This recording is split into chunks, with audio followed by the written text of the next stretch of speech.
Hello, everybody. It's time for more space stuff. Hold on, I gotta fix my mic, apparently. I fixed my desk today because a while back... Hello, Cleo! A while back, I got myself a standing desk because there are days or nights where I've been sitting at the office and my back hurts. And so it's like, I should do the conscious thing and stand while gaming from time to time. So I got myself a standing desk. But the cords were a problem. But today I fixed it and I'm standing while I game, so that's really cool. Hi Jesse, how's it going? So this is an interesting new setup, so that'll be very interesting. Are you spicy? Are you spicy at me? Are you spicy? Man! What's happening? I gave you a snack. You are fine. Is it too bright? That sucks because I'm leaving it on. Hello, T. Oh, okay, Jesse. We're not going there. I know, she's so spicy. I think she's upsetty because I was setting up the desk and getting it so that my cords weren't getting ripped out of things, so I could actually stand. So I didn't give her like this small amount of time that I normally give her to snuggle in bed when I get home after we go for our walk and everything. So I think she's a little spicy about that. But she doesn't snuggle with me anyway because she has to be like, Mom, it's not enough play. We need to play ball. We need to do laser. We need to do all these things that I want to do. I gave her a sacrifice this time too. Right before we started, so she's gotten it. She also got a piece of my chimp can, so she has nothing to complain about.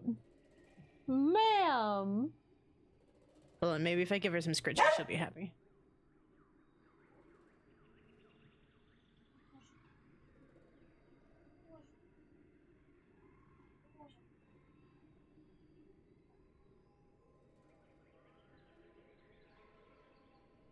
I know, it's never enough. Behave yourself, baby. I'm gonna do some stream stuff. I know, she has the hardest life and she has to tell you guys all about it. She might be appeased for the time being. Anyway, oh, I forgot! We got off wins! I'm so happy!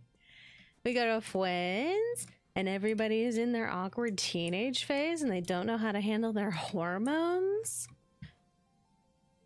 I talked to everybody, right? I talked to everybody to show off that they're all a little different now.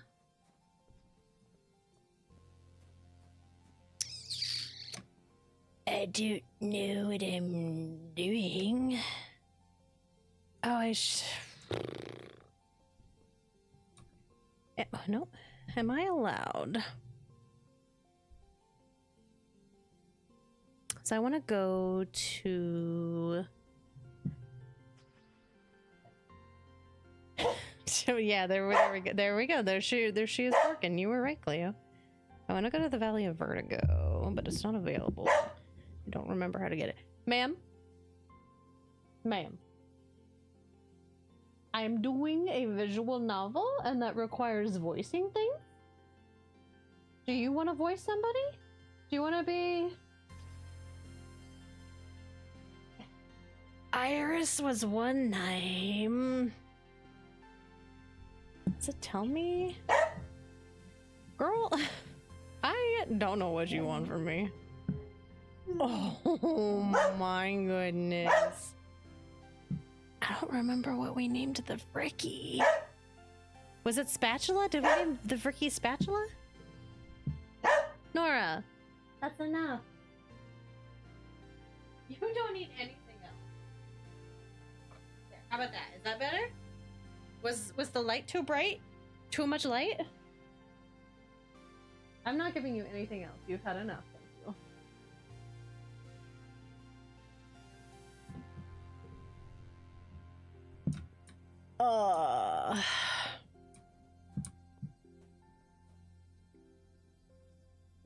wondering if maybe should do more biology. Or maybe something with a reasoning, because maybe reasoning will be good. Organization and we're so good on perception. Do anything in here? Yeah. I don't necessarily need to do babysitting right now. What does this stuff give me? Perception in animals, but I'm good with that. I think this could be combat. Yeah. Bravery.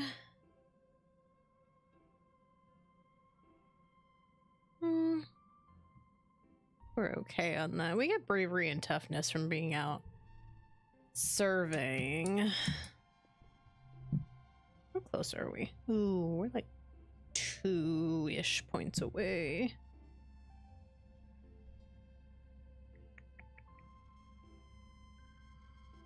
I'll do that one. Let's do some engineering. To further engineering knowledge, you're taking a mini class with Chief Engineer Instance on the construction and maintenance of your holopalms. These devices are engineered bismuth crystals embedded in your palm when you start school. They use the heat and electric current of the human body to power themselves, to talk to each other, and connect to the HoloNet, Congruence's massive repository of information. You can barely remember life before yours.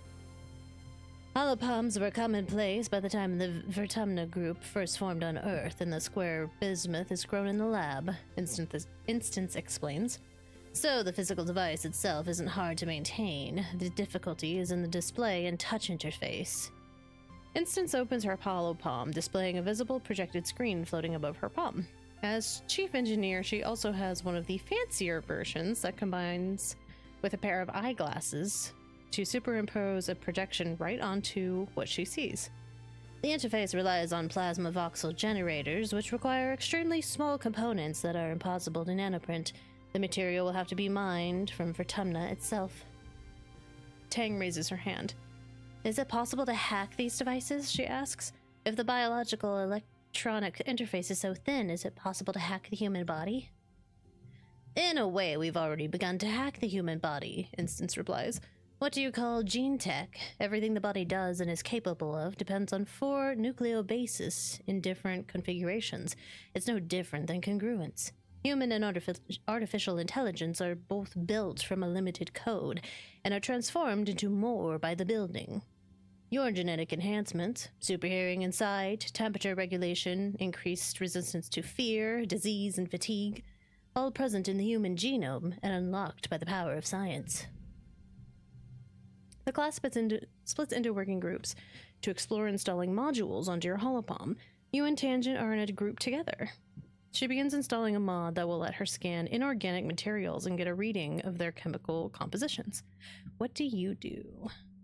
Oh, I can download my own mod. I don't want to remove my holopalm.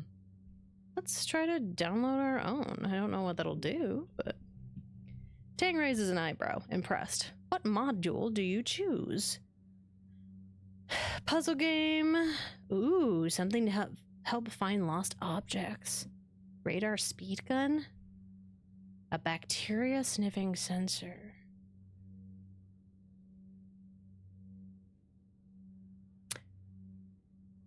Part of me wants that, but I think what I want is not bacteria based. I think it's fungal based, so I don't know that that's going to help, but maybe something to help. If this even makes a difference. I don't know if this actually does anything. Let's do the find lost objects. Ding! A portion of Congruence's immense and miraculous intelligence will now be detected or dedicated to making sure you never lose your canteen or your sunglasses. Isn't technology great? All right, maybe it's not that important. That'd be kind of game-breaking, wouldn't it? Total equals goal? Ooh, +1 skill. Yes, please.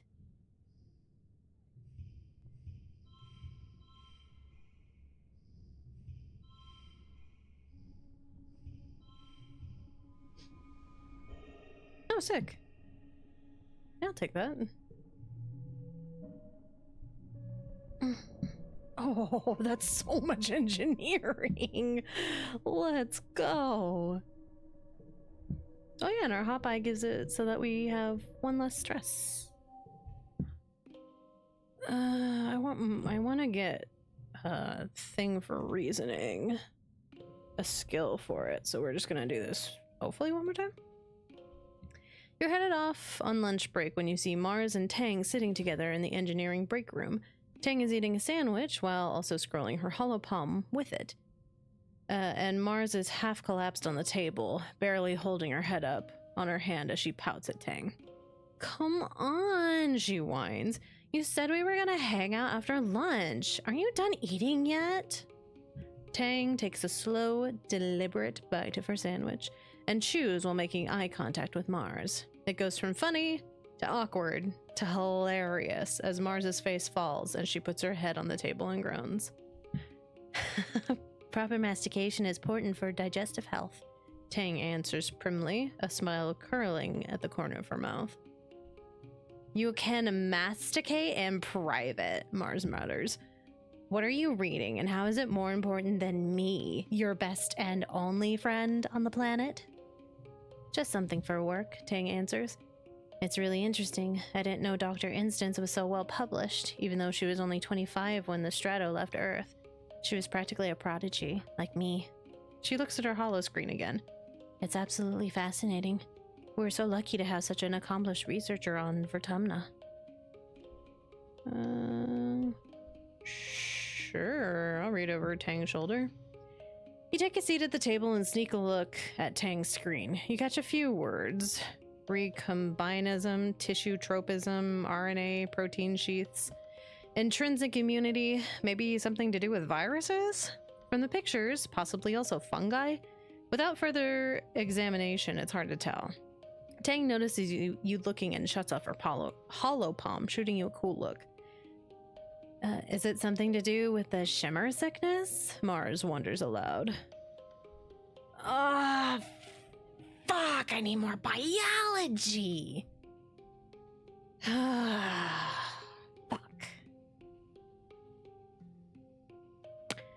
Don't look at me, I don't get it. Me neither, Mars adds. I'm sure glad I don't have to do all that egghead stuff. Sounds boring TBH. Luckily, no one is making either of you read over my shoulder, Tang says and takes another purposeful bite of her sandwich. You've been eating for like half an hour, Tang. Come on, Mars says, pulling her hand down her face. Please, can we go do something fun before some rampaging Xeno eats us? We're both too pretty to die of boredom. Tang smiles. You think I'm pretty, Mars? She asks, seemingly genuinely curious. Mars sets her hands on top of Tang's. The prettiest, she swears, her other hand over her heart. Even prettier than me. Well, I mean, I went in the looks department, but I think smart women get, like, extra points. Tang says, putting her hand on top of Mars's hand and leaning in to fix Mars with an unusually flirtatious expression. Yes, do tell me all about my great beauty, she deadpans. It's all I live for. Mars laughs and tosses her hair over her shoulder, and you tune them out in favor of eating your lunch before you're expected back in engineering. That's interesting. That's a pair I would not expect. Ooh, first collectible use is free. Huh. Interesting. Let's see what... Ooh, okay. We can do that. I draw card. Yes! Okay, hold on. Do that. And that. And move it over one. And boop. I will take it!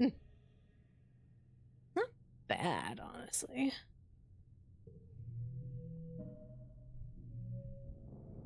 Yes. Oh, God. Okay, I have to do one more. Is it 35? Maybe it's 30. Oh, it must be 35. Damn it. Hmm. I need to go out and do things. All right, I'm gonna try doing an expedition thing. Ooh, gimme. I'm afraid to talk to Dad. I'm scared. You can hear your dad sneeze all the way from engineering. It's explosive, like he's trying to scare away predators. He's wiping his nose as you approach, on a handkerchief blotted with shimmering pink. Lately, he's also surrounded by a fine dusting of pink pollen that clings to him wherever he goes. You keep brushing the glitter off things in your quarters. He gives you a hug, then brushes pollen off your shoulder, laughing self-consciously. You haven't heard him laugh much lately. He's been working hard, trying to improve the colony's food supply. He's showing signs of malnourishment, too, though your mom is worse. You're worried for both of them. Your dad's skin is kind of shiny in patches. He sees you staring and rubs his hand over his arms. Sparkling dust poofs off of him in little clouds, scintillating in the light. Oh, yeah, that's a new symptom, he says. Seems harmless, though. You should see Chief Engineer Instance. Your dad waves it off. I will, he says placatingly. She's as busy as we are these days, though. There's no sense bothering her. He flexes. He's pretty strong, though he's got nothing on your mom. I'm doing fine, really. Your dad sniffles. Gosh, I feel like someone stuffed a whole watado pod up my nose, he says. Like I could just poke a stick up there and pop fresh watado juice. Ugh, Dad, gross. He just grins. What? It's true. You follow his gaze out to the fields and to the lands outside the gate. I wonder if the foragers could use an extra hand, he muses to himself. Yeah, maybe I'll join them out there tomorrow. Neither of your parents are taking proper care of themselves. They're so stressed out from the poor harvest and low food supplies, they try not to let you see it, but you can tell. Maybe your dad is right. A little seasonal illness is nothing compared to the danger of running out of food. You have to remind me, I know I'm trying! I'm gonna go to the... Oh, maybe I should have seen if that was... Yes, tell me I can go to the place. Utopia is sorting through stuff the foragers have brought back, putting them into bins and either get analyzed or taken straight to the kitchens. Hey, sweets, she says, not even looking up. You headed out? You and Dees take care of each other out there, okay? She sighs. I've got to get through all this before day's end, she says. It'll take me all day. Unless you're herring to help out? Yeah, sure. Utopia lays out an assortment of mushrooms. All right, here's a simple one. Which one of these fellas is poisonous? Pick randomly. God, no. Are those edible? Good. Oh, thank God. Pick the right ones. Mushrooms? You got this. You know what kind of mushrooms are served in the canteens, and it's easy to pick them out of the assortment. Great work, sweets, Utopia exclaims, a big smile on her face. You're a regular pig. Don't worry, that's a compliment. On Earth, they used to use pigs to sniff out buried mushrooms. Go out there and dig us up some, why don't you? Finish up. Wait, that might be... I think that's good. Finish up what you're doing on the survey team, but come back next month and I'll put you with the foragers, she says. You'll be in the... Yes, that's it. You'll be in the Valley of Vertigo. It's one of the best places to forage with wild berries and other edibles. Let's fucking go! Okay, let's do some stuff in here, if there's still stuff to do. Oh, yes. Okay, hold on. I'm only going to pick the good stuff to start with. Because I have that capability. You can't stop me. Oh, yes, Gib. Hello, Ballsack. I will probably come back to you. Okay, Dees has something. Gib, I see you over there. I will try to get you. Dees and you are surveying together, though he's mostly just throwing rocks at things and seeing what happens. Ugh, this is so boring, he complains. We've seen everything here already. The other surveyors are going to cool places like the Subaquacia Swamp, places that are actually dangerous. The Valley of Vertigo is cool. Yeah! Yeah, I've been there, Dee says. It's neat, but Utopia sends people there to forage, and I just want more adventure than picking berries, you know? Dees goes back to chucking rocks and complaining. We're just here all the time, he says, even though we know everything about it. Utopia says we need to come back every year and take new readings, in quiet here and in pollen in the valley. And we have to be patient because we can't just take stuff without letting nature replenish itself. He sighs. And, I mean, I get it, but it's still so boring. I want to explore other places. Don't worry, bud. We're working on it. And I'll be able to go back to the place, or I'll be able to head over to the valley, still in pollen, which I think is what I have to do. That's what I guess I would have to do. Ugh. Hold on, now I'm getting a sneeze. The shimmer's getting to me.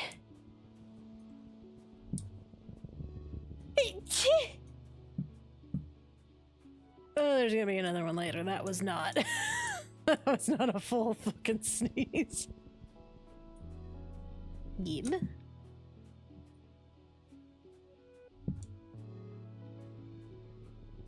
Aha. Okay, we'll take the boss. The boss encounter. I don't want to do too much because I want to be able... I mean, I guess I can get past everything, so I don't have to have, like, all that much energy, but the more energy I have, I think the better. You hear Dees shouting from nearby to come quick and look at this. You meet up with Dees on a curiously clean part of the path. There's no twigs, pebbles, bits of grass, or the ubiquitous Dorbs moth scales that litter this area. It almost looks like it's been swept clean. And there, in the middle of a perfect circle 3 meters wide, is what you could only describe as a shrine. A hollow, waist-high structure made from twigs and packed spark snow form the centerpiece, and around it are deliberately placed piles of colorful fruit, flowers, and glittering stones, like an offering. Stake it out and wait. Okay.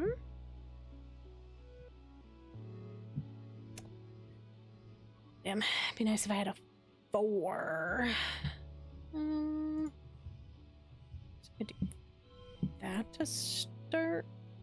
Yeah.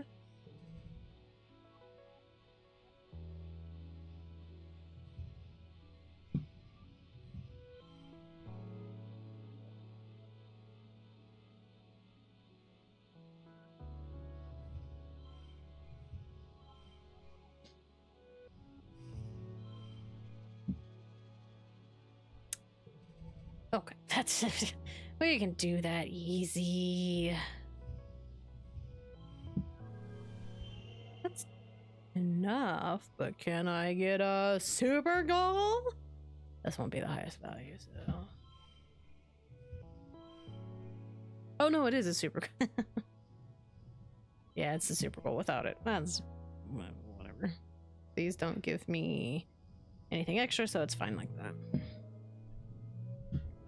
Yippee! I have no more room to grow in perception. You hang out for hours, but... Oh, I was confused by the extra notes there. You hang out for hours but don't discover anything, except how boring an idea this was. Dees takes a nap.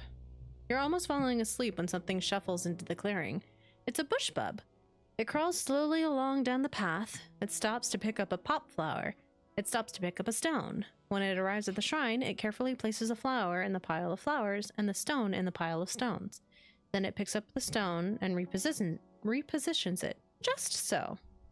You wonder if this creature is somehow religious, or is it trying to attract a mate with this little show of decor? There's so much you don't know about the animals that live here. I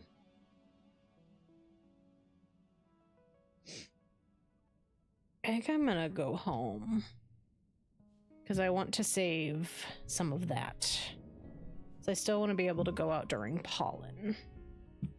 You're at lunch with your parents. Sliced soy cakes and watery broth again. Great. When they put down their cutlery and look at each other, then you. Solana, your mom says, there's something we should tell you. We've tried to shelter you from some things. but we think you should know why we've been working so hard in geoponics. Oh, there's a meeting after lunch and I want you to come with us. I already know about the food. Your parents exchange surprised looks. You do? Your mom asks. How? You scramble to explain that they haven't exactly been subtle. The announcement at Vertumnalia, plus how stressed they've been, you can put the pieces together. No, you didn't live it in a you didn't live it in a dream of a past life. Your mom smiles. Our little girl is more mature than I realized. Still, I want you there. Sure. You follow your parents to the council room. Mars has also tagged along, and you take a seat near them as your mom and Aunt Anne stand to address the council. After Utica officially calls the meeting, she gestures to your mom. I'm not going to mince words, your mom says firmly. All of our efforts to increase food production in geoponics have failed, and the destruction of the fields during the last attack put the nail in our coffin. By the end of the year, the colony will run out of food. The rest of the council murmurs in concern. You and Mars exchange horrified looks. You've been doomsdaying about our food supply for 2 years, Flulu, Red questions. Do you mean to say we're past the point of no return? Your mother nods grimly. I'm afraid so. Even with rationing, without securing a Vertumnan food source, our supplies will run out by wet season. She gestures to Anne, whose face is grave. Anne and I have gone over the supplies and come up with food plans. We've crunched the numbers. Your mom sighs and spreads her hands. I'm sorry. Geoponics should have been producing better by now. We should have been able to wean ourselves off of soy rations. During wormhole transit, when we lost our hydroponics in the hull breach, she sighs again. I know I've said it so many times, but our crops just don't grow here. We needed those algae tanks. We needed the microbial soil from Earth. It's not Mom's fault. It's not. The survival of the colony shouldn't rest on one person's shoulders. It's not fair. She's been working harder than anyone. She did everything she could. The council mumbles in agreement. You decide they probably never really blamed her or your dad. The only holdout is Mars, who crosses her arms and grumbles that it's clearly a problem with leadership. So what do we do now? Instance asks. Starving to death isn't an option. No, it isn't, your mom replies. We need to secure a food source this year, before our rations run out. We're working double shifts in geoponics, but it's not enough. We need more people planting, tending, turning the soil. We need more hands. I can pull back the surveyors and focus on foraging native plants, Utopia offers.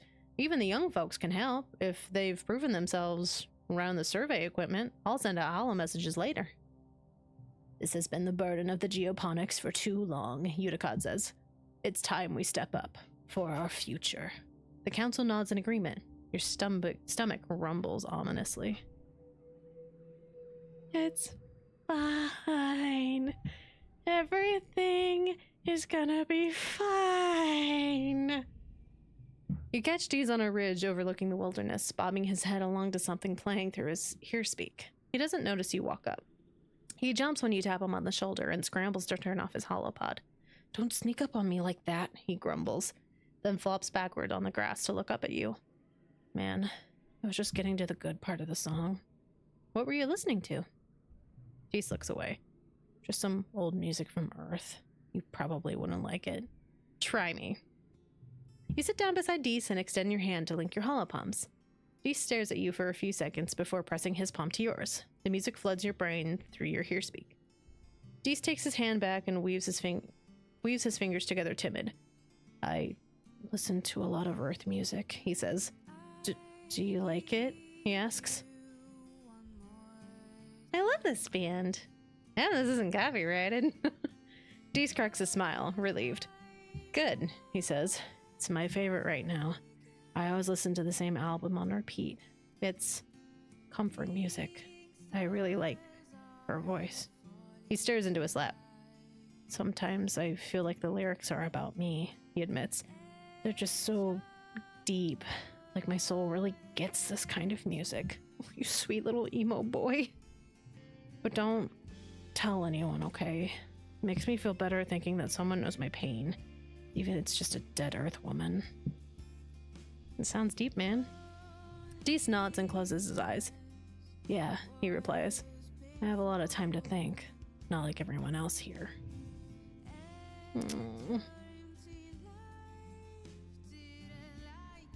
You lie back in the grass and listen to Deese's music for a while. I mean, this is kind of what I've been going towards, but now that I've like thought about it, I'm not so sure I want to do it. But I'm gonna do it, and we're gonna get 1 of 2 endings, guys. we're gonna do a little flirty flirt with Deese. We're gonna be here for this little emo boy. I'll hold his hand. You reach out tentatively and link your pinky fingers with Deese. Feeling him tense up beside you, he darts you a nervous glance, then looks back up at the sky when he sees you looking back at him. His cheeks go completely red. He doesn't hold your hand, but he doesn't move away either.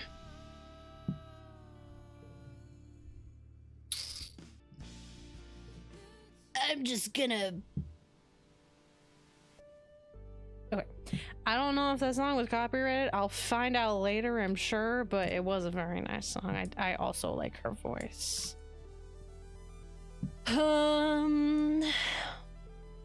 Right. I got distracted by Deese. We are going to the valley. Are we getting spicy again, ma'am? She just wags her tail at me. Hold on, Scratchy? Noodle? Noodle interested? Scratchy? Oh, baby Scratchy, darling. But you're so baby. You're so baby. No.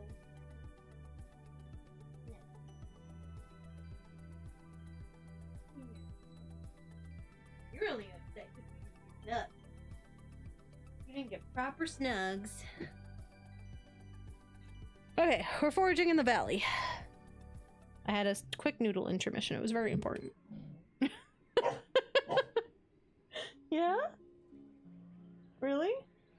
Oh, yeah? Do I need to give you something else? I can pack your ball. You want that?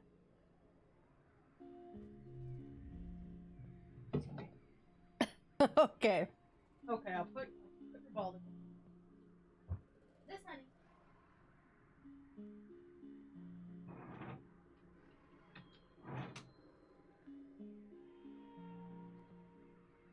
Find all your...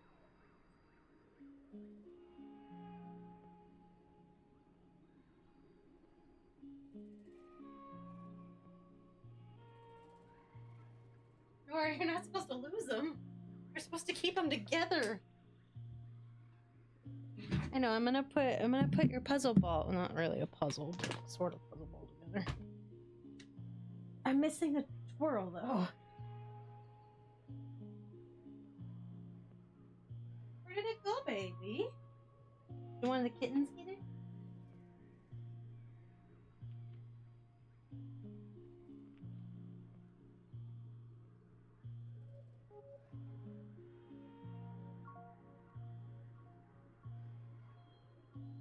There it is.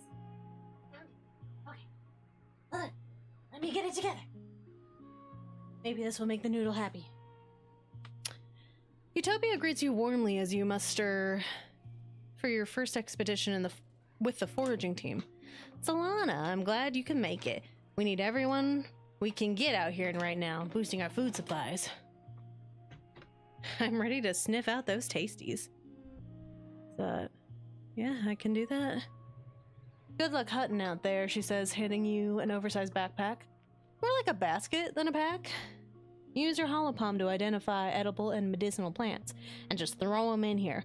I'll sort them back at base camp. Now that Noodle knows I'm putting her little treat ball together, now she's interested. Ooh. Oh, and keep on the lookout for creatures. It's pretty peaceful out here in the valley, but even a little bug will get you if you're not careful. Go slow, pay attention to your surroundings. If you're unsure about something, don't approach it. Stay on the path, and don't get lost. We don't call it the Valley of Vertigo for nothing. Oh, I can't hit that. Any questions? It's so funny that you can try to flirt with Utopia, even though she is, very much... maybe not very much, but she's a decent amount older than you, and they just really want to try to drive that home, apparently. Maybe one of these times I'll try to do it just for funsies, but it's so funny to me that you can try to flirt with, like, basically your aunt. That's what it feels like. Although I do love her.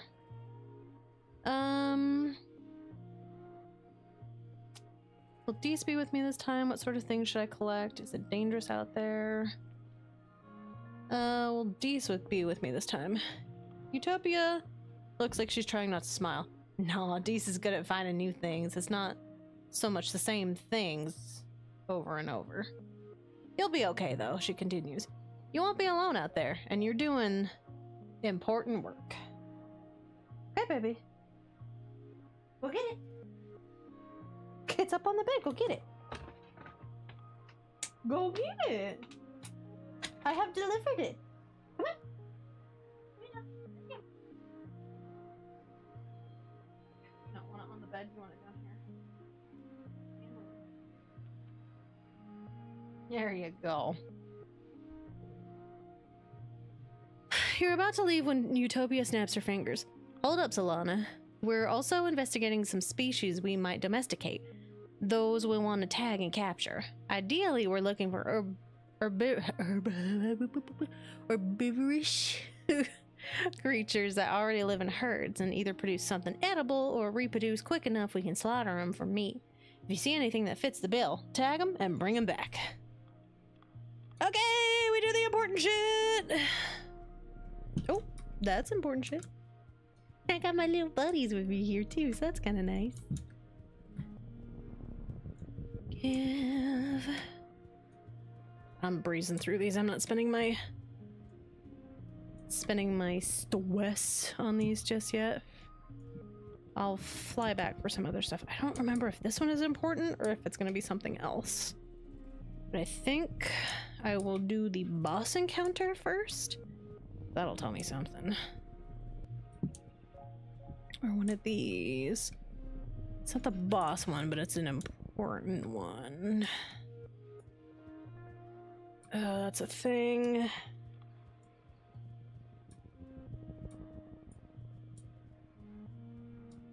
That's not a collectible, it's a different thing. You're a collectible. A lot of freaky around here. I saw the other one up there as well, so... Get all the collectibles and do the important shit. Oh. You might almost have missed this place, but for some reason you feel compelled to stop and look around. There's something weird about this place, about this springy, spongy dirt. You have the faintest memory of eating the ground? That can't be right. That's right, the ground is edible. You kneel down and feel the spongy texture beneath your feet. You pull out a chunk and brush some dirt off of the dirt. Wait, what? It all comes back to you.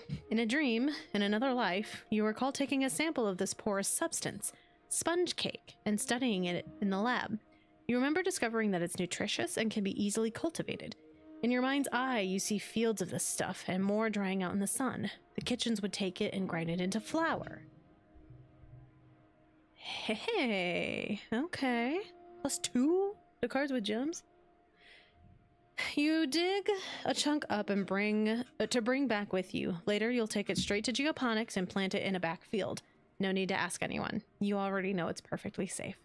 By the time the other farmers notice it, you'll have a healthy crop of sponge cake ready to be harvested and turned into real cake. They'll wonder where this miracle came from, but you won't tell. Let's go! That's an important one. I don't know if this one over here is going to be important, but I'm going to do it. Oh. You find a healthy blep bush and harvest some of the leaves to bring back to the colony. Utopia is beyond excited when she sees your haul. Oh, blep, she cries, shoving her hands right into the basket of rustling leaves. Solana, you're a girl after my own heart. She pops a leaf into her mouth and chews on it, then shudders happily. Whew, she cries. That'll perk you up, but good. Aunt Anne brews a heck of a cup with this stuff, but me, I prefer it raw. She points at you. Don't go getting any funny ideas. This'll turn you green and give you spots. Cross my heart. Stay away until you're older. I want that just for the artwork. Oh my god. Also, +2 for each gem on other cards. Fuck yes. Choose some blep leaves. Ugh, just because Utopia was born on Earth, she thinks she's an adult just like the rest of them. She's closer to your age than any of the other adults. What does she know anyway? You wait until Utopia leaves, then shove a leaf into your mouth. Ugh! You struggle to not spit it right out.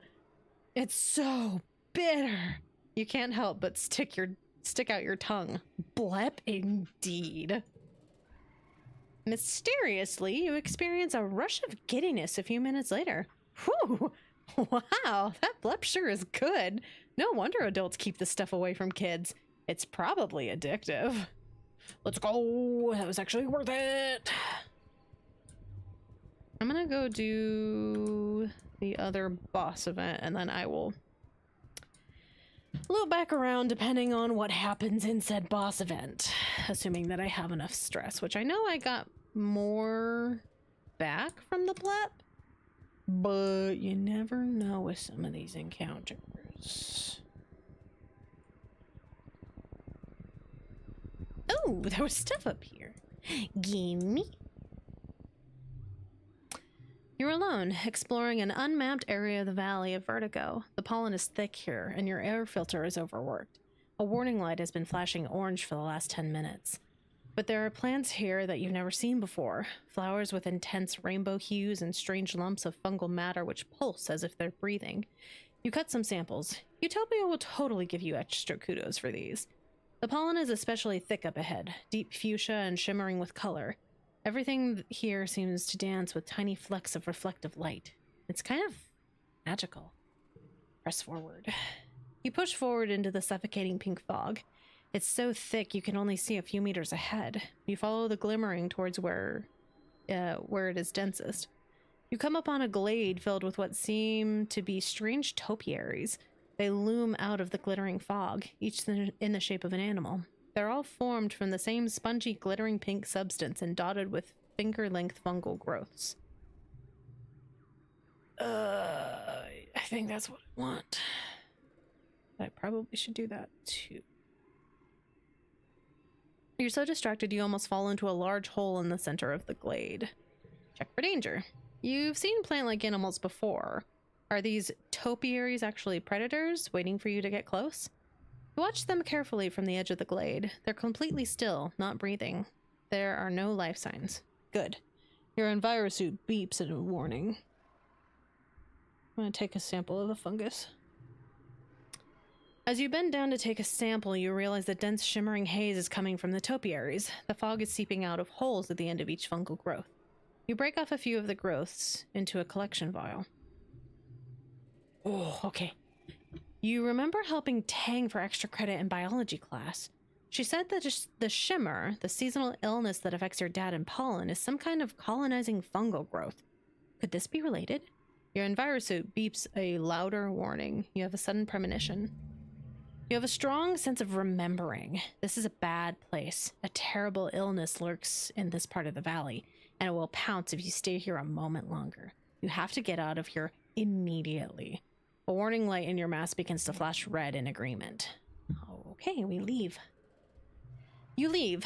As you exit the thick pollen and are able to see again, your mask warning light starts flashing red. The filter is finally clogged. You got out of there not a moment too soon. You lurch back into the checkpoint, where the other foragers quickly replace your filter. Utopia chides you for not paying attention. I'm gonna keep exploring. That will take me home if I want. Noro, baby.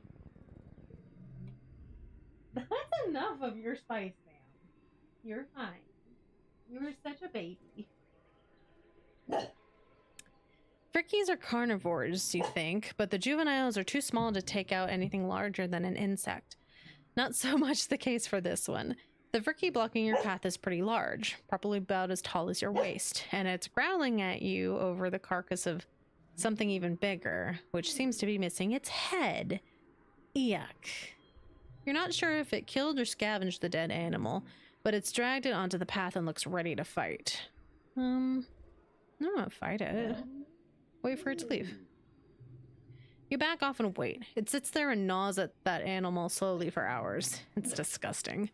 Eventually, it rolls over and takes a nap, its many legs kicked up in the air and its tummy bulging. You try to sneak by, but it wakes up. It wakes back up with a hiss. It drags the rest of the carcass off into a tree, and you can finally pass. Yippee! Let's do this one. You come out of the trees into a large grassy clearing. In the middle is a... well, you can only describe it as a pedestal. In the middle of a cradle of flowers sits a massive egg, easily larger than any egg you've seen before. It's white and with red flecks, and it's just sitting here in the middle of the empty clearing, totally unprotected.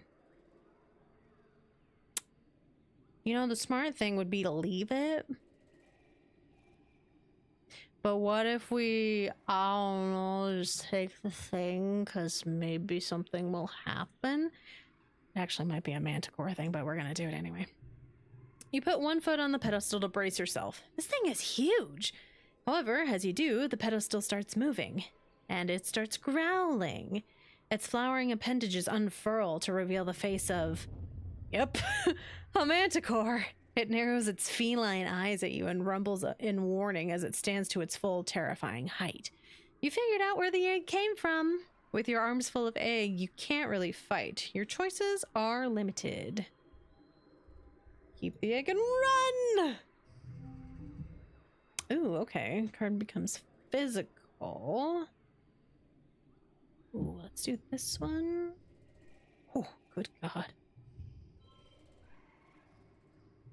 It's a wild. Whew. Okay, not bad. Not bad. Not good. I think I need to get rid of these. All these one cards are not terribly helpful.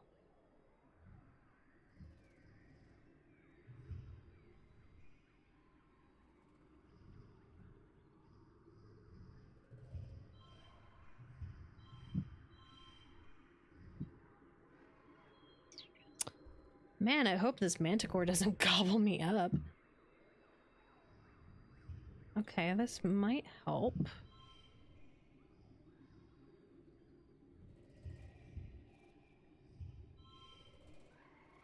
Oh, fuck.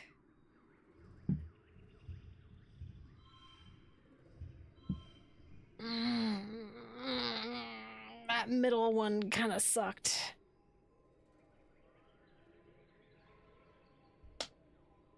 I don't even have enough stress to press through.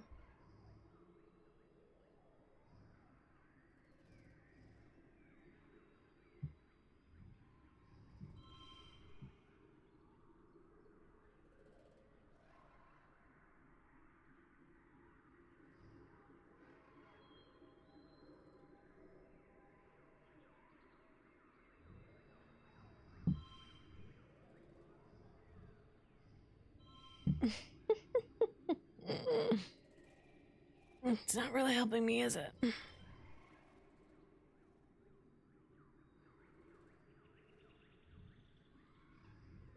There we go. Oh, I just used it on that and it didn't do anything. That was dumb of me. But it's okay. We got there eventually.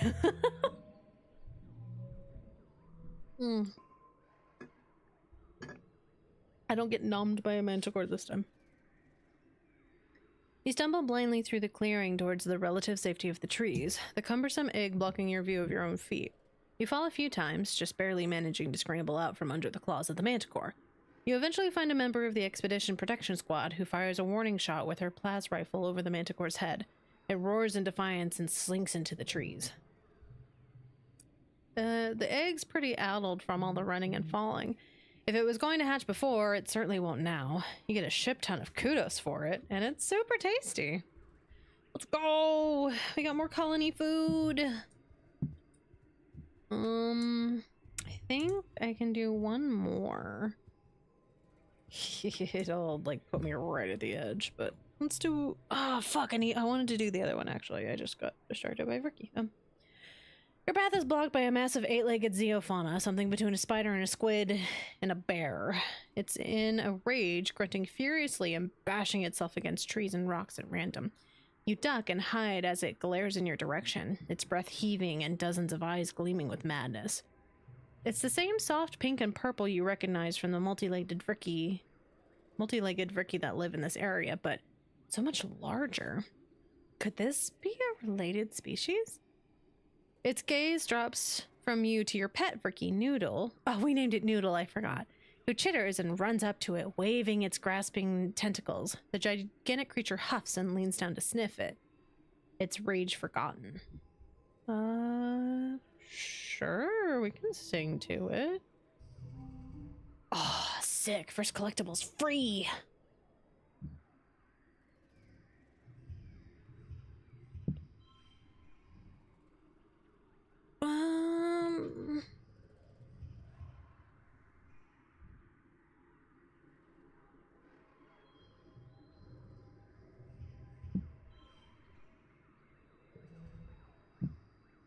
Oh, damn.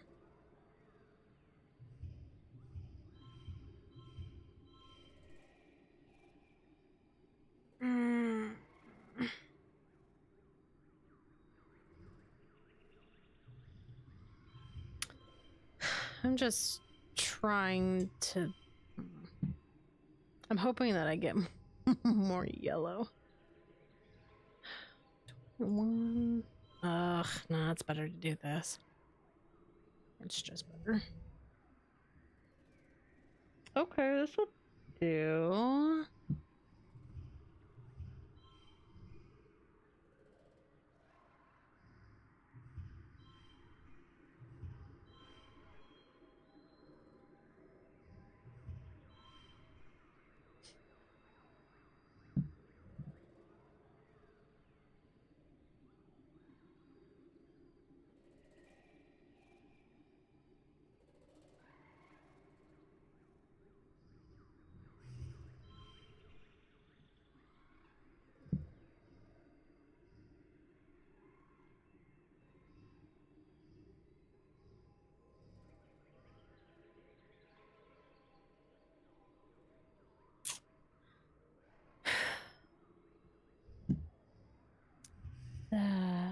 Oh, there we go, and then I don't even have to use anything.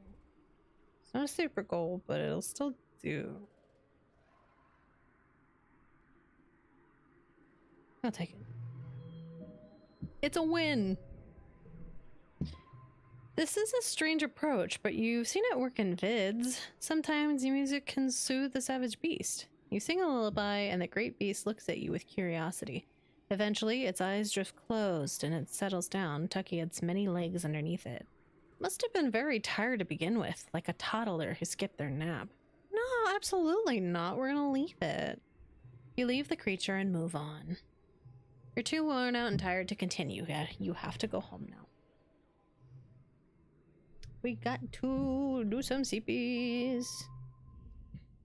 You're surprised when you wake up this morning and your mom and dad are both still in your quarters. Usually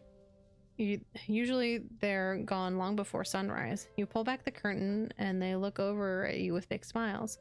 Solana, your mom says, cradling a mug of blep tea in her hands as your dad rubs his feet. Good morning. Why are you... good morning? Someone didn't hear the good news, your mom replies cheekily. We're announcing it later today, but guess what, kiddo? I think we're gonna be okay. She chuckles at your sleepy, confused look. The famine, she explains. We still need to do the work, but we pulled out of it. We got out of the spiral. We're gonna be okay. Between farming and foraging, we've secured enough food to make it through until harvest next year. I mean, that is great. Your mom salutes you with her blep tea. She looks more relaxed than you've seen her for a year at least. Maybe since before you landed on Vertumna. You know it could have been so much worse, but you push those dream memories from your mind. Your dad sighs happily.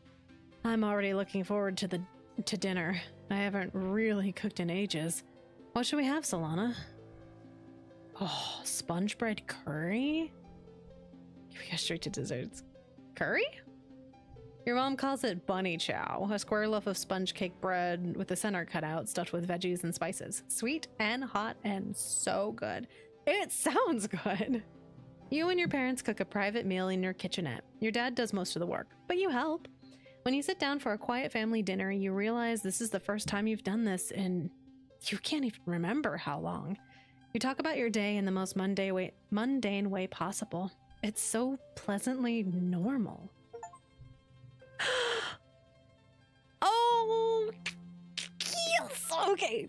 So I think some things might have to change in this run, but the most important things I think were saved.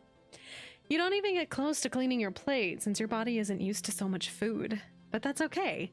You eat slowly and savor it. Every bite is heaven, and made even better by knowing that you had a real impact on the colony's future. Yes! Okay. Just because I know this game, I'm not going to celebrate too hard yet. But that does make me extremely happy. I think I need to go do either biology or engineering stuff that has to do with Tang.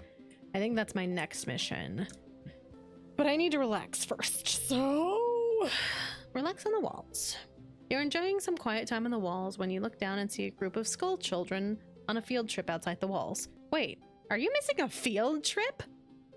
Maybe you are missing something by doing all your schoolwork up here alone. It's fine. We're keeping those. Those are good. Okay. Give me biology stuff. It's really important. Make sure nobody has anything to say. Collectibles. I don't know if it's biology or engineering. Oh, I can apply to be a tutor. Still don't have enough reasoning. This will give me one, right? Okay, well, hold on. I'm gonna do this real quick. You notice that notice is still on the engineering holoweb. Professor.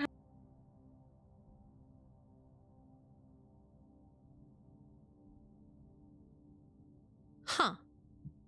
That hasn't happened in a while. I wonder why that happened. I don't appreciate that. Hold on. Why did that happen?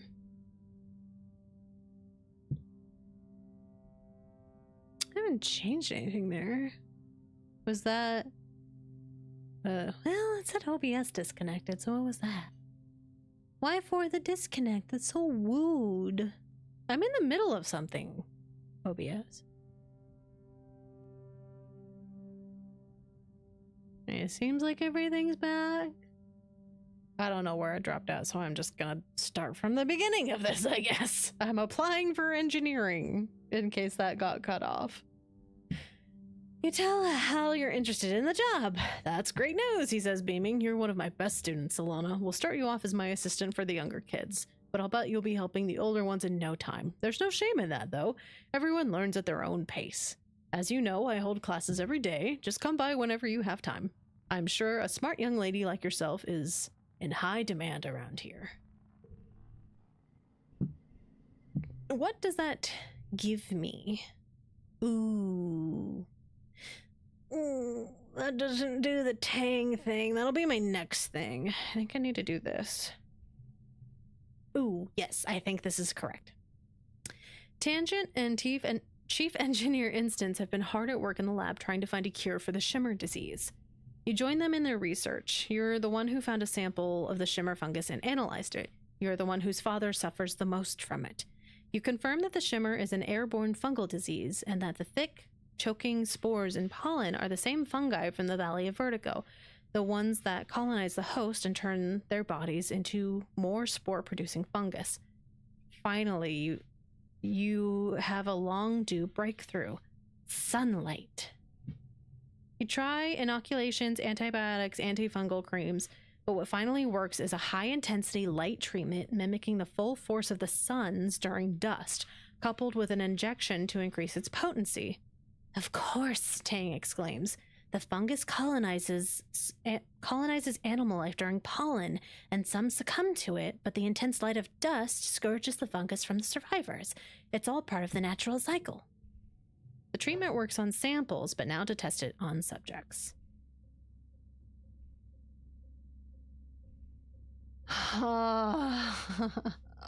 If it works on me, then it'll work on Dad, right? So we try for me first. Even though I don't really have a problem with Shimmer. But you gotta have a test subject to make sure it doesn't have any adverse side effects. We're gonna do me first. You open a triple-locked research room and pass through an airlock. You don't have your envirosuit on, but that's the point. You need a strong dose of this fungus in your lungs. Whew. The small room is filled with the shimmer fungus. It's growing on everything, the floor, the walls, and on lumpy shapes that were some kind of biological matter once. Now it's all just fungus, violet and shiny. You breathe deeply, marveling in the feeling of soupy, dangerous air infiltrating your body. Tang watches safely from behind the thick plexiglass. You can't tell if she's jealous or impressed. Next, you slide into the light therapy machine to bask in the nice warm light for a while. You even take a nap. Dr. Instance takes your vitals and runs samples of your fluids through various machines. She's excruciatingly thorough, but after a few days, she concludes that the treatment is a success. You still carry a high fungal load, but its effects have been nullified by the light therapy. Yee! Oh, his little tomato! Remarkable, Instance says, going over your findings. Now that we have a frontline therapy, we can begin treating the population to prevent the fungus from taking hold. Yes! She looks over at Tang. Solana's discovery will be of great help with our other research. You expect Tangent might be cross that you got the credit, but she nods, looking pleased. You're just thankful that no one was killed. Not your father or anyone else. The colony is safe from the shimmer. Okay, I have to switch everything up. I cannot romance Dees anymore. I have a backup though, it's fine. And you guys will understand that in a couple of years. Okay, so what are we doing? Of course I don't have any gems this time. So...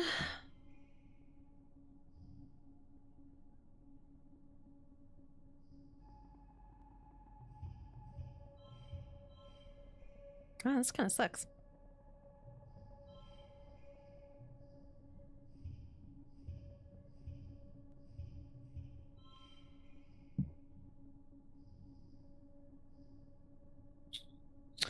Redraw my hand. I don't have to do good, but I would like to do good. There, that's better. Oh, wait. That's fine. It doesn't need to be super. I get 5 kudos for equaling it, and I get an additional skill by having Hal on there. Yes! Let's fucking go! Oh, good, and now we have our skill for reasoning. It's time for Vertumnalia, the yearly midsummer celebration when the colony gives thanks for its good fortune. This year, you have a lot to be thankful for. As you file into the main square, you see the feast table laden with the literal fruits of your labors. Great big piles of foraged food compete for table space, with tureens overflowing with potatoes and corn, all steaming and gorgeous in the high dust sunlight. It was a lot of hard work, but you can be proud. You did this. You helped.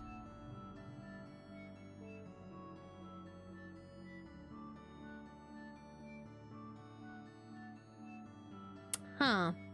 Wonder if something is going on with my connection. Hold on, chat.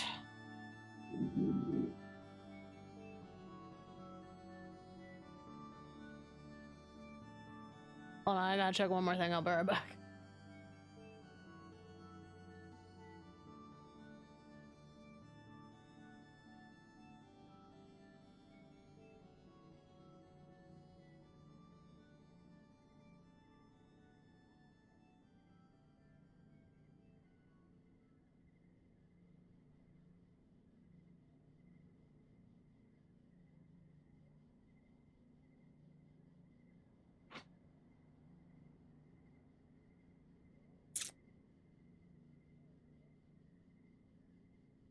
Right, it says everything's connected.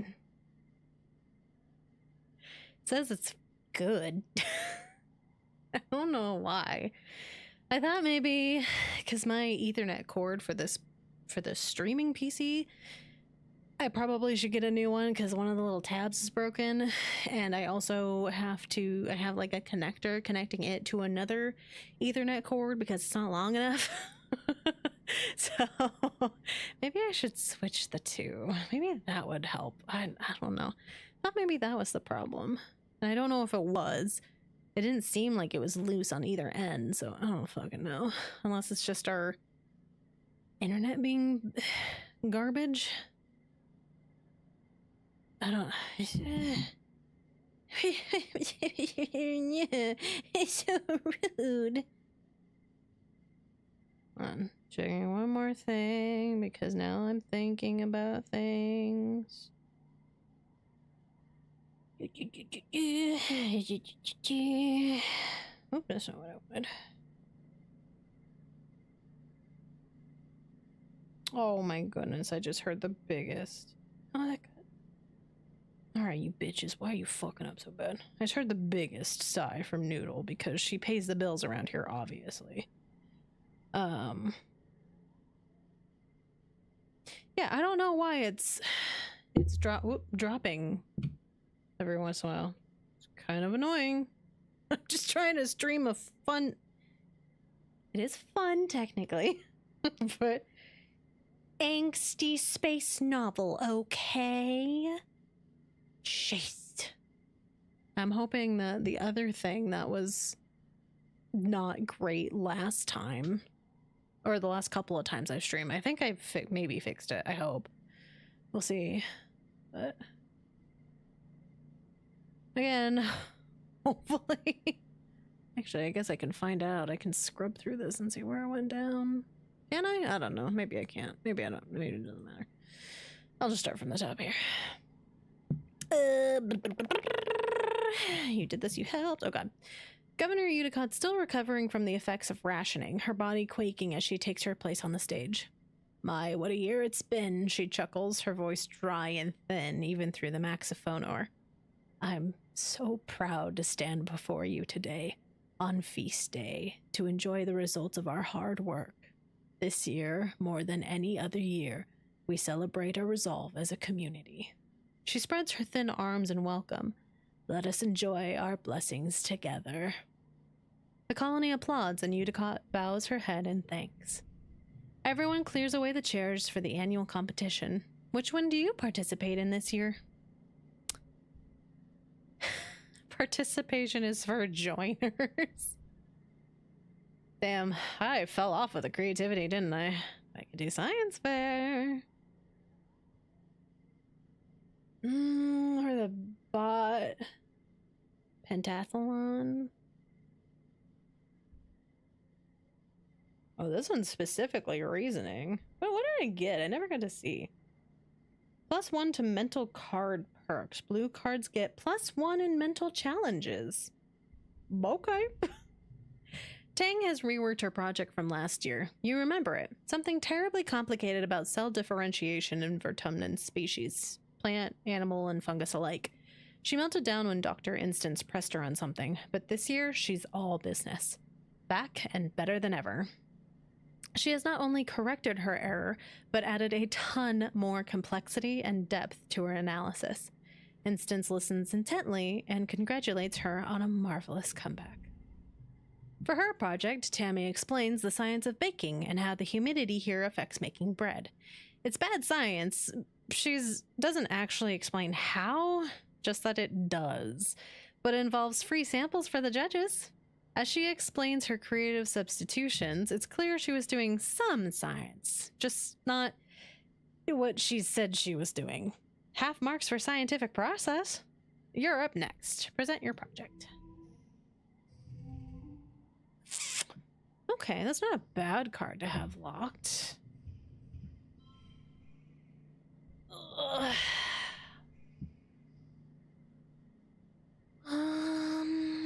Let's do that. That.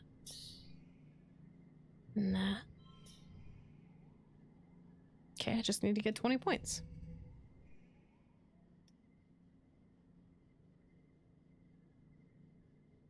Okay, we can do that. I guess that.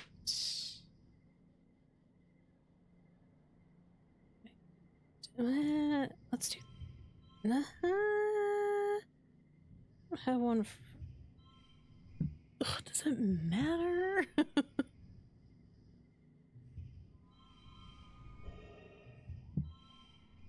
Wait, did you? Okay, that was just a win. I thought I was making the sounds for a super win. Just so that it's blue, I guess. Doesn't really matter one way or the other. Technically that's 3, so. Yeah, and the other one isn't gonna help much because this is a reasoning challenge. So I will take it.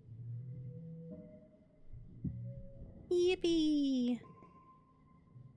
You've been studying the yearly attacks. They only happen during glow, but why? You've been graphing and analyzing surveyor data on the animals and discovering the attacks don't correlate with natural behavior or migration patterns. You thought at first that the wormhole might agitate them. It does put off low-frequency waves during glow that haven't yet been fully studied. So a year ago, you started monitoring the waves and realized that there were actually 2 waveforms, one from the wormhole and a weaker one based somewhere on the planet. During glow, when the vibrations from the wormhole are present, it seems to activate something in the planet's frequency, making it stronger and more complex. These frequencies run right through the colony like targeted beams, drawing animal migrations closer. It's almost as something is summoning the animals. The judges are amazed. This is a huge breakthrough, and it all happened just because you wanted to win a science fair.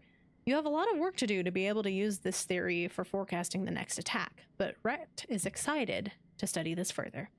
You win the science fair, hands down. Oh, yeah, I get my friendship with Tammy. Oh, +1 calling in defense. Okay. After the festivities, the whole colony takes a few days off for a break. Anemone and Calm organize a giant sports ball tournament, and Anne sets up a food stall serving sweet Watato juice slushies and spiral cut potatoes on skewers. The party just keeps going. It's great. Yay! Things are going well. But, yep, I have already utilized that, thank you. Tangent looks up from her holopalm, blinking as her eyes refocus on the middle distance, and then on you. Her previously long hair is gone, buzzed close to her scalp. You almost didn't recognize her when you first saw her. You wonder if it was caused by a lab accident or something. Hello, Solana, she says, already cagey. Did you need something? Hair! I mean, what's up with your hair? I mean, I do kind of want to know. Tang shrugs. It's too hot here, she says dismissively. If evolution hasn't seen fit to solve the problem, then adaptive behavior will have to do. Oh, I'm into women with short hair. Maybe in another round. I have other ideas. No, that's so mean! Oh, empathy? Damn. I like it. Tang shrugs again.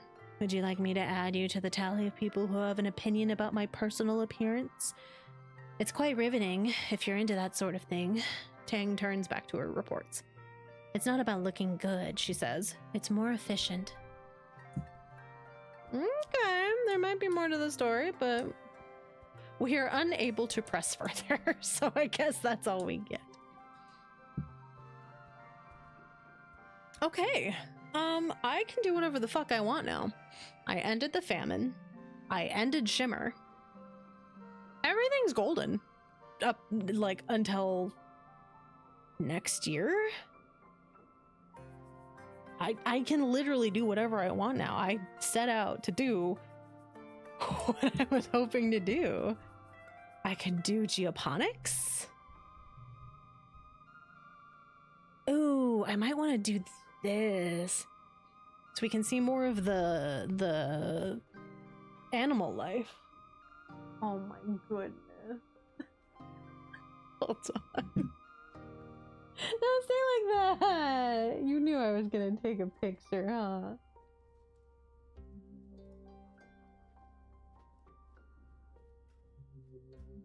You. Are you angry? Do you just want attention? I know from the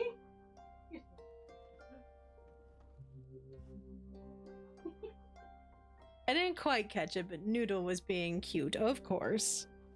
But I'll post post the video I took of her.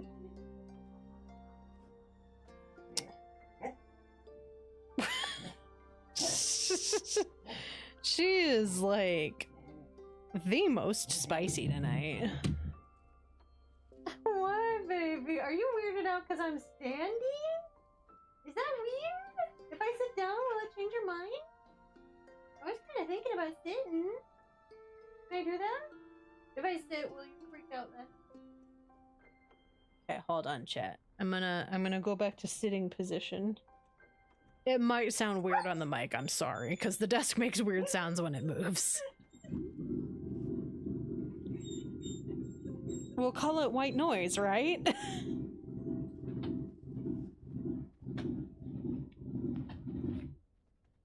There! I can't wait to hear that back. I'm also gonna grab myself something more to drink. I'll be right back, chat.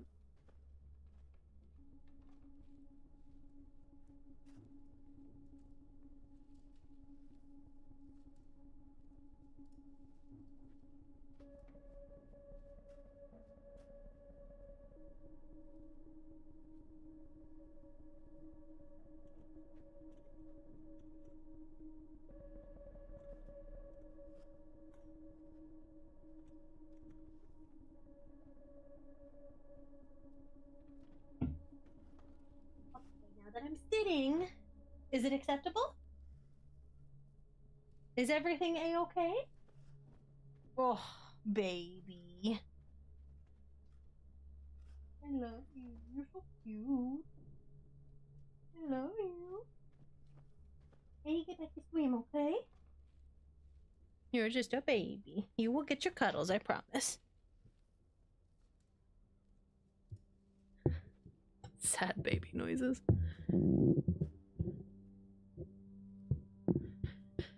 Okay. Your dad introduces you to the little lab they have set up in one of the greenhouses.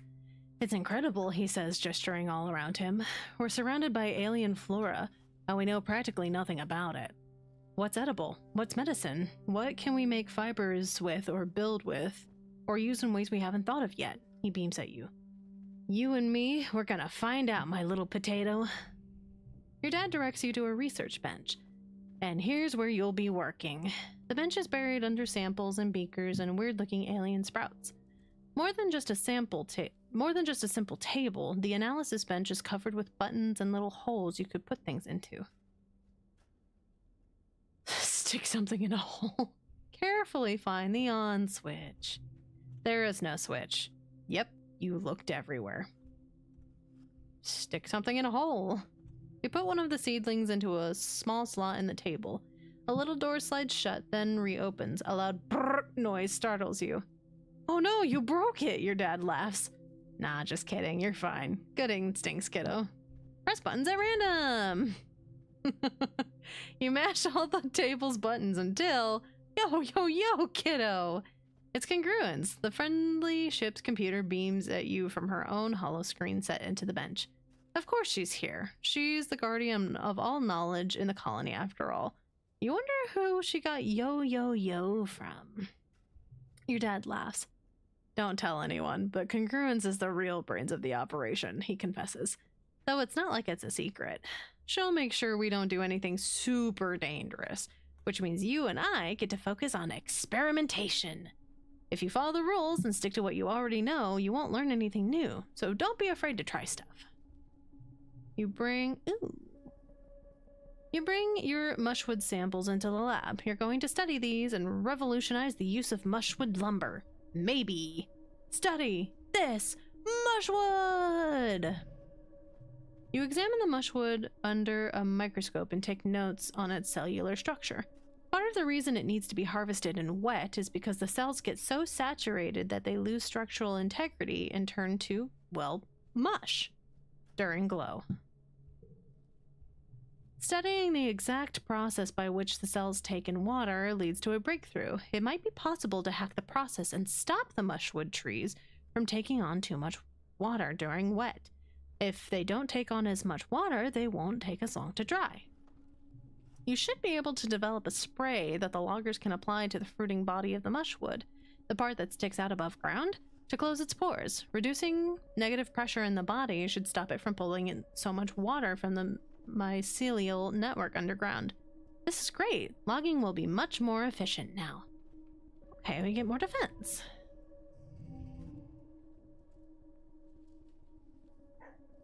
Oh, well, that's not gonna go super well.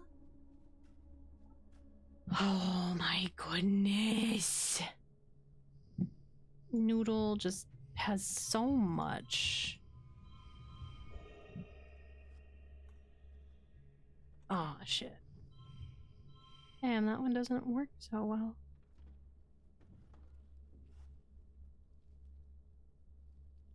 Yeah, that'll do. It's a win.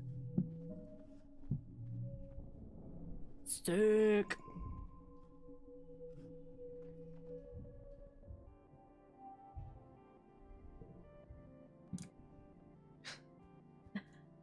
Nora's whining outside now. I don't know what she wants. She's such a needy little baby. Okay, hold on. I want to, because this will, yes, select a memory to forget. I want to get rid of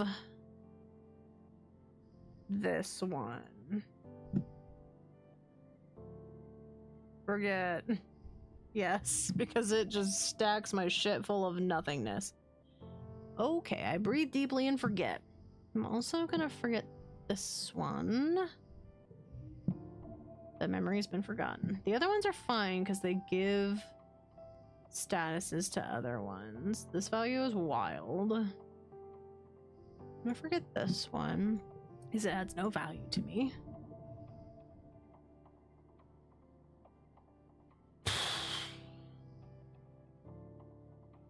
I almost want to get rid of the hobby fats because they do the duplications aren't terrible. I already forgot the robo power, so it's whatever, but the duplicates aren't terrible when it comes to like +1 for each unplayed card, but at the same time it's just like they just hog up your hand. Oh, definitely forget that. Okay, and I'm also gonna forget that. I'm kind of tempted to forget the sports ball one too.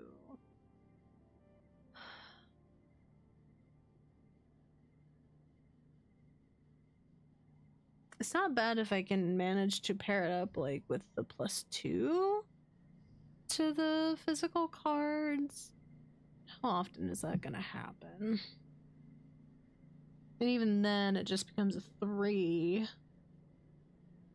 I'm getting rid of a lot of my low-level cards.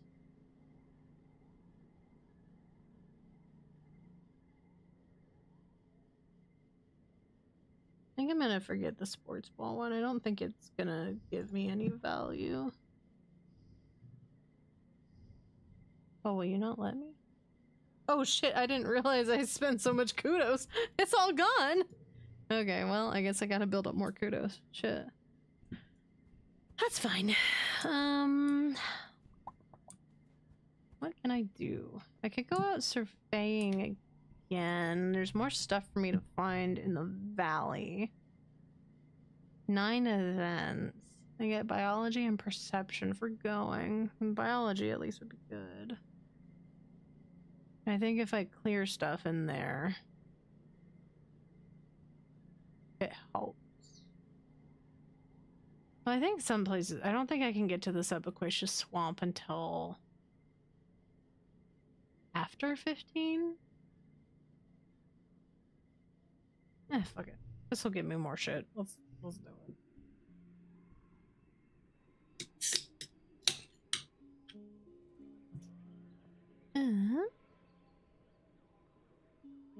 Alright, stream is still going. It's not freaking out again.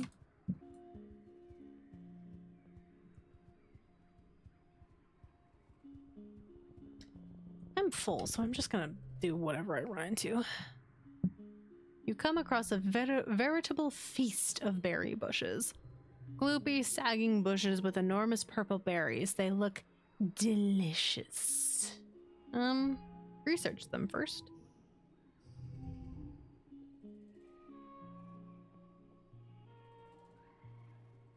Okay. Not a bad lot.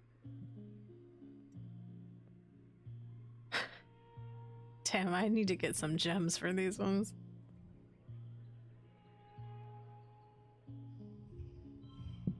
Not the greatest starting hand, but I kinda, well...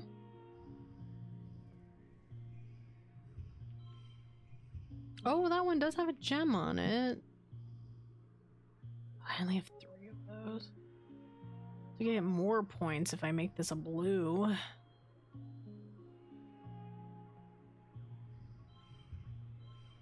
That'll work too. Well, you won't be the highest value, but...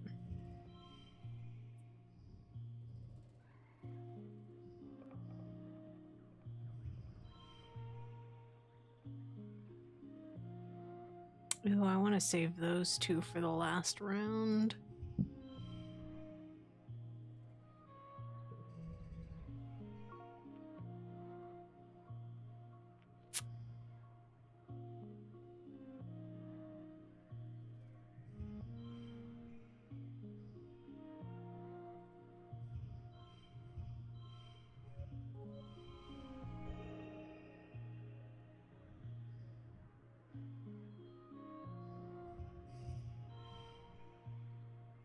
Yeah, still a win, so...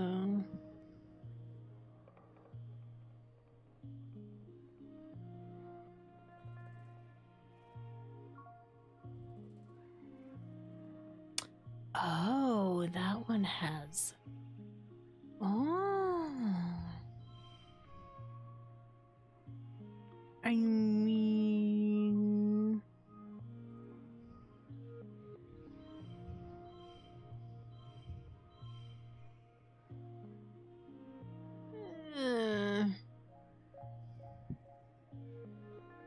Sure, I'll get a +1 to skill.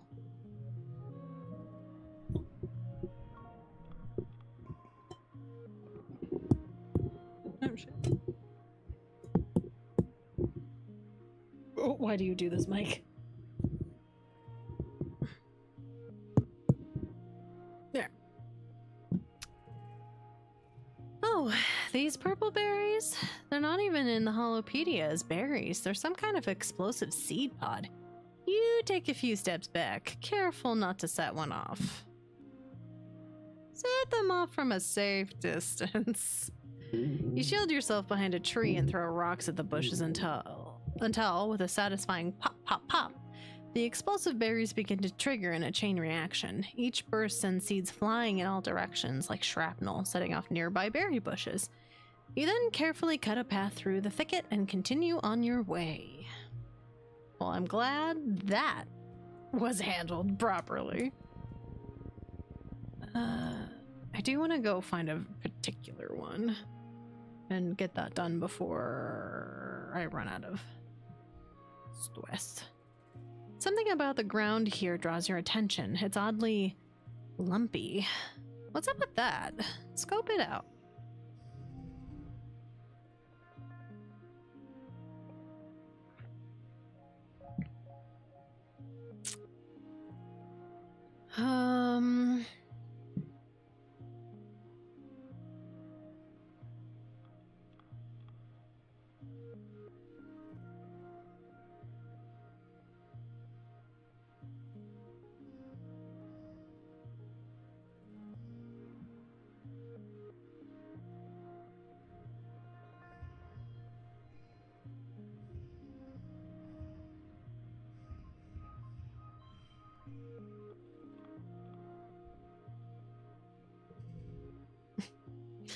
Noodle has so much to say.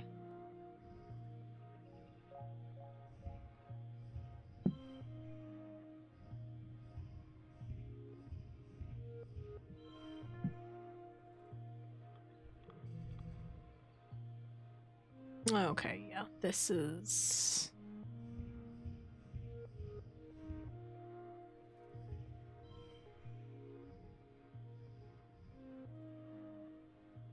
It's such a random spot, so...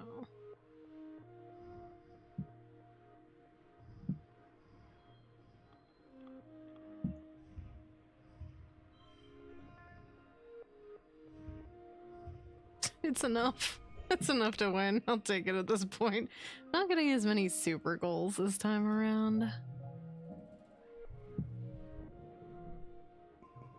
Whoa, it's a Watato minefield. Underground, the recent rain has swelled the young melons to bursting. You better watch where you step or you'll end up knee-deep in Watato juice. The good news is, they're tasty. Forage one. They're so dang heavy. The calorie to weight ratio isn't optimal. Most are too young, but you find a ripe one. Dig it up and roll it back to the depot.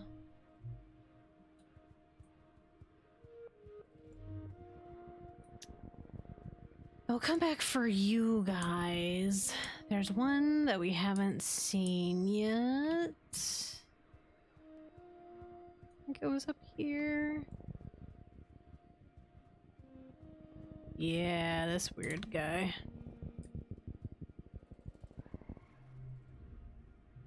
You find a trippet, a large, tasty, plant?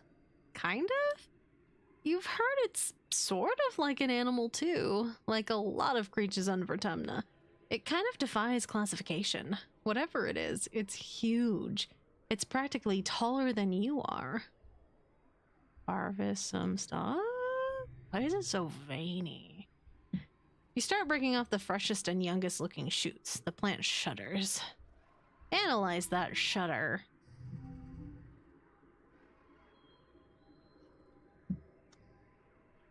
Five, 4, 3. It's not a great combo.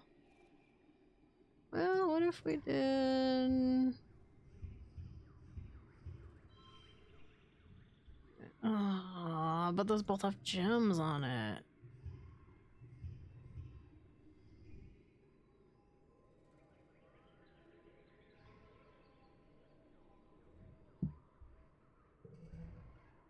Ho ho ho.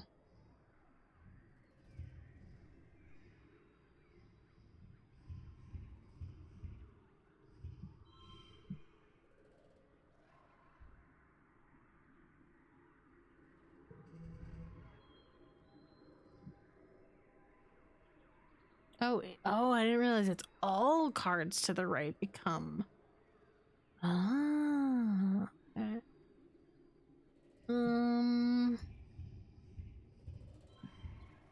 Probably not.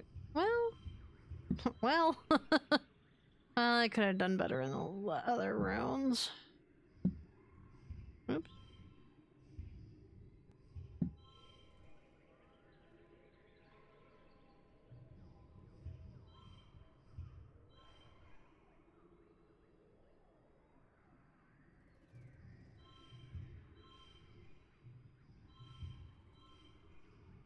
Mm.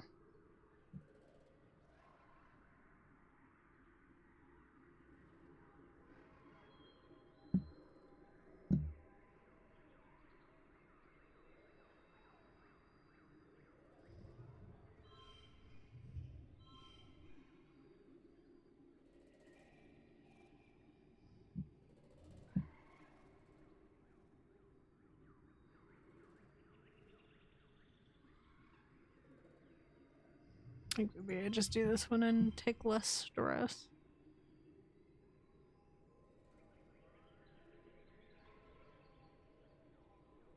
Just do that. Yeah, this plant is alive and sentient like an animal. It is definitely not happy that you're ripping its limbs off. It's hard to tell if it's in pain, really, but you'd say discomfort at least. All the same, stop. Yeah, no, something about what you're doing just feels wrong. You make a note on your map of where it is, but oddly, you never find it again. Right, don't rip off its limbs. It don't like that. Ooh, I didn't see. A line of termite-like insects crosses the path here. Curious, you follow them to their destination, a massive sponge-like hive of crawling bugs, writhing with life. The bugs are tending to larvae nestled in the holes of the sponge, feeding on the rich royal jelly that oozes from the hive. You step in for a closer look and hear a warning hiss from above. Atop the hive is a queen, whatever it is. Wait, no, she is the hive. Wait, this is a squeeger hive.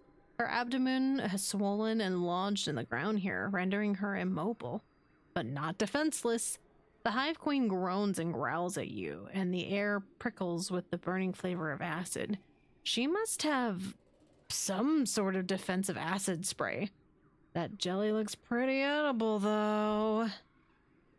No, I think I'm good. I think I'm so good. With my luck as of late, I don't think I'd be able to get that. But I will talk to this Ricky. You come across not just one Ricky, but a whole swarm of them. Mostly just baby ones, about the size of your head.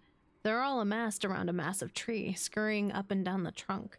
When you can see the tree itself under the swarm, you notice it's the same pale pink as the baby Ricky. Its tentacle-like roots meander a fairly large distance before plunging into the ground. When the Vriki see you approach, they get agitated, and they look hungry. Definitely hungry, like dozens of hungry grapefruit-sized furry pink spiders. The stuff of nightmares. Maybe they aren't so bad?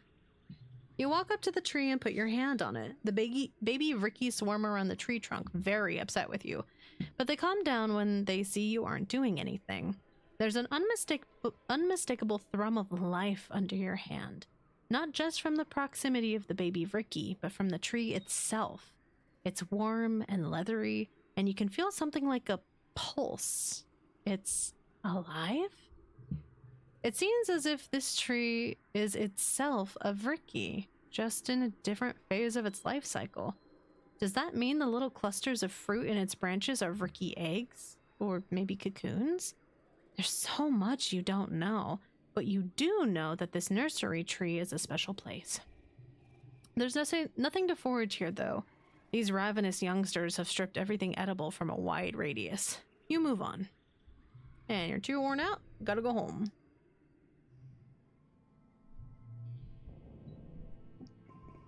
Not bad. We move into wet. Anybody got anything interesting to say? Really? Yeah, I need some time off.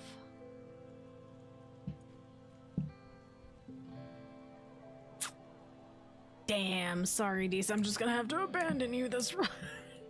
That's so terrible. Yeah, I'm gonna relax in the lounge so I can be with Tammy. You're relaxing after hours when Aunt Anne pops her head into the lounge. The kitchen, she announces in an artificially sweet voice, is looking for someone to help with part-time cooking duties. Someone young, someone responsible, someone organized. Someone, she stares pointedly at the teens in the room, who might have too much free time on their hands. Avoid eye contact. Sweating away over human food nanoprinters really isn't your thing, so you hang back. Besides, Tammy's hand shot up almost immediately. She is making little squeaking noises to try to get Aunt Anne's attention. She'll be perfect for it. Aunt Anne sighs and rubs her hands on her apron. Well, if anyone changes their mind, I could use the help. I'm gonna keep those.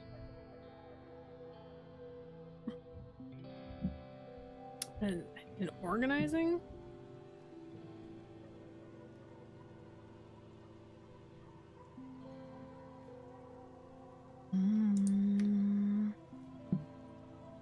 I probably won't get to that anytime soon, so.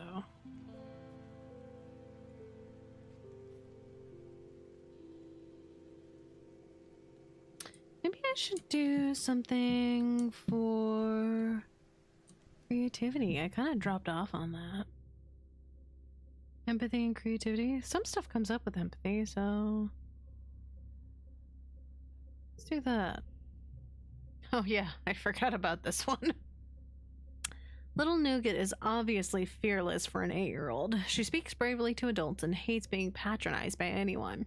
It's usually endearing, but Tammy has been trying to get her to put her toys away for afternoon quiet time, and Nougat is not having it. You can't make me, Nougat shouts for the 3rd time. First, I can't play in 0G. Then I can't play with a nano printer. No, no, no. I'm gonna run away and live in the jungle and play all day and nobody tells me what to do. Tammy looks to you for help. Wanna give this a try? You explain to Nougat that she can't play in 0G because we aren't in space anymore, and she's too young to use the nano printer, especially after she filled the entire room with rubber ducks that time. Nougat is, as usual, not having it. No, no, no! Nugget shoves you out of the way and begins running around like a tornado, knocking things off the table. Negotiate with Nougat. Such a funny picture. Persuade her with your scary face. Frighten her with your scary face. Let's negotiate. You corner Nougat and crouch down her level to negotiate. You make a deal. She'll put away all her toys except one and play quietly instead of napping. Then nobody has to live in the jungle. 3 toys, she counters. You tell her 2 is your final offer and shake hands. Ah, Tammy breathes. She's been watching the whole time and she's impressed that you managed it in such a gentle way.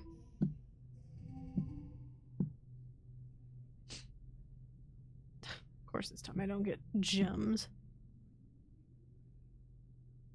+3 during these challenges. Damn.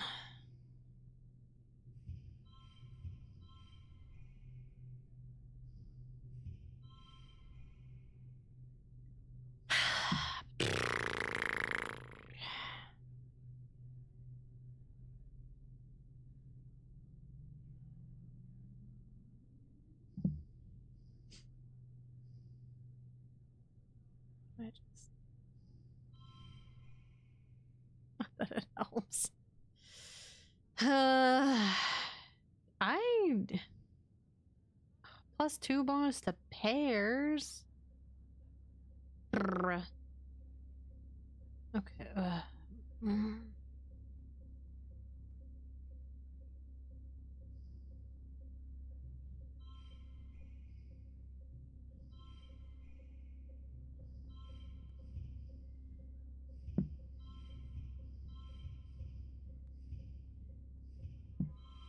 Okay. That will have to do.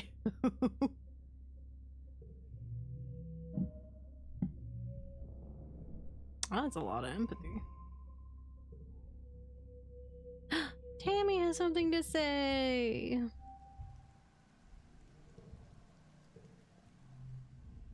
You find Tammy in the common quarters. She's heavily absorbed in cleaning, balancing on a chair to dust high up on the walls.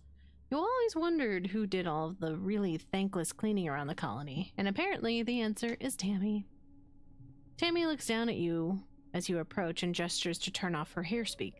Oh, hello, Solana, she says, pushing her bangs off her face with a sweaty, harried smile. She's clearly been at this for a while. I was just getting some cleaning done. Nothing like a shiny, clean room to take your mind off things, right? She grimaces, then seems to remember herself and covers it up with a giggle.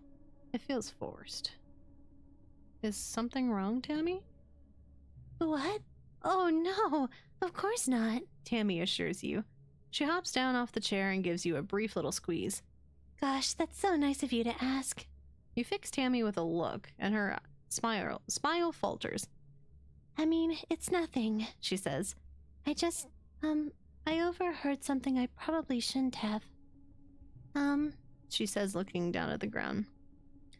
When I was getting something from the pantry, I overheard some of the adults in the kitchen talking about how the trippet stalks from the last harvest all had some, weird mold on them, and they had to throw out almost all of them. She tugs on her ear, miserable. If we run out of food, well... Tammy clenches her fist in her skirts. I wish I didn't have to hear about all the bad things. Why can't things just be good and nice and not so scary all the time? Grown-ups have things under control. Tammy nods resolute. Yes, there's nothing I can do about it anyway. I'm not as smart as Tangent or as strong as Anemone, but that's okay, because I'm really good at cooking and cleaning and taking care of the babies and doing all the other things a colony needs to keep running. I just want things to be nice and normal, Tammy blurts out. I wish people knew that I can hear them when they talk about scary things. Tammy sniffles and gives you a brave smile. Thanks for listening, Solana. I'm gonna go back to cleaning now, okay? You leave Tammy in the common area, continuing to avoid thinking about her fears through stress cleaning. Baby. Okay, we ended the famine, so everything is fine, right? Not gonna come back to bite me?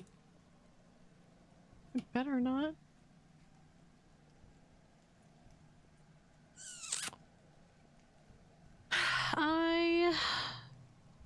I know I just relaxed. Oh wait, no. I can relax during gloom, and I can hang out in the park with my pets.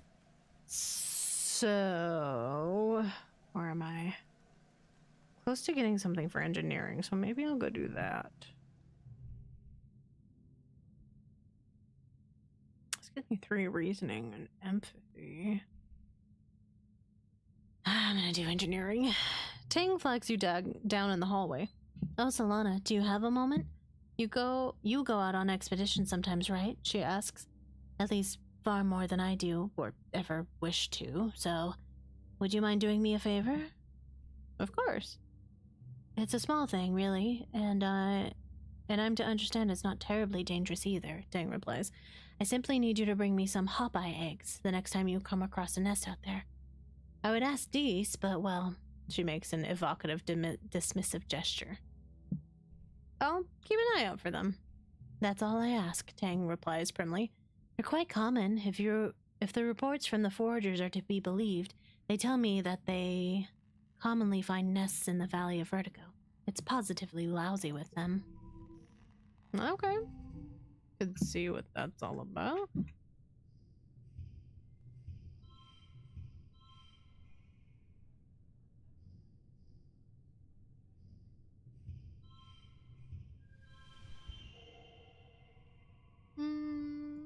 Can do that better.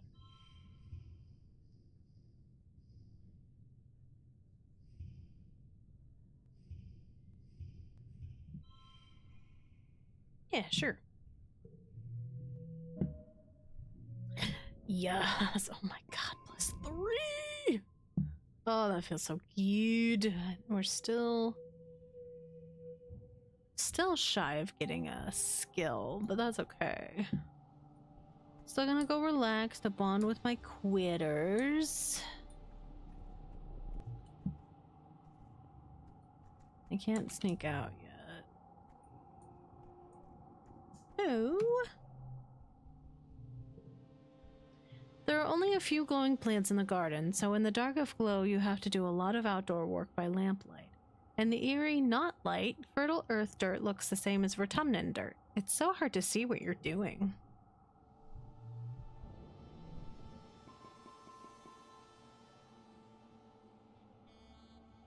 I guess I'll keep the hot buy stuff for now. And it's time. The roar wakes you. It would wake the dead. It shakes the walls, rumbles through the ship's hull, and makes your heart skip a beat.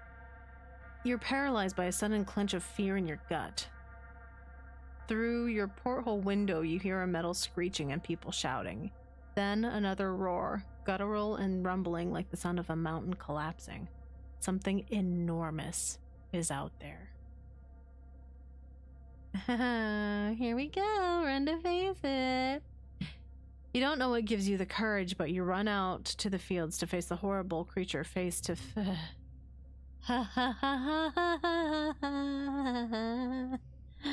were you guys expecting that? It has no face.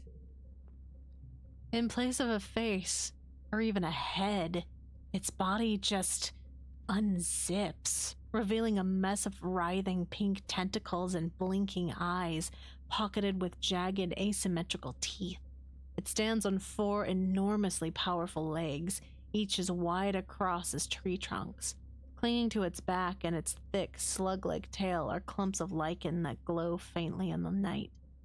The creature is nearly twice the height of a greenhouse, and standing on top of a flattened one, the wreckage of lattice and plants all around. Flickers of light from plas rifles and stun gloves light it from underneath, and the stench of ooze is thick in the air.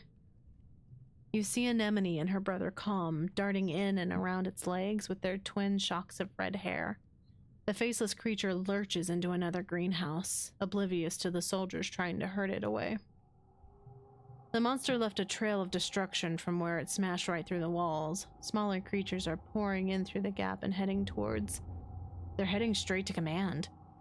You watch helplessly as the hordes of animals storm command, sneaking through torn away panels and smashing through windows.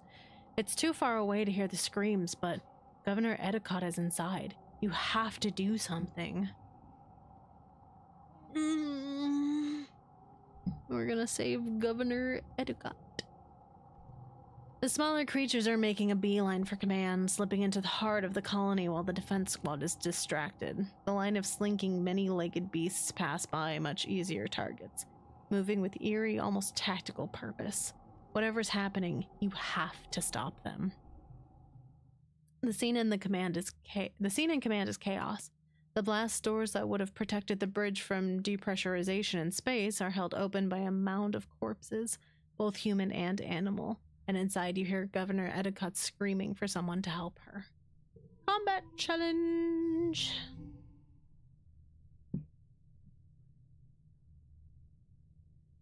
And all of these are already that, so... Honey, I've been hearing you whine. Why are you whining?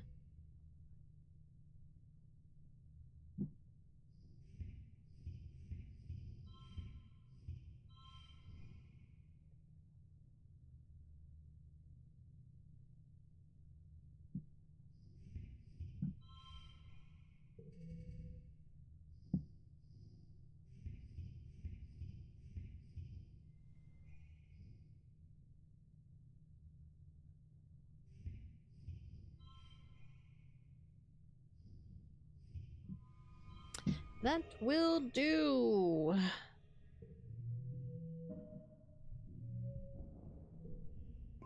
You beat back enough beasts to help Edicott escape the bridge. As you shelter under a meeting room table, you hear horrible noises from the rest of the ship. Metal screeching, that terrible abomination roaring, the sounds of the creatures outside tearing their way through the hallways and thrashing everything.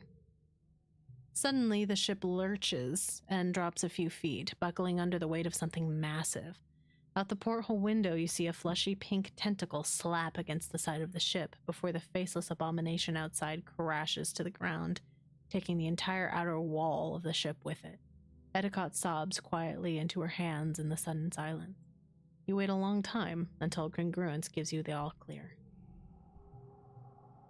The council calls an all-colony meeting to face the aftermath of the attack. In the oppressive gloom of glow, you gather near engineering with the other survivors. It's one of the few buildings still standing. The corpse of the Faceless still sits in the caved-in wreckage of the Stratospheric, spilling its flaccid pink tentacles from its horrible zipper-toothed maw. It's already beginning to stink. At least the governor survived. Bad card. Governor Edicott takes the stage and thanks you personally for rescuing her during the attack. Because of your bravery, the colony still has its leader. She also acknowledges the bravery of the defense squad, citing their heroism in finally taking down the Faceless. If only it hadn't gotten away from them and stampeded right into the stratospheric. At least they stopped it before it got into engineering, as it would have activated the reactor and left a crater the size of an asteroid impact. Geoponics is gone, the greenhouse is destroyed, and fields trampled. After a year of suffering, starving, and only barely scraping by, you're not just back to where you started, it's even worse. The entire front half of the stratospheric has been destroyed.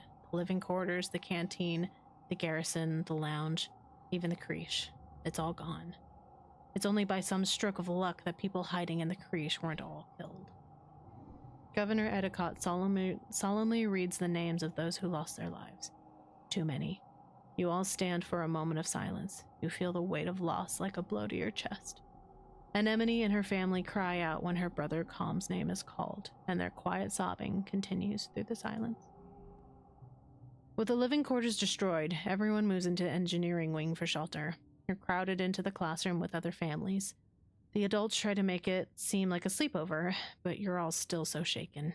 Tammy doesn't return to the classroom. The little one's got out okay, but she's still in medbay, and will be for a while. Anemone cries about her brother and screams at anyone who tries to comfort her. Eventually, you just ignore her grief, as painful as it is to hear her sobbing at night. You feel like you've been awake for days, and you'll never fully sleep again. You try, but you keep jerking awake, crying out in fear. Eventually, you fall asleep sitting up, held in your father's arms. Your sleep is fitful, but mercifully dreamless. Rest for now.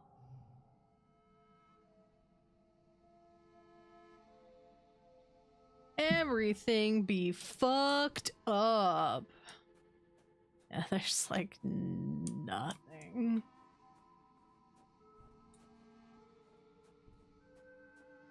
Can't even go out there. There is very little to do. I don't know that anybody will say anything. Ooh, okay, they will. Like the other people in geoponics, your dad has been working day and night to salvage what he can after the attack. It's gonna be okay, he promises. We just need to work hard. Cal? Cal puts on a brave smile. We have a lot to be thankful for, he says. We're still alive. That has to count for something, right? Man. Your mom looks overdrawn with lack of sleep. Be careful out there, she says wearily. Don't want anything to happen to you too. Deese is examining a bit of rubble, turning it over in his hands. Wonder if we're ever gonna find, like, alien tech, he says. Wouldn't that be cool? Nora, I still hear you whining. Mars crosses her arms and sulks. What is the point of having all these kudos if I can't actually use them to, like, buy stuff we need? Like, hello, it's not like I can mail order some supplies through the wormhole. Tangent frowns. I just don't understand, she says. Why now? Why does it keep getting worse?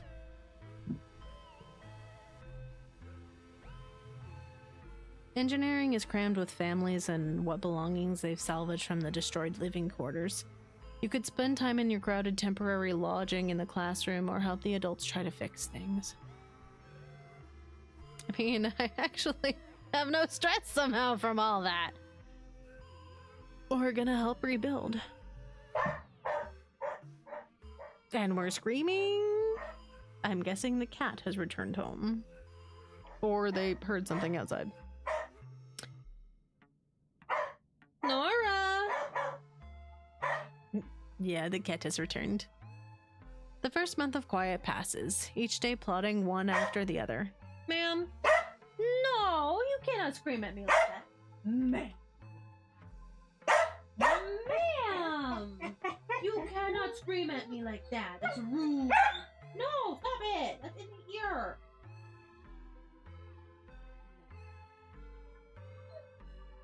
What? I might need to take a noodle break, even though I've been taking noodle breaks all stream. Ma'am, do you know how needy you are?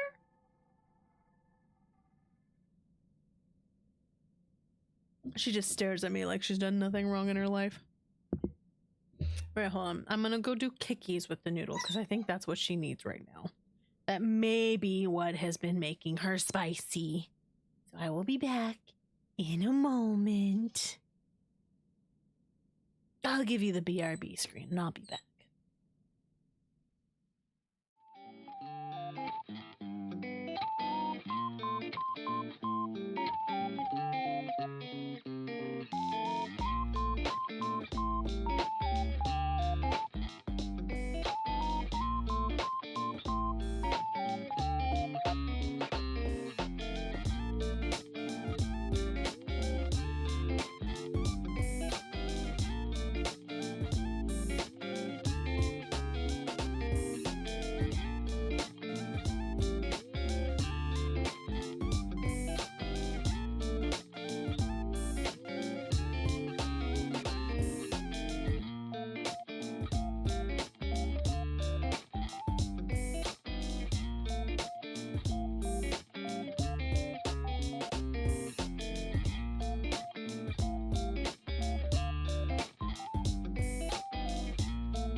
Okay.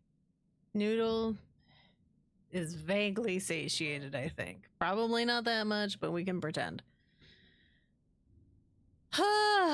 Anyway, the first month of quiet passes, each day plodding one after the other. You still have trouble sleeping in the classroom barracks, but there's nowhere else to go. Every day you wake up with the others and try to make the best of it. Grief and anger come in waves, not just for you, but for everyone. Some days are better than others. You're assigned to help rebuild the walls. The first part of the month is spent just dragging away the wreckage, sorting it into salvage or recycling. By the time that's done, crews disassembling parts of the stratospheric have delivered enough salvage that you can begin work patching up the walls.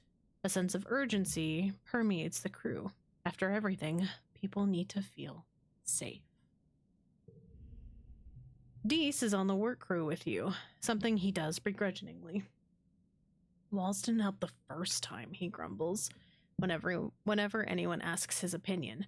We should just tear them all down and live like the animals do. If someone planted a bunch of buildings on my land, I'd be pissed off too. I'm gonna work work hard, Dees. I'm sorry. I'll have to do another very sad run, but I have to abandon the Dees run because I think that would be just too fucking sad. By the end of the month, you've made noticeable progress. There are other priorities and not a lot of construction material, but when last year's mushwood harvest is done drying out, you'll be able to do more. Even if Dees is right that it didn't help the first time, it's better than nothing.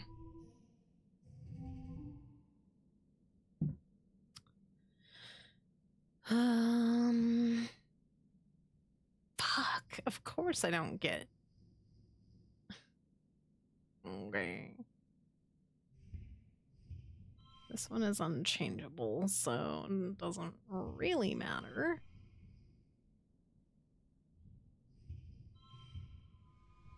That'll do.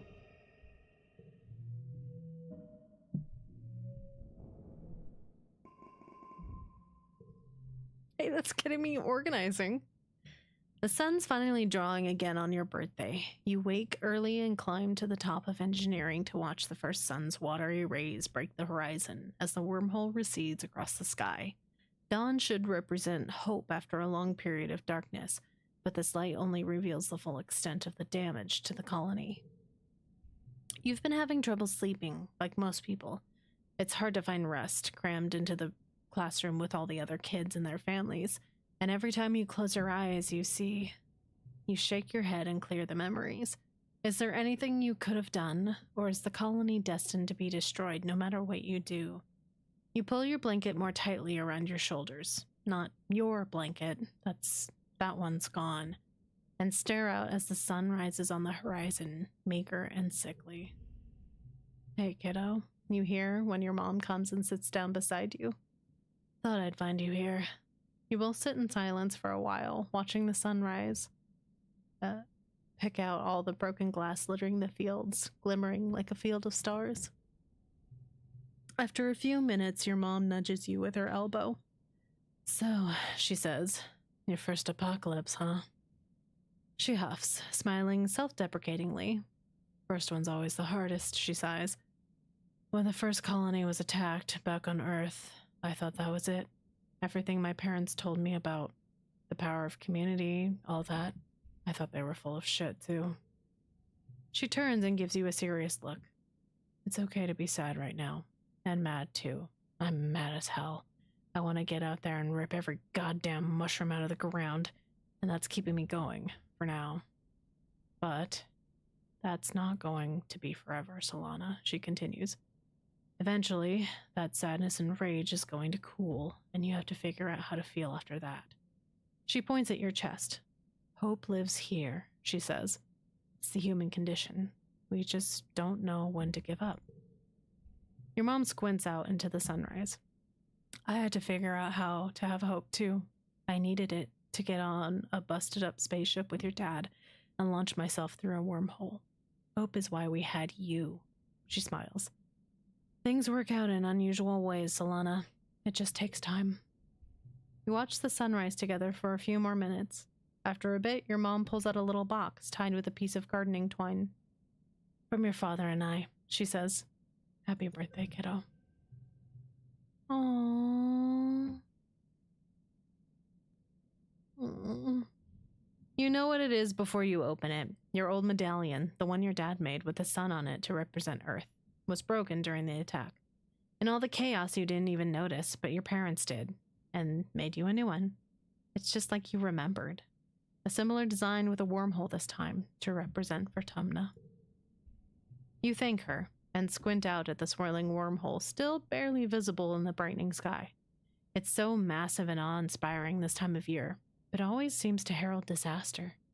You're happy to watch it fade away into the daylight. Your mom lets out a dark chuckle and slaps you on the back. What a birthday.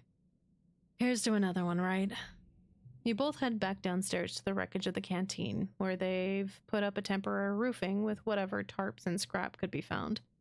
The colony nanoprinters, the few that still run, have been working day and night to replace the necessities of life, but larger construction projects are going to take some time. Aunt Anne has coaxed the kitchen nanoprinters into making soy gruel and pressed bars. Life-sustaining, but depressing. You and the other colonists eat your breakfast in stony silence as you mentally prepare for the day. Governor Udicott looks more frail than you've ever seen her, but her eyes remain determined. Last week, they held a mass funeral for everyone who died. There's talk of turning the Stratospheric's destroyed front half into a memorial shrine after everything useful has been salvaged. There's still so much to do.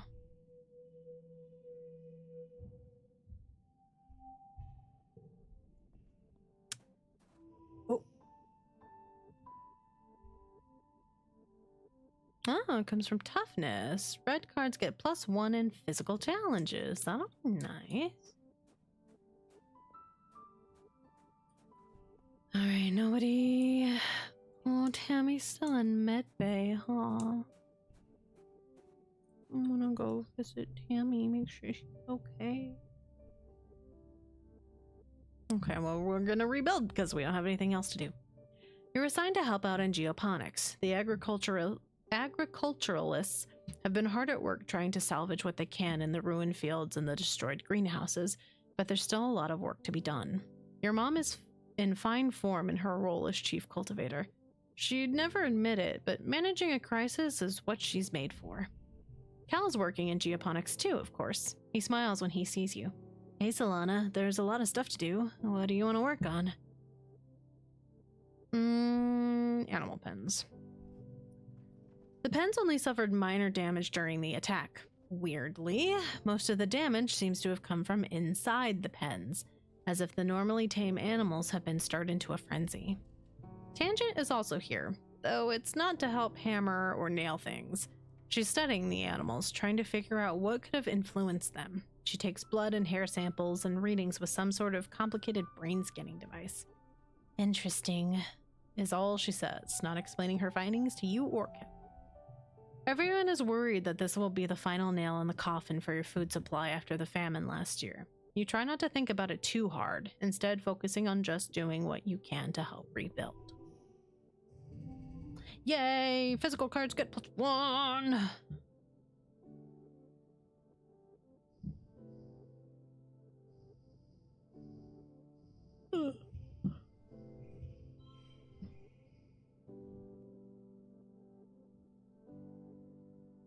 Interesting. If that's the case, I'm gonna do that.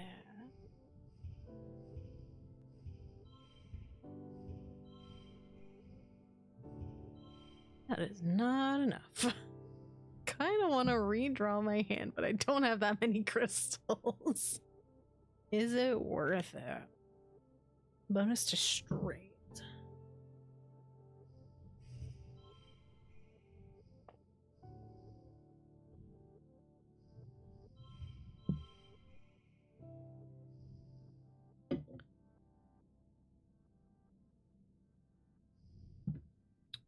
I need them all to be the same color.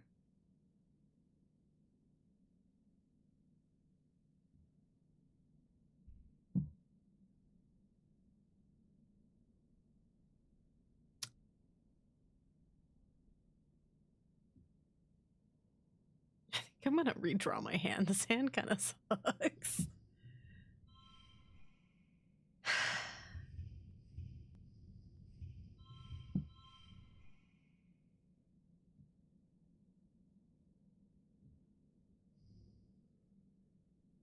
I have a couple of those, so well,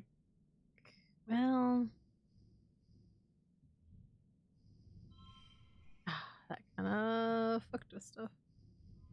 Okay, well, that was enough.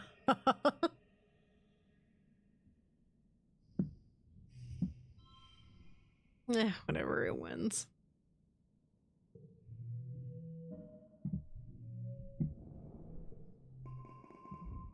You're eating in the mess tents when you hear something rumbling.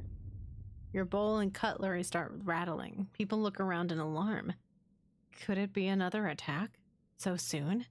You begin to hear shouting from outside. Someone runs into the tent. There's something falling from the sky, they shout. It's on fire! You join the crowd of people leaving your temporary structure to gather in the colony square.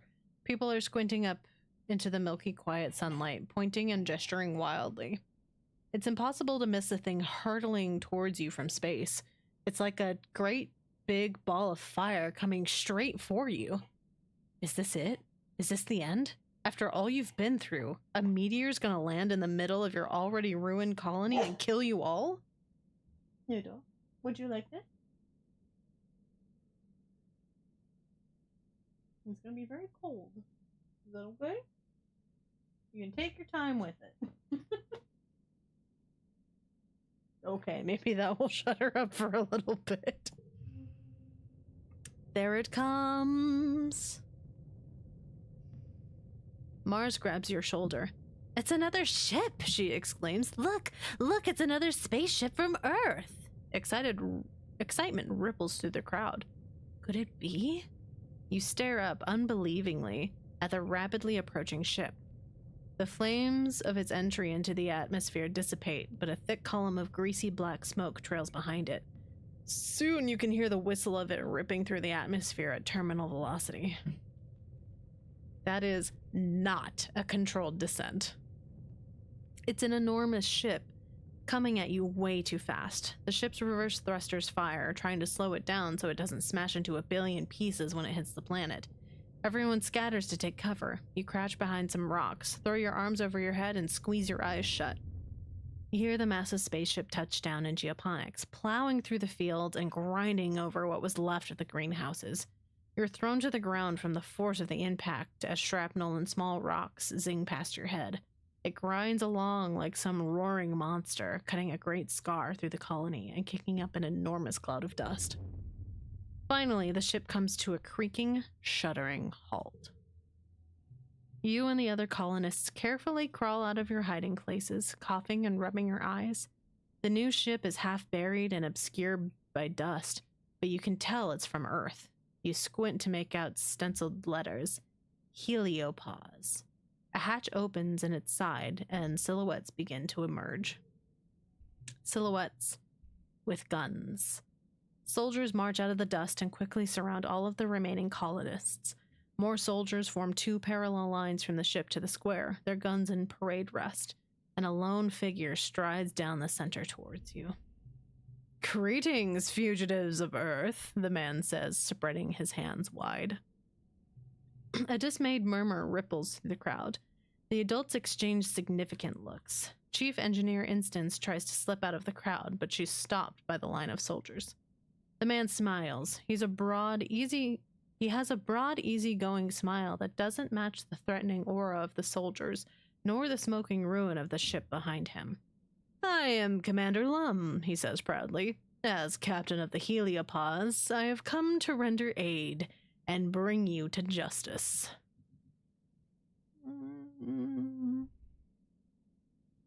Can I try to sneak away? Let's see what happens.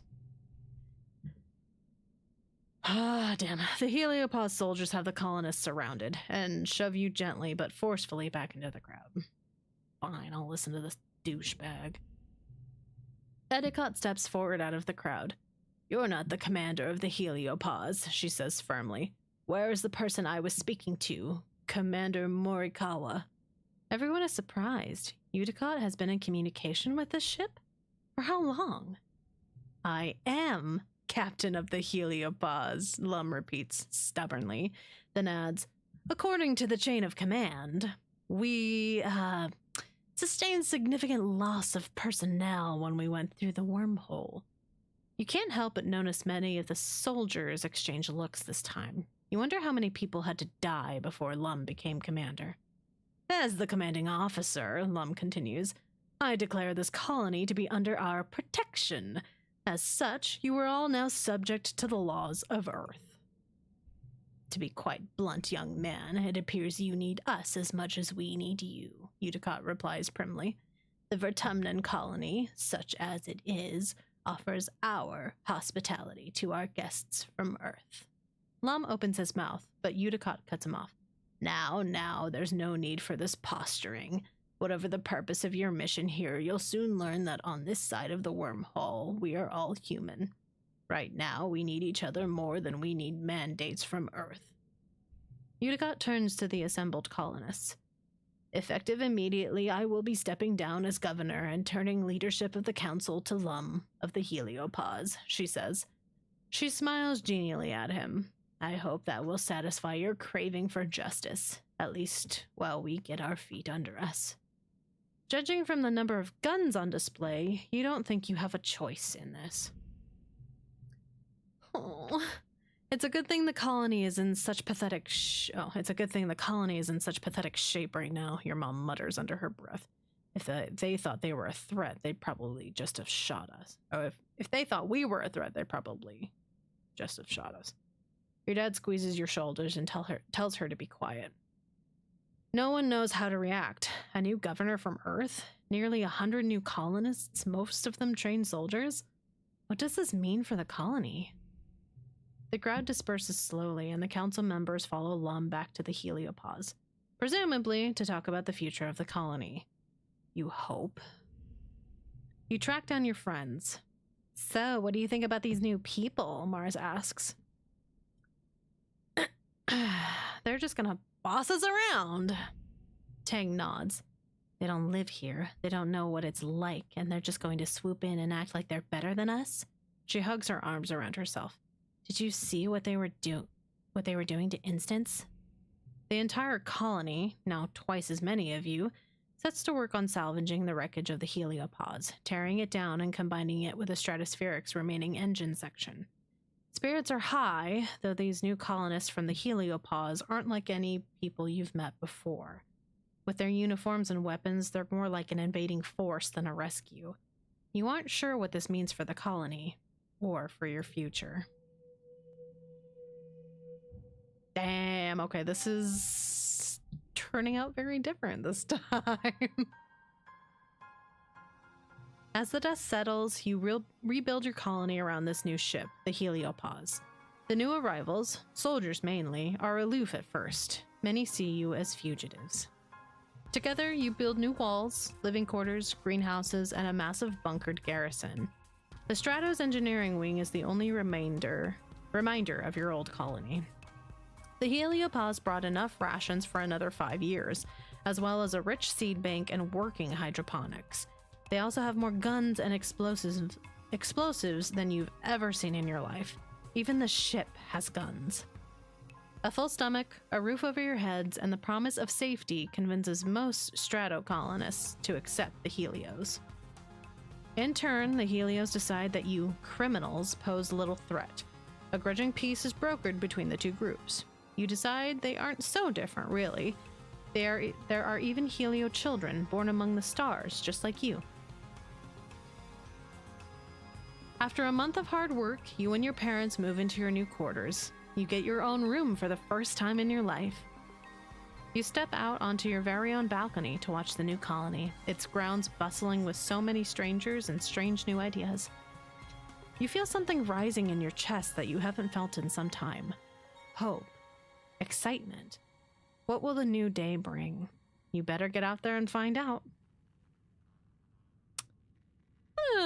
Cautiously step outside. I know what this is gonna be like. Oh, two of them together. I'm so glad Tommy's alive. Alright, so now everything looks very different because we have more space. We've expanded. Oh, the new babies are here. The new babies are here. Let's go. Oh, and they're both here. Oh my God. It's fine. I'm so happy. It's fine. Okay, anyway. I'm gonna take that. I'm just gonna run around. Deese is up there. Doesn't have anything to say. He's just being upsetty spaghetti boy, which is fair. Well, you know what? I'm here. I'm sure he has something to say about the colonists. Takes a long time to find Deese today. When you do, he's hiding in the bed of one of the transports used by expeditions. Don't make me go home, he says, pulling the dust tarp down over himself. It's so crowded. I can't hear myself think. Poor kid. It's only gonna get worse from here. We're not gonna talk about him yet. I need to mentally prepare myself for that bitch. Okay, so I think we will go around and do a little talky talk with people. I don't know if my mother knew when I was born how convenient my genetic modification would be in times of crisis, Tang says, rubbing her eyes with her forearm so as not to contaminate her glove. I can work 3 times as long as the other lab assistants with very little decline in cognitive function. Okay. Good. Smalls. Cal is catching a nap sprawled across a pallet of bags of fertilizer. Someone's covered him up with a scratchy burlap blanket. You're about to leave him alone, but he blinks awake and yawns at you. Hey, Solana, he says, rubbing his eyes. Sorry, just catching some shut-eye. It's all hands on deck getting geoponics up and running again. You need me for something? Hey, do I get... Ooh, yeah, that's a better card. Want to hear a fun nature fact? You tell him about the time Tang brought a skunk bug for show and tell in biology, and it's got scared and made the worst, most smelliest, grossest stink you have ever smelled. And everyone thought Tang had farted. Then Professor Hal had to clear out the whole room, and it took weeks to get the smell out of the bean bags, and it was so gross. But also kind of neat how such a tiny bug could make a whole room of kids run away. Cal laughs. I remember that, Solana, except the way I heard it, it wasn't Tang, it was you. Oh my goodness, Nora. Tammy stands at the door of the lounge, looking across the colony to where the geoponics dome are under reconstruction. Oh, hello, she says when she recognizes you're watching, or when she realizes you're watching her. Do you speak to Cal very much? Does he ever, talk about me? She flushes a deep pink and looks away. Oh, forget I said that. Oh my god, I ship it. Perform a random act of kindness. Ooh. That's not a bad card. I want to do something nice for Mars, Tammy says, fiddling with the hem of her dress.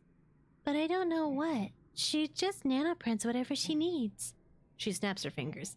Oh, I know. Why don't we ask Antecedent to help us put on a spa day for her? Aunt Anne has a whole cabinet of nice-smelling lotions, soaps, and scented candles.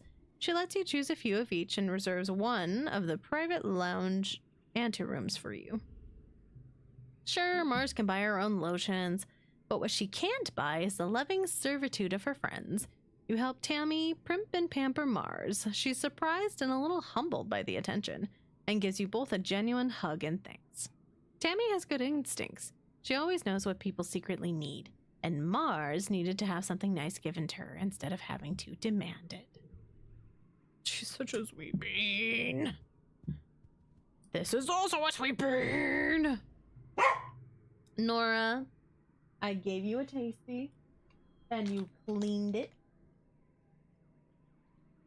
Just a little bit longer, okay? Stuff just went down. Things are different in outer space. Can you just give me a little bit more time? A little bit more time to have fun? Is that okay? Okay.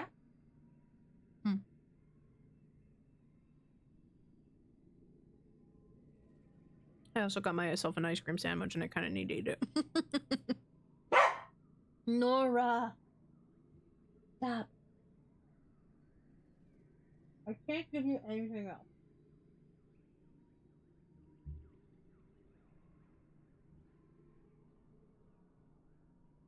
You've seen Nomi around since the heliopause landed. They're around your age and barely 1.5 meters tall, only coming up to your shoulder. You've never seen anyone dress as strangely as they do. Hi, their voice is high-pitched and quick. I'm Nomi. It's short for nomination. They do a little twirl and bow. You introduce yourself and ask what they do for fun. Well, Nomi begins. Kind of a bit of everything. I like designing outfits and reading manga and learning about dinosaurs and cool zeofauna and robots and aliens and watching anime and playing Laser Fable, of course. Mostly lately I play Laser Fable. It's so fun to play it outside in the great big endless outdoors. Nomi dances in a circle, waving their arms and gesturing at your surroundings. Challenge them to a game of Laser Fable. You're on! Nomi helps you install it on your holopalm and explains the rules. Laser Fable is an augmented reality game where you bounce hologram lasers off real objects nearby. It's speed-based, so you're running around and bumping into each other, and there are extended house rules about when it's legal to block each other's lasers. Okay.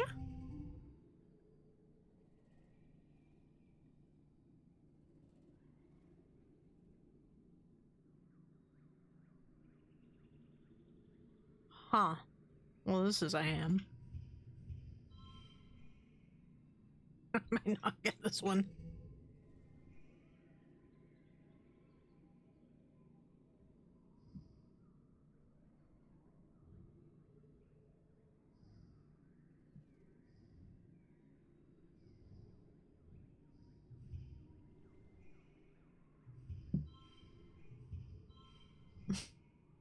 That's better, but...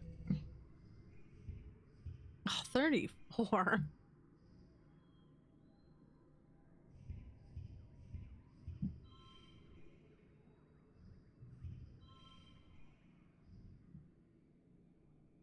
That's crazy, man.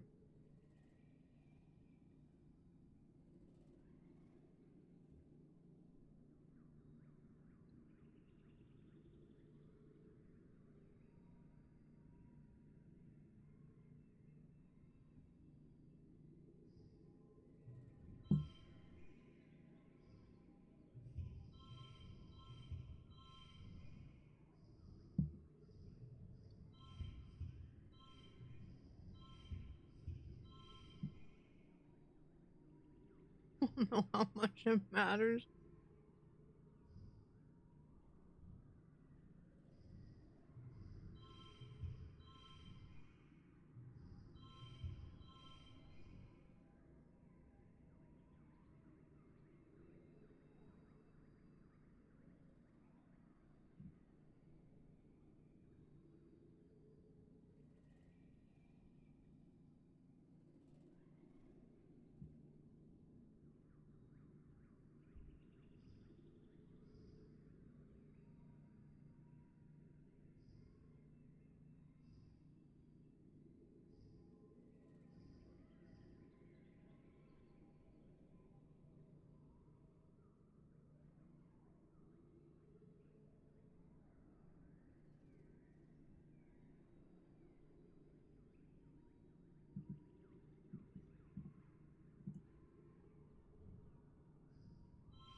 Closer.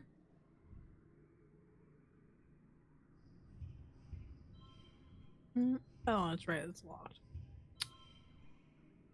I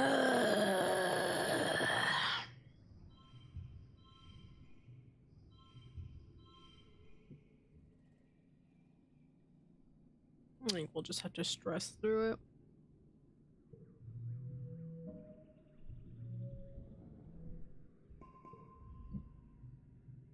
Right on, sister. Nomi gives you a high five, then with a couple quick flicks of their gauntlet gives you a kudos for winning. They explain this is how they always play Laser Fable with the kids from Heliosphere. Except they mostly don't want to play anymore. They say they're too old for it. They just want to be soldiers now. Except Rex. He's still cool. We will talk to Rex in a moment.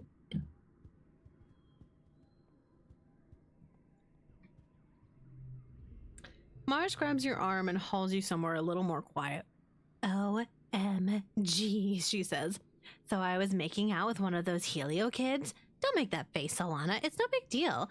And she said that they're not allowed to use their nanoprinters for anything except uniforms? She holds her hand to her chest. Excuse me? No wonder they're so boring. Clothes are the window dressing of the soul, Solana. Huh. Interesting. Alright. Literal? Oh, hold on. The colony's full of new people. Everywhere you look, you see a stranger. It's disorienting. After growing up in a closed spaceship, you never expected to meet any other humans that weren't made here on Vertumna. You bump straight into one of those people while you're jogging through the colony. Oof. He laughs and holds you steady, brushing the imaginary dust off of you and giving you a wide-fanged smile. Hey, it's one of the kids from the Heliopause. You think his name is Rex? Literal dog boy and backup plan. Hello, D. Well, I guess hello again. I think you've been here, but yeah, the goodest boy. I'm gonna do hi, hello, wow. Smooth, Solana, real smooth. He cocks his head at you, smiling. Hi, he says gently. My name is Rex. You managed to get out a hello. You aren't quite sure why he's having such an effect on your ability to speak or even think, but he doesn't mind. You notice he's wiggling his dog ears. They can really move independently. Look at that. I can flirt with him immediately. I have known him for 30 seconds. Yeah, but just been chilling and saying nothing. No, we vibing. Rex puts his hand against his cheek, looking cute and lost. Hey, since I'm new here, do you think you could help me find the construction yard? I thought I might apply for a job here. Backup plan is a go, because my parents are alive and I'm not committing to Dees when my parents are alive. Because that's just too sad, and you should know why. Everyone else, I will explain it eventually. Yeah, for you, anything. So backup plan is a go. His eyes widen as you wink suggestively, and he grins, wiggling his ears and lolling his tongue out like a dog. So adorable. Yeah, Dees is emo to the extremo. And I do want to complete that at some point. I want to see what that path is. But I have both of my parents this time, and I am not deviating from that path, so I'm just going to choose this one instead. I might just take you up on that, he says. You tell him everything is a bit changed since the Heliopause landed, but you think the construction yard is still near command. He thanks you for the directions. All right, we are gonna find out what this boy likes. I'm gonna get him a present. Engineering? Oh, that's right. He's a smart boy. Fuck, guys. What does that give me? Value is wild. Interesting. Well, yeah, I'm gonna look into that. Rex hasn't gotten used to life on the surface yet. You remember your first year. Rotumnus seems so enormous, so full of dangers and mysteries. Well, it still does, but the shock eventually wore off. Rex still has that slightly bewildered look on his face every time he walks outside and the sunlight hits his face. It's so bright and warm. What? Rex, are you a typical dog boy? If I give you a stick, are you gonna react like Dozy does in Fields of Mystria? I'm not upset by it, but I need to know. Oh my god. Wait, it's your birthday? Oh, shit. Woo! Rex howls with happiness as he takes the mush wood from you. You remember my birthday and brought me the perfect stick for my collection. He is baby. Also, hugs incoming. Aw, yeah, Rex exclaims, wrapping you in a strong bear hug. He even lifts you off the ground a little. It's a good hug, the kind that makes you instantly just a little bit more relaxed. He is baby boy, and we protect. And we get smart for him. I'm sorry, emo boy. I'll be back for you in another life. Dad. Hello, my little tomato. Your dad's voice rings out across the fields, hale and hearty. You don't have it in yourself to be embarrassed. Not during pollen. Not with the memory of him struggling to breathe so fresh in your mind. Are you coming to check on your old man? He teases you. He takes a deep breath, holds it, and lets it out comfortably. I'm doing great. No congestion, no sneezing, and I definitely don't want to take a hike outside the walls. Oh. Plus 1, 2, and from other cards. Ugh. Okay. Your dad pulls you into a big hug, ruffling your hair. He smells like sunshine and dirt and sweat, and you've never been happier to breathe it all in. He's alive. I'm proud of you, he says quietly. You can pull off miracles, kiddo. I'm gonna cry. And Mom. You've barely seen your mom since the heliopause arrived. When you do, she looks frail. Like all of her strength got used up last year, and she's only just starting to recover. Except instead of relaxing, she's hard at work rebuilding the geoponics dome. Must be hard for her to shake the fear it might happen again. Being able to load your tray full of food at the canteen is still a luxury you don't take for granted. Sometimes you make up a tiffin to your mom so she doesn't miss make up a tiffin for your mom so she doesn't miss lunch. Hey Solana, she says, smiling as you approach. Is that lunch? I've been smelling the caramelized onions all morning. I can't wait. You deliver the tiffin to her grateful hands and she cracks the lid and takes a big inhale. She smiles. You know, people used to give thanks before meals back on Earth. I think I can understand why. I'm just thankful you're here, Mom. She reaches over and ruffles your hair. You're a good kid, Solana, she says. She looks at you a second, weighing whether to continue. I know we don't talk about it, but I know how hard you busted your butt back then, making sure the colony didn't starve. I didn't get these cards last time. When you're fighting for your life, that's when you know the true measure of a person, she continues solemnly. I wish you didn't have to be tested at such a young age, but you really showed what you were made of. I'm so proud of you, my daughter. Okay. Background. Somewhere in here. In here. Yes? No? Gallery. Background. You can lose your mom. She will die at 14, I think. And she just like collapses from exhaustion in geoponics. So that was really fun to go through. So I lost Mom, I think at 14. Maybe, yeah, I think it's 14. And then you get like a year with your dad after that if you don't do anything about the shimmer. And then Dad dies to the shimmer. So I was orphaned at 16, 15, 16? What year is it? 15? I think next year he would have died if we hadn't figured out the shimmer stuff.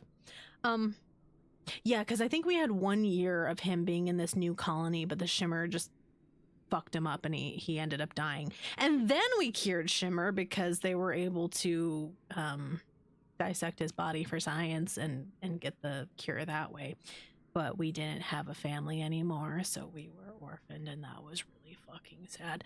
But I had Cal, and Cal becomes the new head of geoponics, and his mom. So like, I guess that there's that, but it's really fucking sad. So yeah, I'm gonna stick around with my parents for as long as possible because I don't want to do that again. Oh, I forgot about him. I'm gonna have an anemone first. Anemone looks around at all the new soldiers that arrived on the heliosphere. They look so cool, she mutters. Why didn't we act more like these guys in the first place? Because it would have been a really bad fucking idea, Anemone. It's fucking...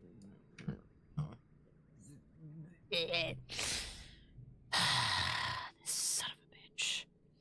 This new boy from the heliosphere is a couple years older than you. He's very handsome, and the missing arm gives him a heroic, battle-scarred vibe. He stands tall and ready for action, even though it's a normal, boring day. The other recruits milling around the garrison give him a wide, respectful berth. He sees you staring and gives you a curt nod. My name is Vase, Lieutenant Oliviatius, he says, considering you with a glint of challenge in his eye. And you are? How do you introduce yourself? just want to have some fun before I die. I'm into science? His expression doesn't change. Is that right? He says, with the air of a boy who's hard to impress. Nice to meet you, Solana. I hear it's been a rough couple of years for the colony. Lucky thing our heliopause came along just in time, he continues. Don't worry, we have some of the best soldiers. The very best. We'll keep the colony safe. I don't want to fill his ego. But also, we weren't doing just fine because everything got really fucked. Are you one of the best soldiers? We train as a team, but, Vase says, then clears his throat. Yes, I've won more than my share of zero-G judo matches and virtual riflery tournaments. Even competing against adults, he adds. No, we're not flirting with this bitch. Being planetside is totally different. You tell Vase that firing a virtual gun is nothing compared to running for your life through the jungle while a wild unisaur hunts you down. A unisaur, Vase says, leaning forward a little, his eyebrows raised. Did you actually say something to interest him? That sounds like a fun sport. I'd like to try it sometime. Go fuck yourself. You are my least... Well, that's not true. You're my second least favorite of the heliopause. I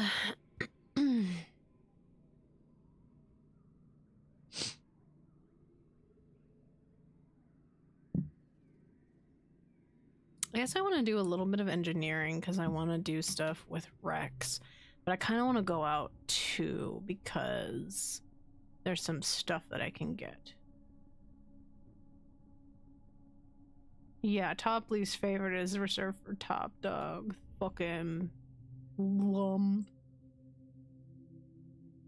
It's time for your end-of-term project. You're partnered with Tang and Nomi to come up with a project that uses everything you've learned about math, physics, computing, robotics, architecture, and astronomy.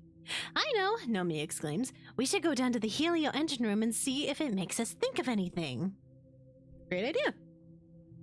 That's not a terrible idea, actually, Tang agrees slowly. We could do a comparison of the Helio's superior engine and talk about how Earth technology improved in the year between the stratospheric and the heliopause leaving Earth. Nomi nods excitedly and leads the way. No offense, but we also had, like, way better funding than you guys, Nomi exclaims as you head down into the belly of the Helio. You know, like governmental funding, right? Like, not just dark web stuff, but actual factual space travel budget. People were so mad when you guys left. The world didn't believe the Strato would even make it off the planet, but when you did, everyone left behind got super competitive. So our technology is like so much better. You and Tang try not to roll your eyes as Nomi chatters away. You split up to take a look at the different components of the Helio engines, from the cooling system to the nanocell reactors to the complicated banks of computers that all once housed the Helio's much less powerful onboard AI. The Helio might be newer, but nothing beats congruence. You're leaning in to take a look at some faded warning signs about pacemakers when you hear Nomi yell. Oh no, guys! Guys, I think I broke it! Help, I'm stuck! What is it this time, Nomi? Help them. You and Tang rush over to where Nomi is sprawled out in a tangle of cables, wrapped around them like a nest of snake bugs. Nomi looks too terrified to move, and for good reason. Every time they do, more wires snap free of their connections and contribute to Nomi's growing distress. The panel behind them beeps in warning. Help me, Nomi pleads. I'm afraid to move. What if I turn off life support or something? It's delicate, stressful work, but together you and Tang manage to pull Nomi from the disaster. You look down on the jumbled, hopeless tangle with growing fear. You're going to have to rewire everything. And hope you get it right.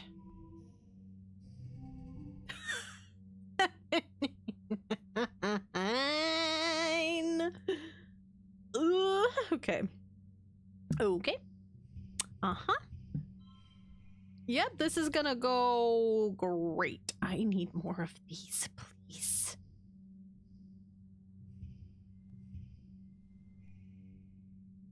These aren't helping.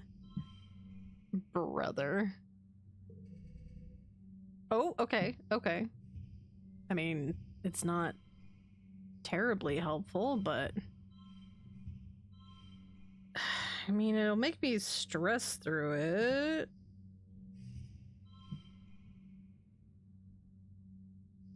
Wait, hold on. I can do this better. Swoop, swoop, swoop, swoop. Hold on, I can do this better. Swoop.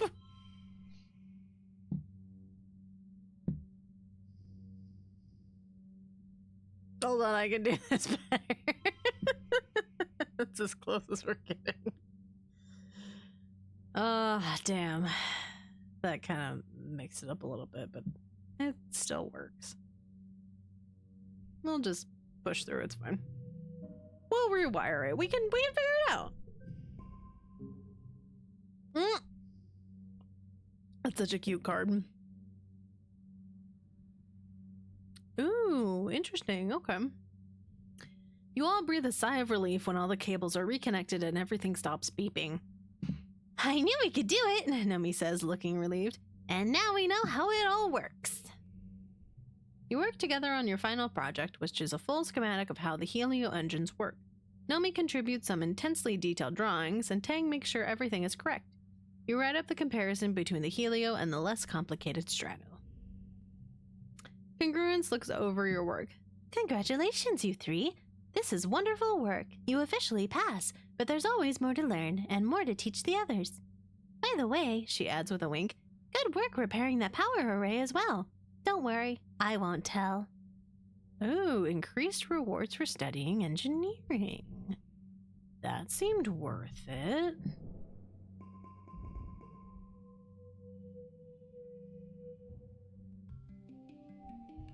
Next month.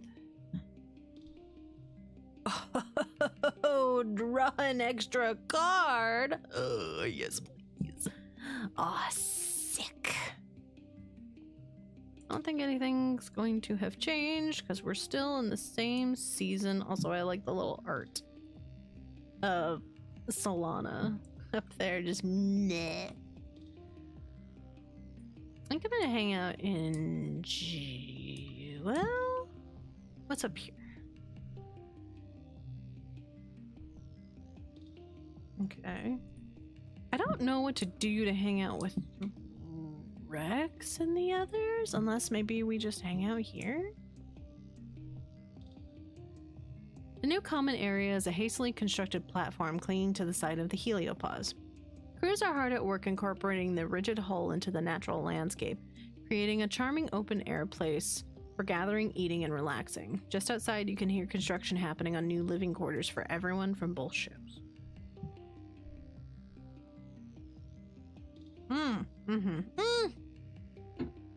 And we can get a relationship with Tammy. I might have to do that then. I should hang out in geoponics with my critters, but here we are. More engineering. You hear a scuttling of metallic legs. What the heck? And a strange knee-high robot bursts into your engineering lab, going full tilt on its 6 spidery legs. It slams into a wall hard enough to knock itself down. It seems to be having trouble getting back up again, and is flailing its metal legs around dangerously.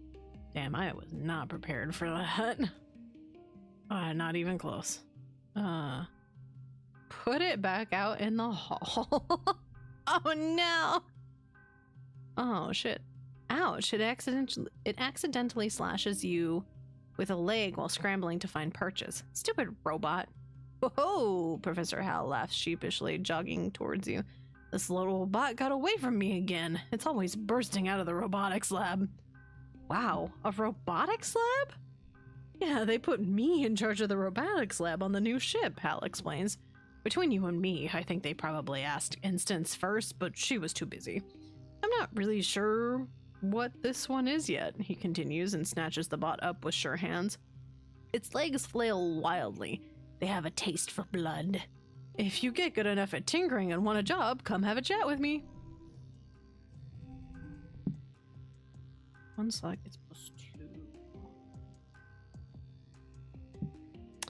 Keep between rounds, if only that was what was happening. of course I have no fucking mental cards. Let's do... Hold on, get the +2.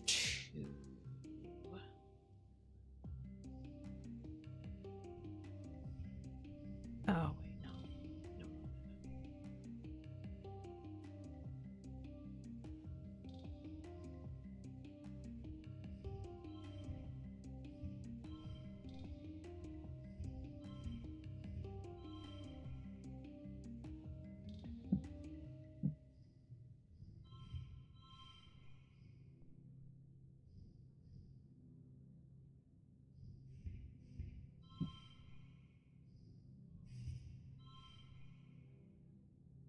Why is that one on the side is just so weird? Or one locked in that spot is always so strange. Not.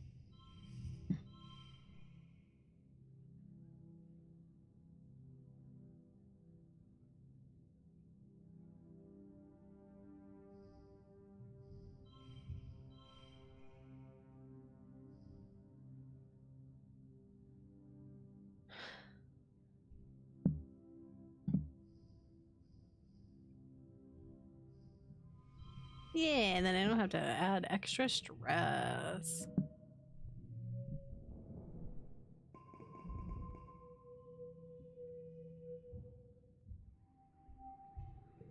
You're like, what? More month? Oh, what have you got, Tang? Anybody else have anything interesting? I'll work my way back around. No? Interesting, so it must be... Oh, it's probably from Baran ship, if I had to guess. We're actually pretty high with her this time around. I was not when I first played. Hey, Tang, what's up?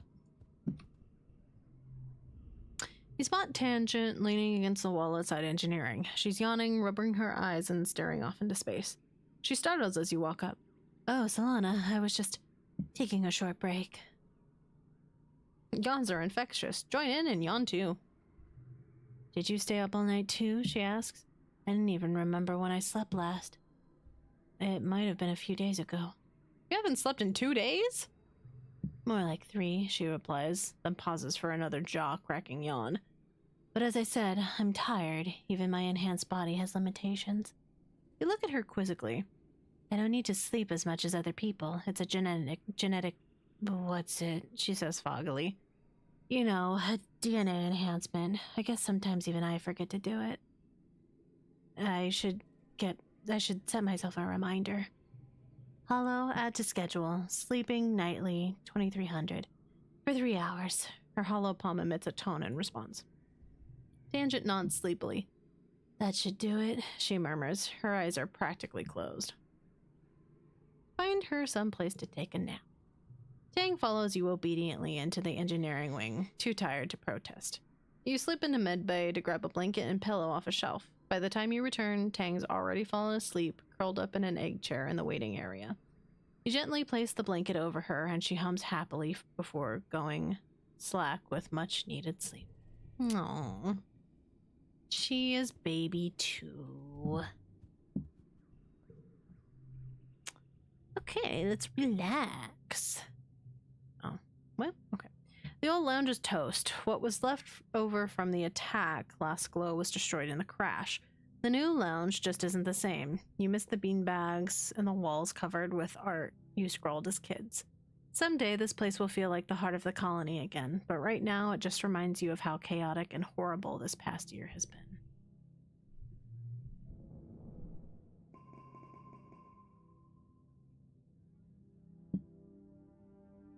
I'm getting rid of this card.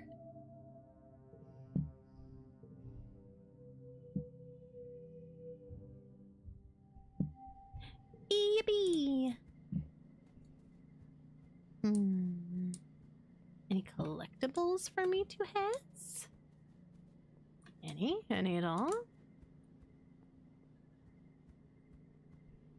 And nobody has anything to say to me?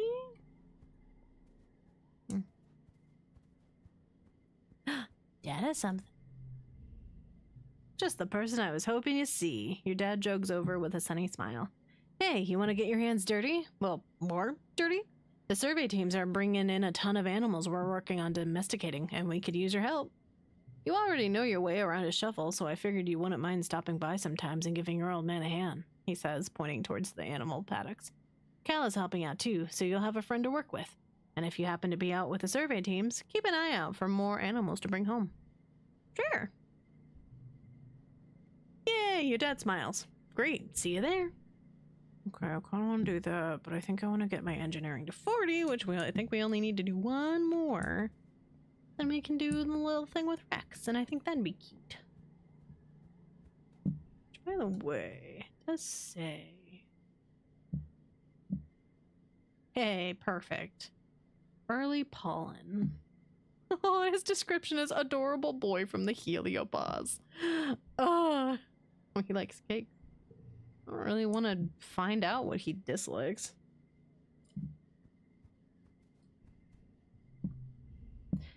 Nomi is running around making pew-pew noises at things like they're shooting imaginary lasers, which is fitting because that's exactly what they're doing. Well, hey, Solana, they say when they notice you watching. Do you want to play Laser Fable? It's so fun. Why is Nomi's art the best? Oh my god. Oh god, I would take so much time to get up that much creativity. Have I given Nomi a present? Huh, what would you like, I wonder? Do you want a flower? Do you want a cake? Do you want a crystal? Oh, I should give Tammy a flower, because Tammy likes the flowers. I have a shit ton.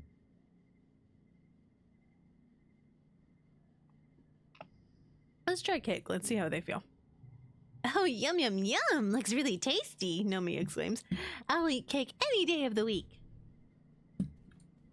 Speaking of, yummy baby. Tammy is standing outside the new lounge, looking in one of the windows. There's so many new people, she breathes. I know they're all probably lovely, but I've never made a friend who I didn't grow up with. What if they don't like me? Have a flower, baby. Tammy accepts the flower with a huge smile. Thank you so much, Solana. These are my absolute favorite, especially the yellow ones. Let's do a little bit of engineering.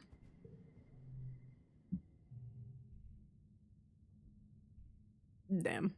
50. You and Nomi are doing independent study after hours when they stand up from their beanbag chair and do a little victory dance. Yes! They shout. It worked! Look, Solana! They throw something to your holo screen. The intro for the game Kyokyu Bishonen Kyutsetsu comes up on screen, and Congruence's full room holo projectors decorate the walls with a blue sky and rolling green hills. Peppy battle music fills your ears. Nomi claps their hands proudly.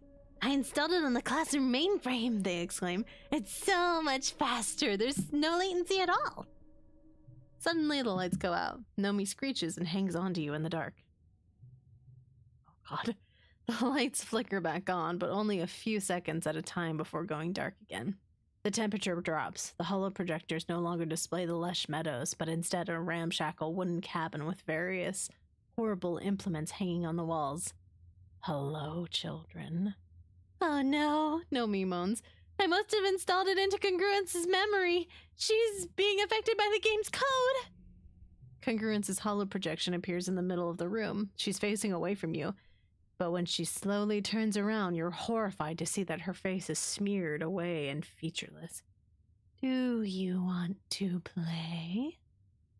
Nope, get an adult. Yes.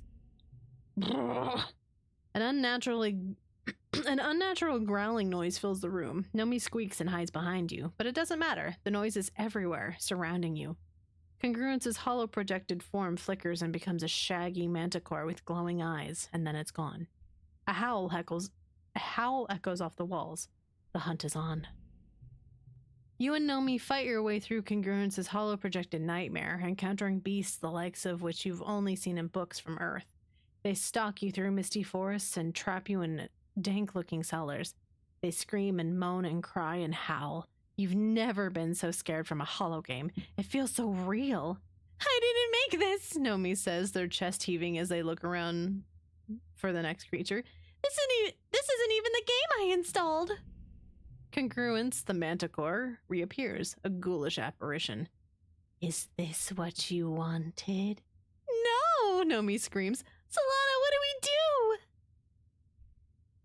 Apologize?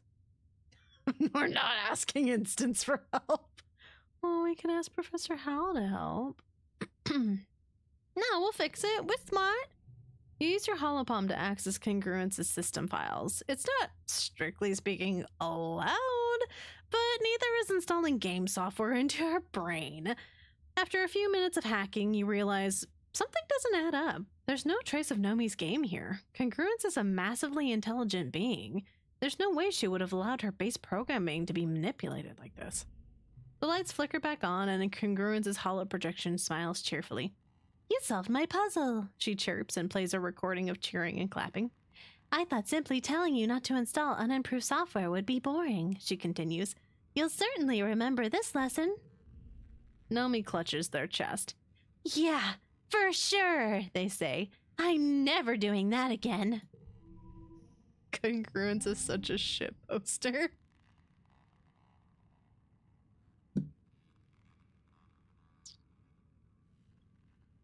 Okay. We can...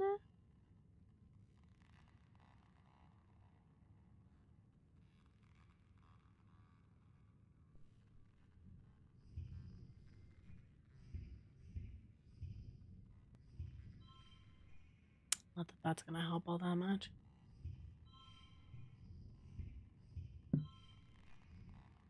But if I make you a blue card...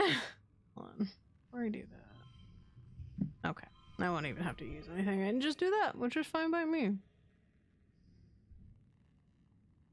Maybe I should consider... I should consider changing my little guys. 5 engineering! Yes! We can do something with Rex. The Vertumnalia Festival is a welcome day of normalcy in an otherwise chaotic year. Despite some lingering rivalry between the two factions, Vertumnalia is a chance for the Helios and Stratos to come together and appreciate the bounty of the planet. At least that's what the adults say. As Governor Lum takes the stage to address the colony, you can't help but notice the crowd has segregated itself according to their ship of origin. Rex shoots you away from over on the Strato side, and Nomi makes a silly face. Base is surrounded by other young soldiers, all looking sharp in their Heliopause uniforms. With Tammy standing beside you, you wonder if the two ships will ever feel like one colony. A fanfare plays over the square's announcement system. Lum's honor guard do a complex drill with their drone rifles. Greetings, people of Vertumna, he says, his voice ringing out over the square. We may be far from our beautiful Earth, but we can still celebrate and be thankful for what we have here. We've worked hard to save this beleaguered? I don't know why that word looks weird to me. To save this beleaguered little colony from the brink of destruction, and should be proud of our work. The Helios cheer. Your side of the square is more quiet. Congruence was trolling. I love her for that. I know some of you have been asking, Lum, how are you going to do it all by yourself? How are you going to run the colony, solve everyone's problems, turn this planet into a paradise, and look this good? Lum strikes a pose to a smattering of polite applause. I would throw up on his shoes. Well, I have the answer for you, he continues. The old council made a lot of bad choices, like illegally leaving Earth.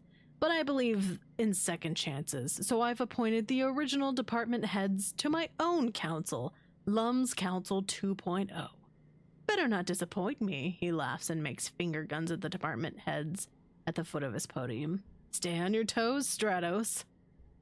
I also want to promise everyone here today that we're going to make Vertumna safe for humans, Lum says.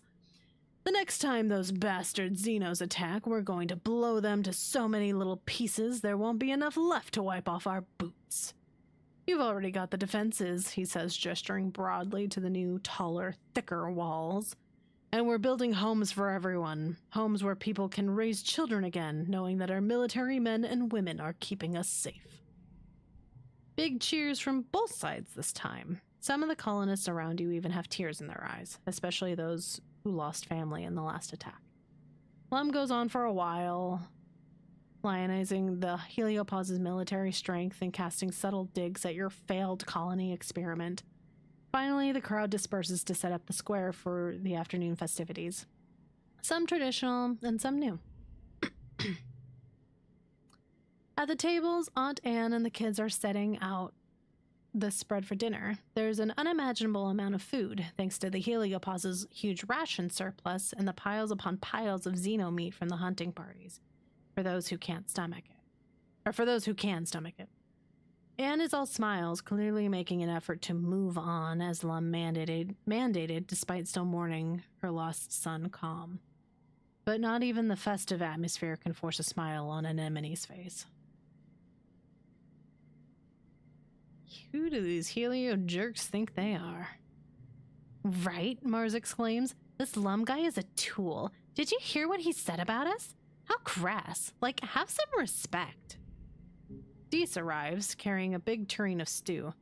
And now they're just taking over and everybody is okay with this? The adults are bigger cowards than I thought. Mars looks at Deese in shock that they agree on something for once. The chime sounds to announce that the square is set up for the annual competition. Trivia, bake-off, organizing. Fuck. Any combat for Xeno wrangling? Persuasion? Goddamn, I was focusing on the wrong shit the first half. Ditching the event sounds not bad, but let's do trivia. I am just like stuck to these two at the moment, and I'm not terribly upset by it. Hal's too busy to organize the science fair, so you do a Helio tradition instead. Trivia night, hosted by Congruence. You, Tangent, and Nomi all sign up. I miss the science fair, Tangent grumbles. But I've been memorizing facts to prepare. I won't hold my breath. 86.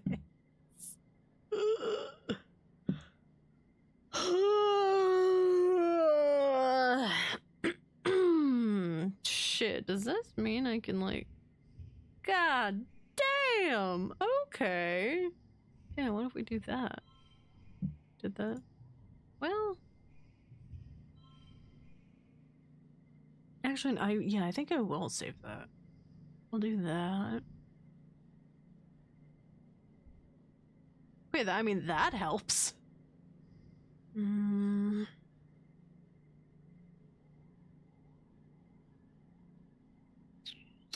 Wish I had one more.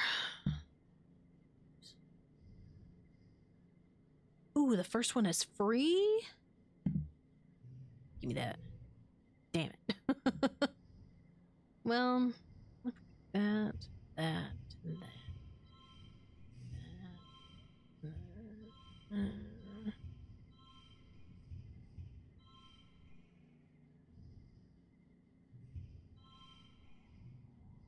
Fuck yeah, let's do that.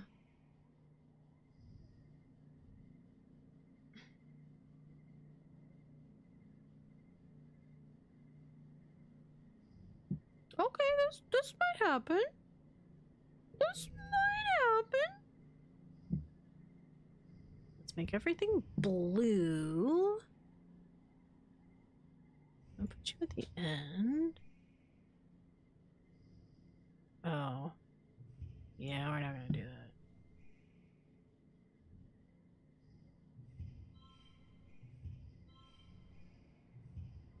that. Hey!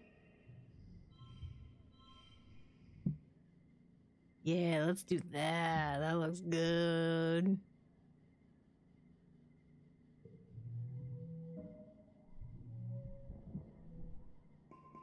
Sick, I'll take Reesing. Oh, they're so cute. Oh my god, the art is so good. You get most of the questions right. All that studying and watching holovids definitely paid off. Nomi shrugs off their loss. Tang tries to, but you can tell she's actually kind of ticked off she didn't win. After the festivities, the mood in the colony is a lot lighter. You see people smiling easier, and often see mixed groups of Helios and Stratos socializing together. It feels like the first time people have actually let themselves relax. Alright. I want to make it through this year. And go from there. Damn, I need to do something with Rex. Otherwise, I guess I wouldn't be the worst, assuming that Nomi is interested in a relationship. You find Nomi in the lounge, flanked by 2 holoscreens and doodling in a sketchbook with real paper. One holoscreen is playing an animated kids show, while the other is a wall of text that looks like it might be a translation guide of some kind. Nomi's attention moves between the 3 easily. When they see you, they jump up and quickly close their holoscreens, sitting up straight and clutching their sketchbook to their chest. Oh, hi, Solana! They giggle, rubbing the back of their head charmingly. How you doing? It's okay. You can watch cartoons here. Nomi relaxes a little, breathing an exaggerated sigh of relief. Good, because I really like cartoons. Nomi sets their sketchbook aside and looks around, conspiratorially. I thought you were gonna bust me for jailbreaking my holopad, they say. All the Helios kids have restrictions on what we can watch and for how long, but you guys have so many more cartoons than we had. Nomi throws their arms in the air. Like the first season of Turbo Girl Hyperjet Transform!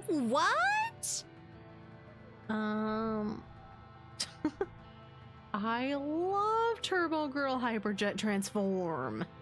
What? Nomi cries, slapping their hands to their cheeks. Really? It's the best cartoon ever made! What else has schoolgirls who look like aircrafts from the waist down battling evil aliens while dealing with the stresses of high school life? You have to agree, you were pretty fond of the arc in the 3rd season where Kamiya and Otoko disagreed about whether Haruka could truly be considered a hyperjet if she was part helicopter. The Helio Media Archive only has season 2 through 9 and only 3 of the OVAs, Nomi says, puffing their cheeks out. I can't believe in the 4th OVA, Flight Captain Yumiko gets captured by the aliens and brainwashed into thinking she's been an alien sleeper agent the whole time. You hadn't seen the 1st season? Nomi shrugs and pokes one finger into their cheek. Spaceship kids make do. You don't have to know everything about something you like in order to call yourself a fan, Nomi continues. Just liking it with all your heart is good enough. She's so cute. Oh, interesting. Nomi laughs and flips over their sketchbook, showing off some of their drawings. I was drawing some fan art for the show, they say. Well, it's kind of fan art. Okay, it's really more like if I was a character in Hypergirl Turbojet Transform. Ooh, what kind of aircraft would you be? Nomi blinks at you, clearly stunned by your interest. Oh, well, okay, kind of. You see, all the cool aircraft are like already taken, and it's rude to be a double. They press the tips of their index fingers together and look thoughtful. Sometimes I draw my character, as something weird like a hot air balloon, but then I think, it would be kind of cool if I was the only regular human in the Turbo Girl Hyperjets. They are so cute. So precious.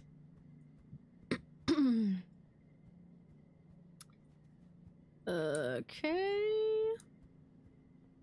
We can do the Rex thing. This is not up here. Ooh, gimme. I kind of feel like I want to go out again. But I do have a couple years, so it's probably fine.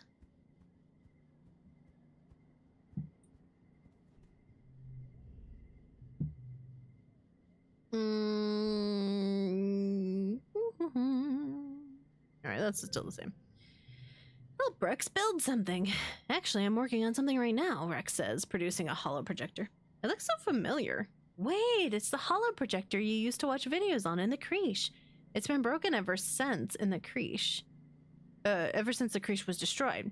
I was hoping you could help me fix this up. I want to have outdoor movie nights. You help Rex bring the holo projector back to life, then make him an outdoor theater for it, complete with overhead lights and comfortable places to pile up your bedding. Aunt Anna provides the snacks. Rex looks at it with pride. We just had to figure out what to play for our opening night. Baby. Also... Ooh. Fuck, what do you mean, 80 in engineering? Huggies. Oh, Rex throws his arms wide. Coach, I'm open! He laughs, catching you as you throw yourself into his arms. He spins you around and growls into your neck, squeezing you tightly. It's a good hug, the kind of hug that makes you instantly just a little more relaxed. That's because we got heart up, huh? This is a heart event. You find Rex playing cards by himself in the lounge with an actual physical deck of cards. He looks up as you approach and visibly brightens when he sees you, sitting up straight with his dog-like ears on alert. Well, hey, Solana, he exclaims. How's it hanging? You want to play a game with me? Sure, what kind of game? It's called Bottoms Up, Rex explains. We both play a card from our hand, then we think... Oh, we both play a card from our hand we think is lower than the one the other person is playing. The person with the lowest card wins. If you win, you get the number of points that are on your card. Plus, you get to take the loser's card and add it to your hand. So you want to play low... So you want to play a low card to win, but if you play your high cards at the right time, you get a lot of points. It's a game of compromise. Oh shit. I don't have kudos. I used to play it all the time back on the Helio, but now everyone's here and, you know, realizing their big dreams of being heroes and saving humanity, Rex says, rolling his eyes with a good-natured grin. Soldiers love to gamble, Rex says. You know, that thing we use here, kudos? We can bet some kudos on it, or maybe we can bet something interesting? What do you mean, more interesting? Sir, we are 15 and 16. I guess it's teenagers. Do we still? I don't even think we still have like the hormone thing. Anyway, well, Rex says, his smile turning a little wolfish. Have you ever kissed anyone before? Sir. No, because we were going in one direction and now we're pivoting hard. No, not yet. Oh, God. I didn't think this would go so fast. To be fair, they arrive, what, 5 years after everything? So they're like, here, let's jam pack everything. Also, we are teenagers now, so it's more prevalent, I guess. Really, Rex asks? Wow, but you're so pretty and cool. Oh my God, sir. And this is very interesting because I know what he looks like when he's older, and good God, of course. He puts his hand on yours and leans in, looking at you with a sincere expression. I'd love to be your first kiss, Solana.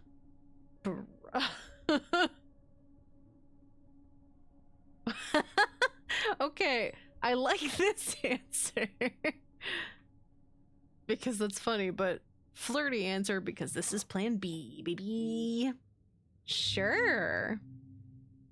Rex puts out his hand to shake a paw. Or shake on it. Deal, he laughs. The anticipation is the best part. Oh, we get a little thingy. Baby. Rex shuffles the cards and deals half the deck to each of you, and you begin to play the game. The best thing about this game is that it's not very hard to play, Rex says, scooping up his winning cards. It's all about how well you know the other person, and well, we don't know each other very well yet, so what do you want to know about me? Can I ask all of these eventually? What do you like to do for fun? Talk to people mostly, Rex says, and puts down a low card to win the hand. I like to see what everyone's doing and help them with stuff if I can. I just really like being around other people. I like doing whatever they're doing. Oh, and cuddling, of course. I love cuddling. And running. And chasing stuff? He rubs the soft inner part of his ear and smiles sheepishly. Have you made any friends here? Oh yeah, of course, Rex says. He looks happy. All of the adults are so much nicer than the ones I grew up with. Like, they care so much about how and why they do stuff. I love being around them. And the other teens, like, whoa, you guys are all so cool? Anemone and Tang are so passionate. Cal and Tammy are so sweet. And Mars is like a galactic level hottie. Wow. He trails off, lost in thought. Oh, and that these guy seems interesting too. What are your plans for the future? Rex blinks at you. Oh wow, big question. I don't know. I think if I stayed on the heliopause, I probably would have ended up becoming a soldier like everyone else, but planet side? Rex smiles to himself as he puts down a high card. I could do anything. I've always liked making things with my hands, and I like to make other people happy. Maybe I can do something with that. Enough talking, let's just play the game. You play out the rest of the cards, staying fairly even in points until Rex is left with only one card, and you have two. You're trailing, but not by much. If you play your low card for an easy win, you'll gain enough points to make it a draw. If you gamble on the slightly higher card in your hand, you might lose entirely, but you could win. Oh, check Rex for tells. You scrutinize Rex. You're not sure why, but you get the sense he's not really confident he'll win this hand. If you want to win, you should play a high card. Okay, play a high card for a chance to win. You put down your higher of your two cards, and Rex shouts, "Are you for real?" He laughs. That was a really risky play. You're lucky I only had a high card left. He turns over his card. It's even higher than yours. You win the game by a comfortable margin. Rex tidies up the cards, biting his lip with one little fang as he darts you a coy look. So, you want to cash in that bet, winner?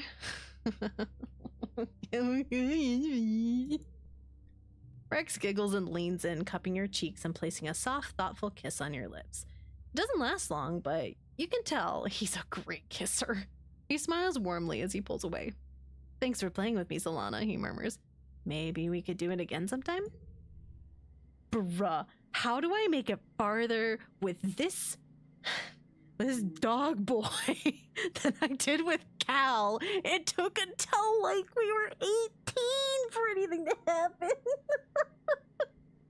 Okay, anyway, I have the rest of the year to get through, thank you.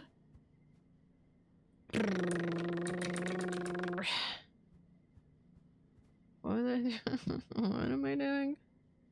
Do I want to do animal stuff? There's no way I can get to some of the things that it's asking for. 80 engineering? Cook it. Web.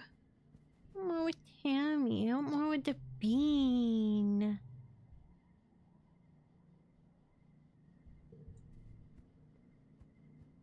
I'm gonna work in geoponics.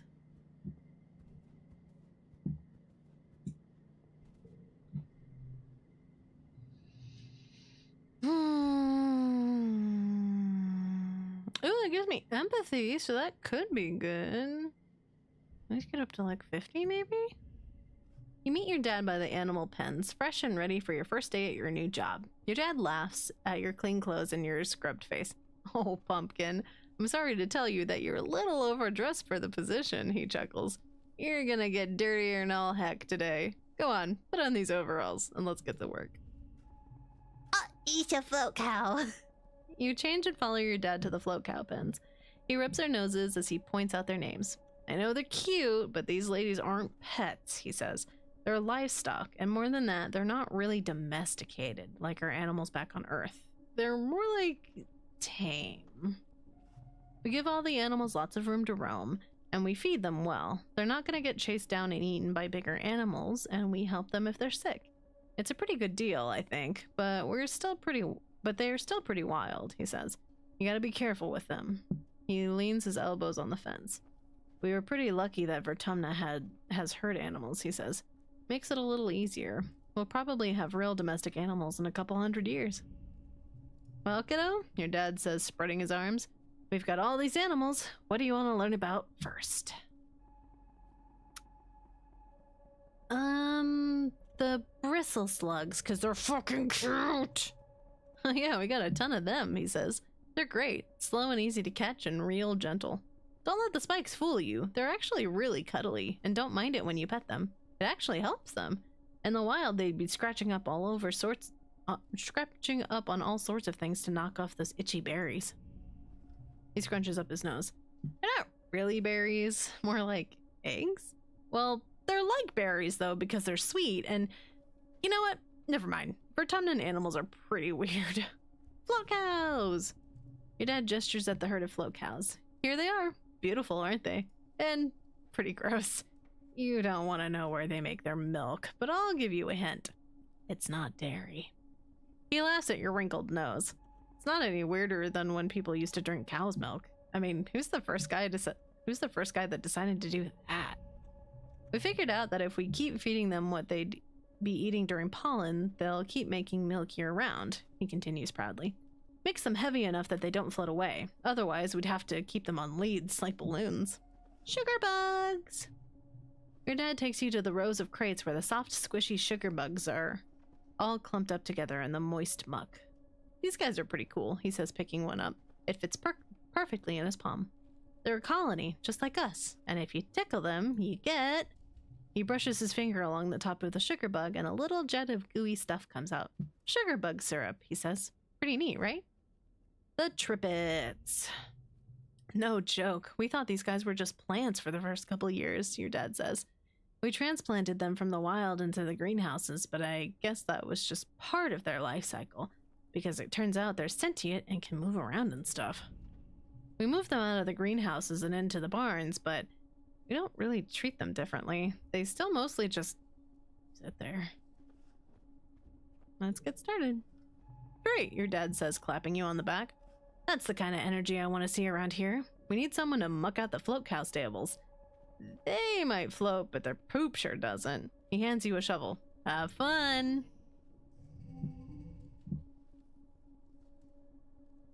Bonus to pairs.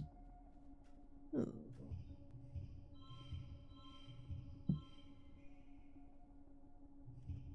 Yeah! Yeah, it's been a while since I got a super goal. Let's go! Holy shit! Can I do that in other places? Like in engineering, please? I forgot I should look at gear.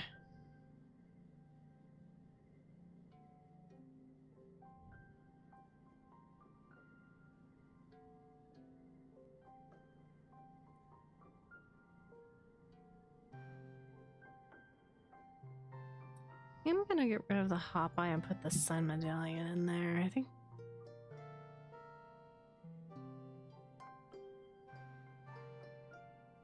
think that would be better. Okay, I'm gonna go do some more engineering. I wanna see if I can get like big uppies.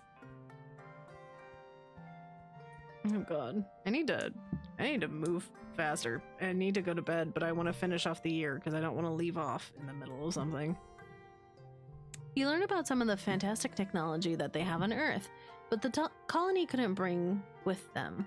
At least you brought all the plans and knowledge you could. Maybe someday you will be able to recreate them on Vertumna, or come up with your own incredible technology. Alright, that one was fast. Oh, okay. Oh, yeah, let's go. You are not the highest value. Oh, card gets +2. So... I mean, you're still not going to be the highest value. You 4?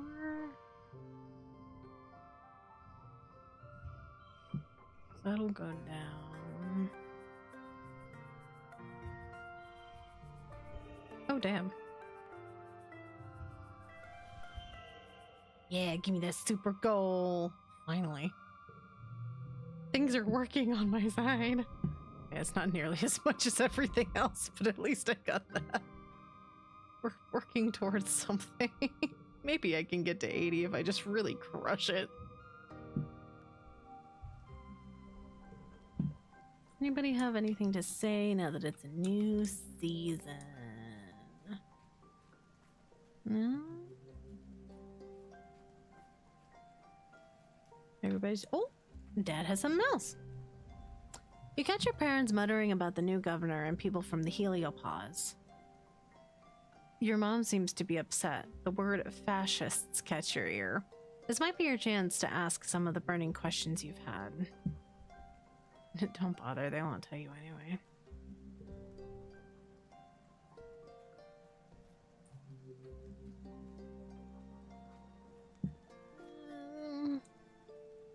That is? Oh, Nomi? What are you doing over here, Nomi? Oh, I forgot that Nomi does go out on missions. Yeah, all events have respawned. My biology and perception. I wanted to go ahead and do something.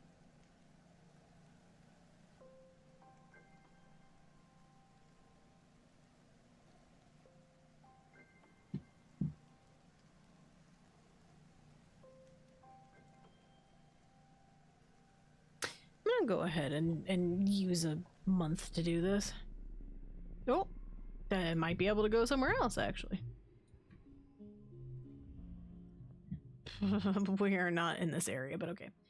Chief Surveyor Utopia stops you in Dees near the depot. Feel that? She asks. You can feel a kind of ominous distant thumping, pulsing regularly through the ground. If you stand still, you can feel it vibrate up into your own body too, like a massive global pulse. Utopia says, checking her Arita on her holopalm. I reckon it's naturally occurring, she concludes, but it's giving me the wheelies all the same. You two better check it out. Mind you stick together and take readings on the way, in case it's dangerous. You and Dees look at each other excited. You follow the thumping, now an audible noise growing louder, west until you've roughly triangulated its location. You know you're getting close, but it sounds like it's coming from all around you, and your instruments aren't precise enough to help. Follow the sound. First collectible is for Wii!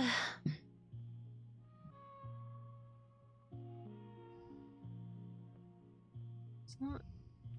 I want to save.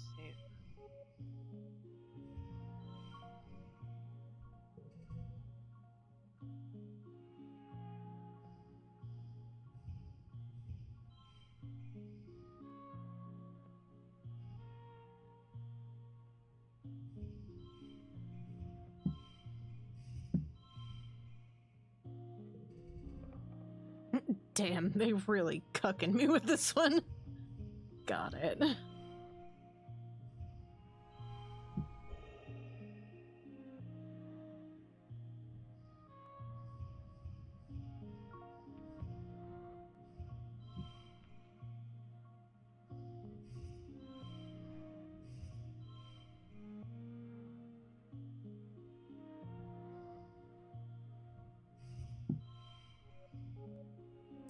It's not super, but...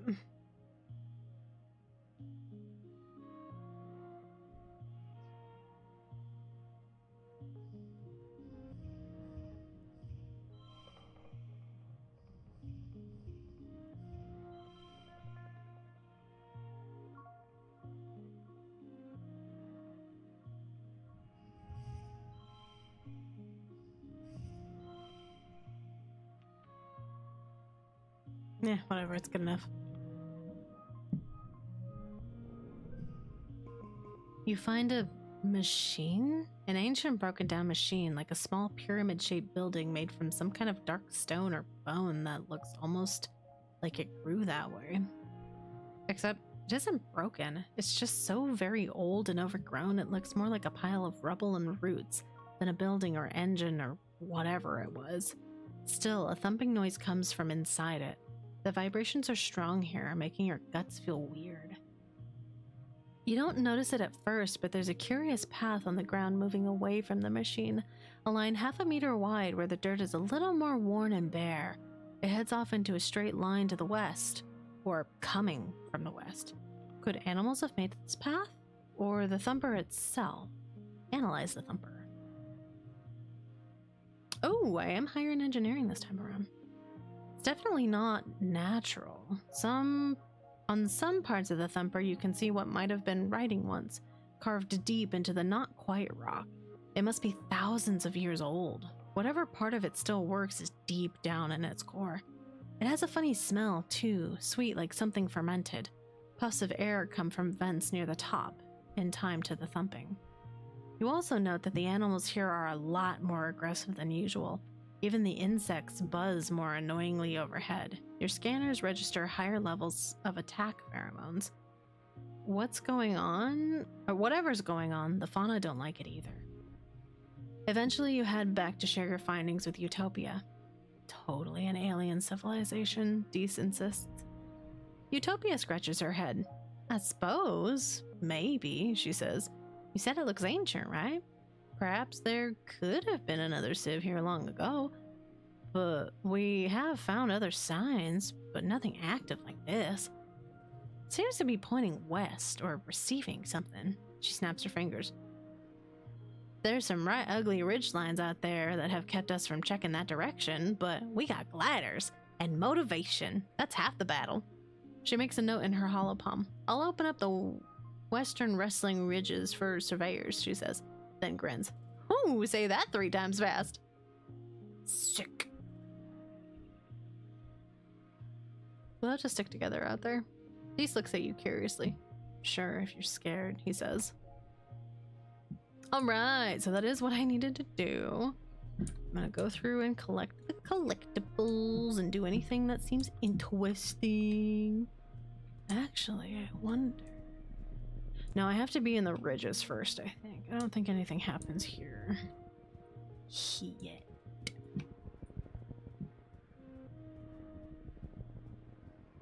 Oh, hello. What are you? Oh, this is for Tang. You spot a hop-eye nest, just like Tangent asked you to find like a year ago. It's fine.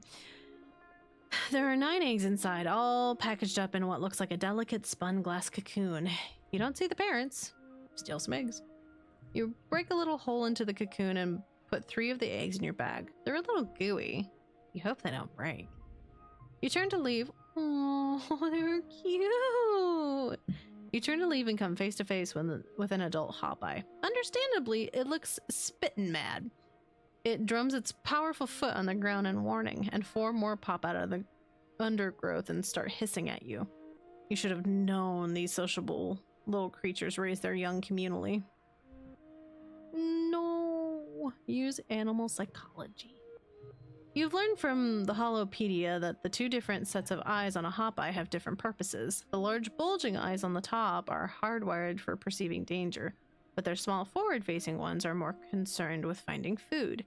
If you're not food and you're not danger, you throw yourself under your belly and wriggle away while the hop-eye stares at you curiously. When you're a safe distance away, they return to poking at their violated nest in confusion. Okay, well that was... I forgot that I needed to do that, so that's good. Idiot.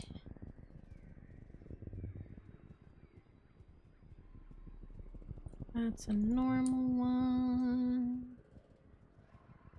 Really only want the important ones.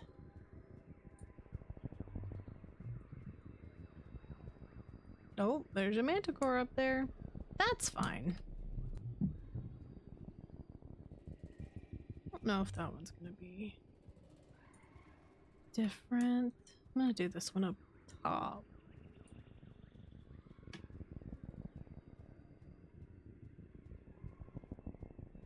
Ooh, yes please. Ooh, Yes, please.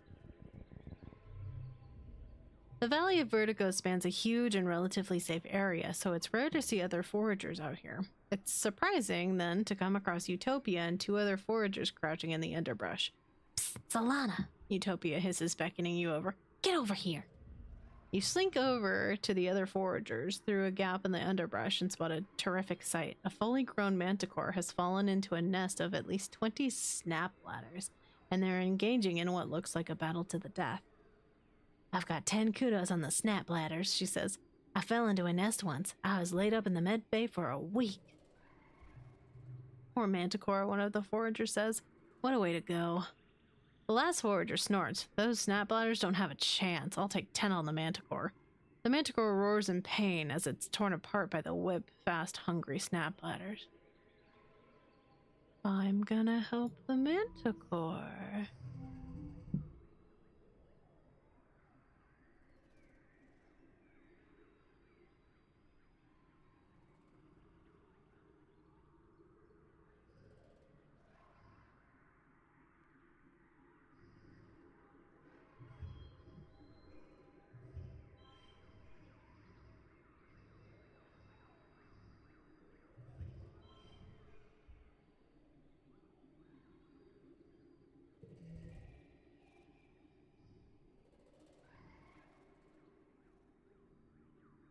Well, this could go.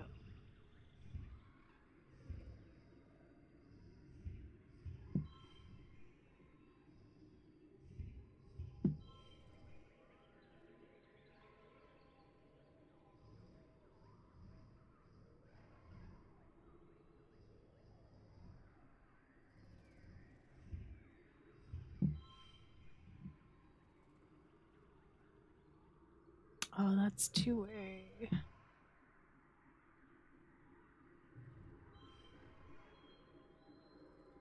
That'll kind of ruin it for me then.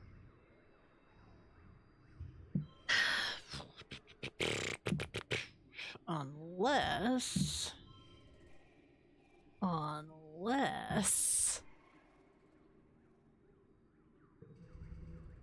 Damn, okay,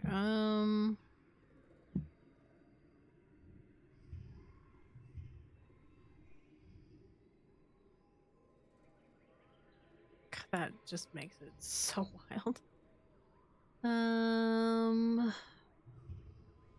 That's enough to win. And that's enough for a super goal. Almost full on animals. Don't mind that that's fucking happening. Utopia tries to stop you as you burst through the underbrush, dedicating yourself to being the best distraction your weak, fragile human body can be. Enough of the snap ladders turn their focus on you that the manticore is easily able to pick the others off. Crunch, munch, snap. Off go enough heads in the manticore's powerful jaws that the survivors cut their losses, disappearing back into their burrow. Now you find yourself face to face with the manticore, Vertumna's perfect murder machine. It looks at you quizzically. You look back. You feel a weird connection to this creature. Suddenly the manticore roars, lunging at you and lashing its great mane. Wisely, you scream in terror and get the hell away! Luckily, the manticore is too wounded to bother chasing you. You and the other foragers make it away without injury. Do I want to do more? I think I'm gonna leave.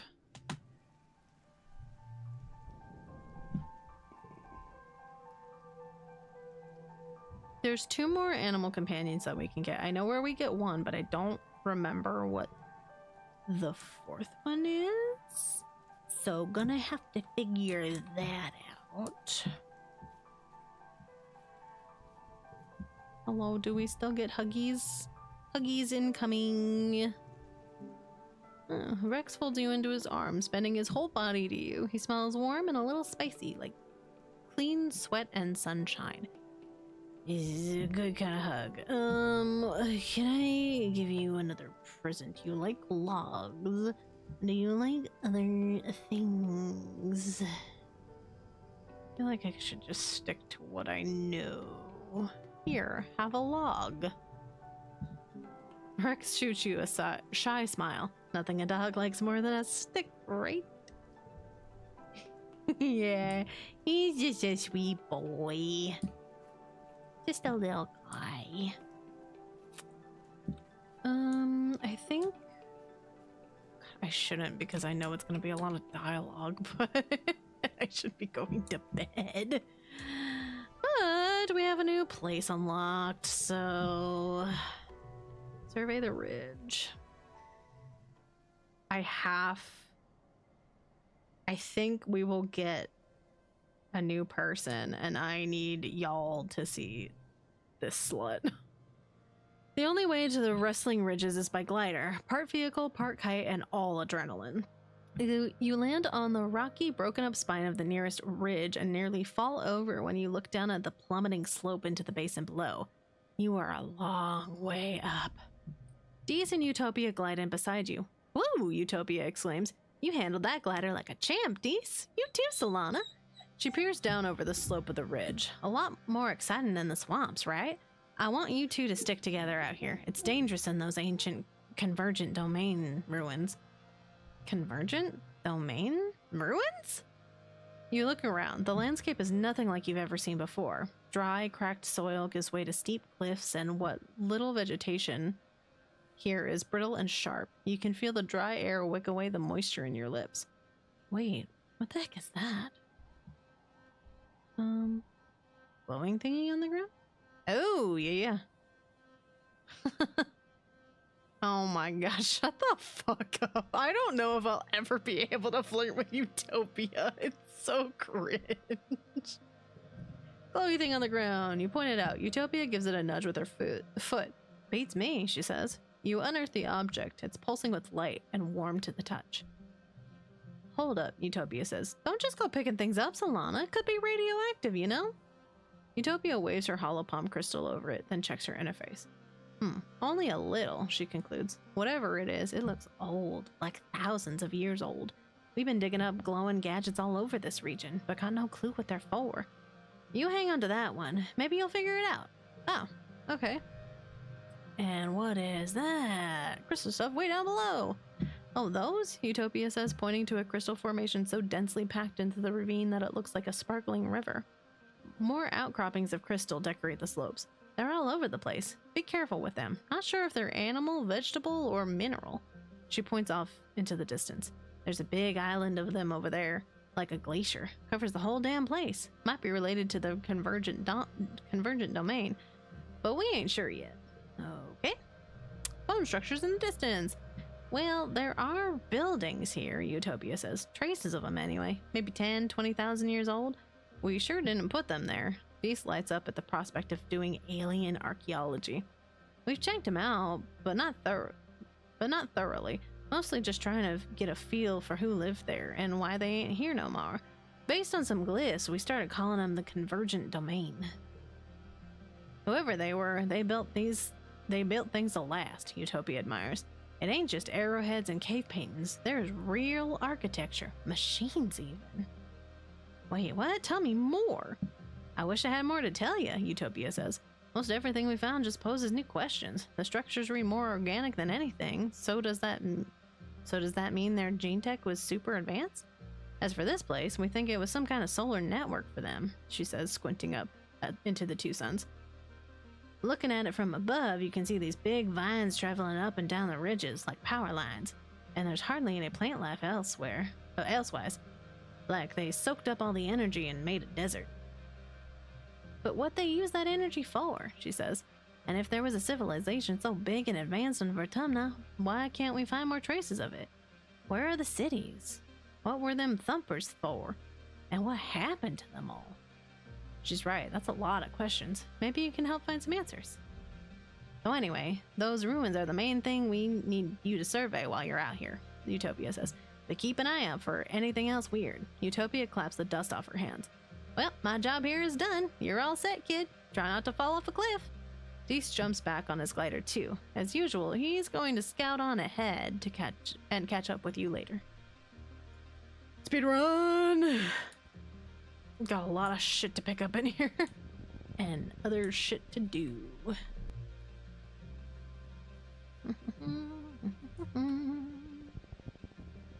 I only care about the important ones.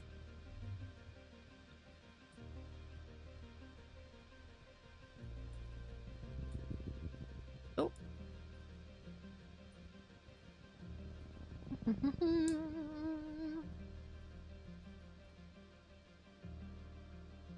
Oh, sure, T. If you have a... Oh shit, I wrapped my way around. If you got a hint, I'll take it. Probably won't be this stream, but I need to spin run and not get wrapped around incorrectly again.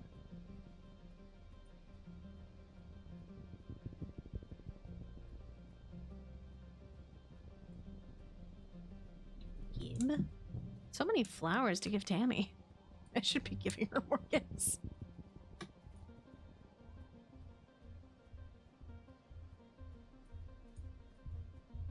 I mean, that's a thing. I don't remember if that's actually gonna...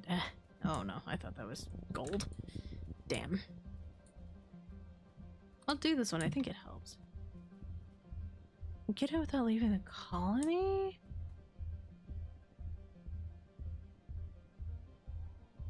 Is it just from farming? Farming with good old dad?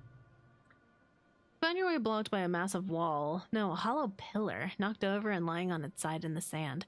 It's absolutely massive. It stretches to your left and right at least 1 kilometer in each direction. Though at some point it's crumbled enough that you could likely scale over it.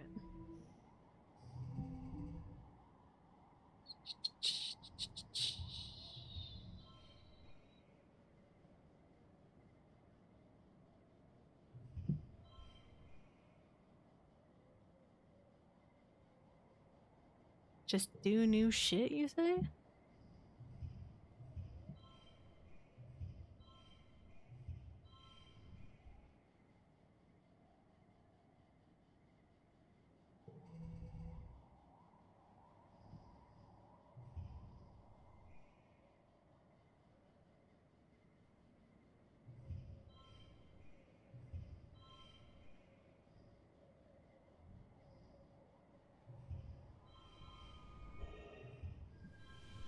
Yeah, hell yeah, that works.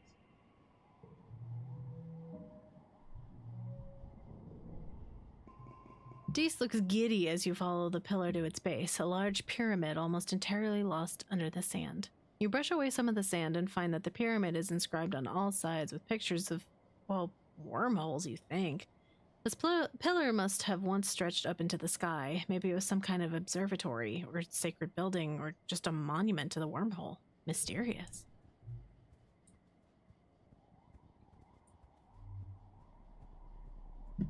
Me octopus. Not a special one. I don't care about you. What is this strange device? Deese likes them, I can tell you that.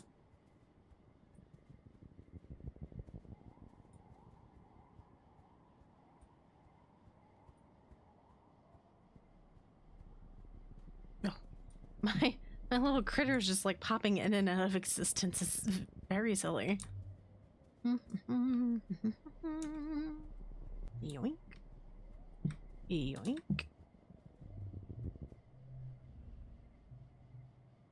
Deese is an entirely different person when he's outside the colony walls.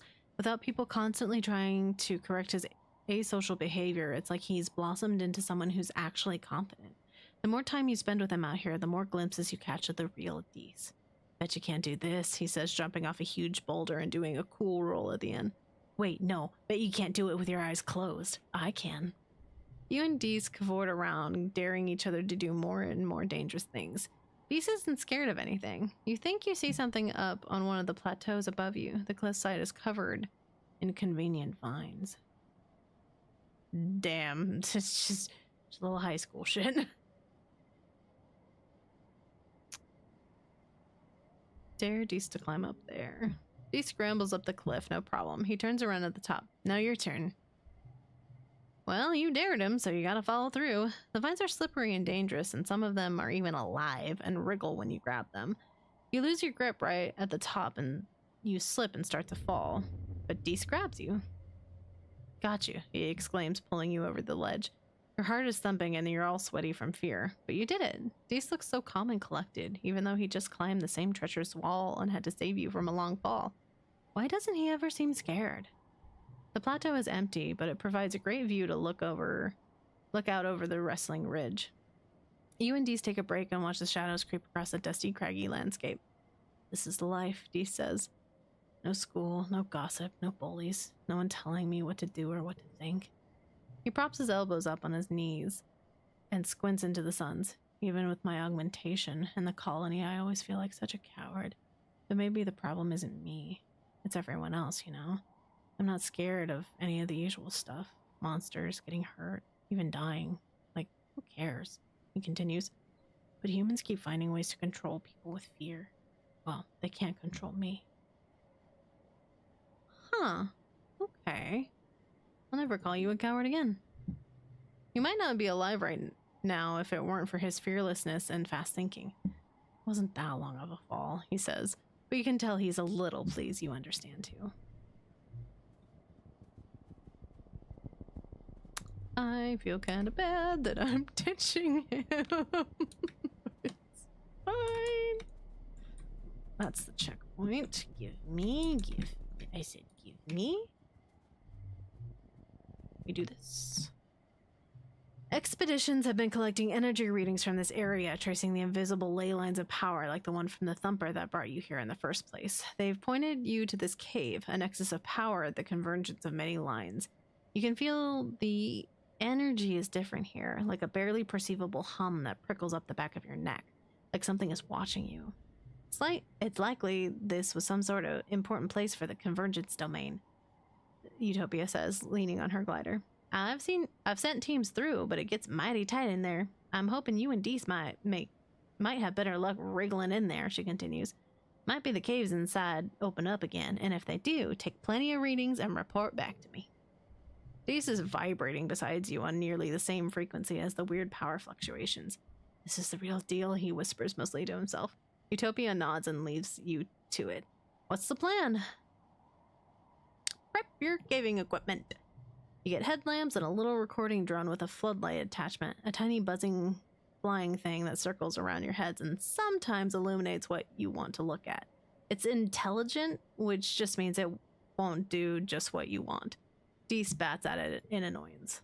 Utopia's also left you an anti-grav belt with a warning to practice extreme caution while spelunking down there. They make you lighter so you can climb more easily and won't hurt yourself as much if you fall. Enter the cave! Oh shit. It is time. The narrow entrance leads to a bigger room that animals have clearly used as a den. It's enormous with glowing mushrooms on the walls and piles of bones in some crevices. In some places, the walls are made of iridescent convergent domain obsidian, like this was once a great Paul millennia ago. You can feel a cool breeze coming from somewhere, but it'll be tricky to find in the dark.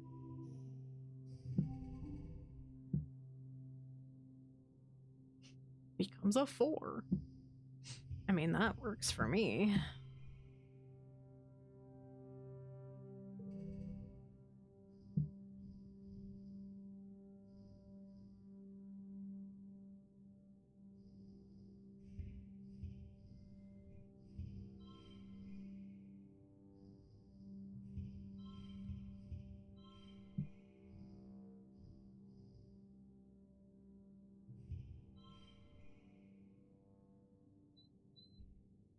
Oh, sweet baby girl. You sure do have feelings, don't you?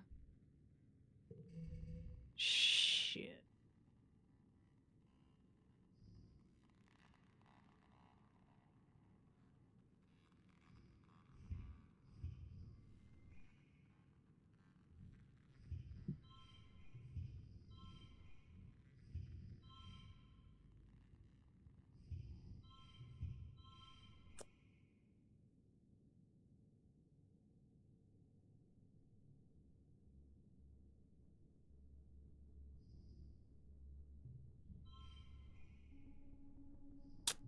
sense to keep going there, though.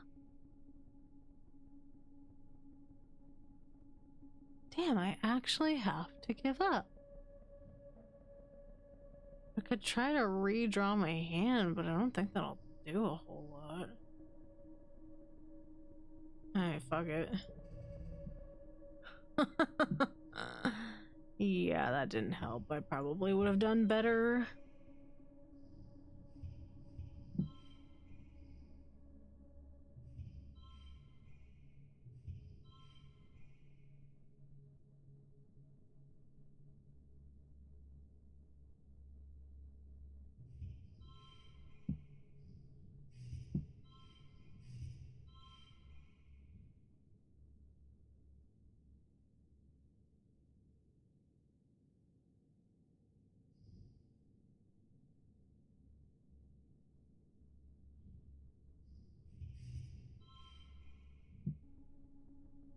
Damn, that sucks.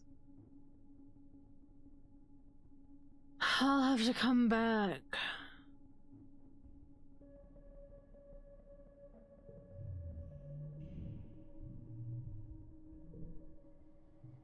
You fail to find a route deeper in. The tunnels run around all over the place near the surface, and following a random one of them, you get lost and pop up outside half a click away. But you just know there's something big down there.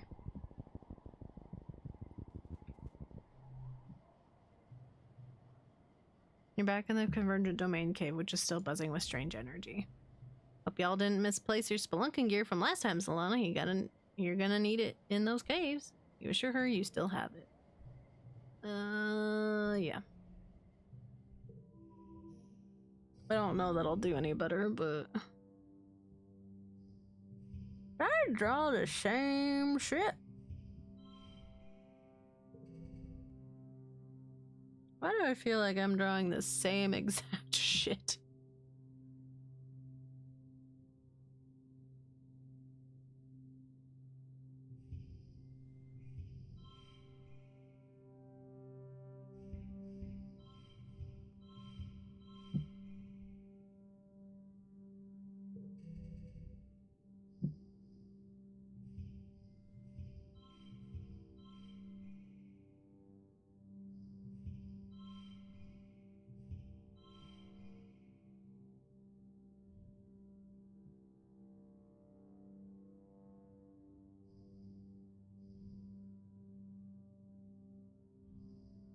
I don't even think I'll have enough stress to push through, probably. Damn.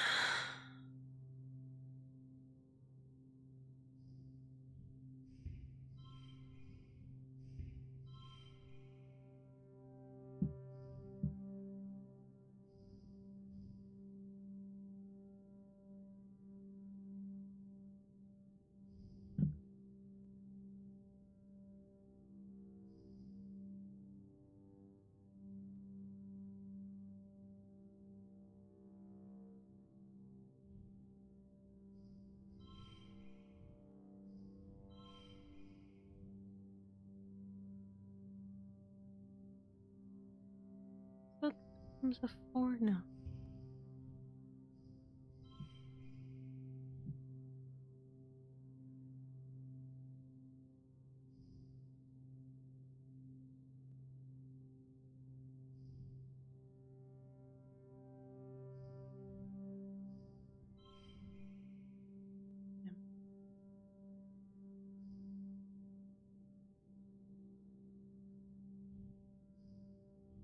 Just keep loading them up.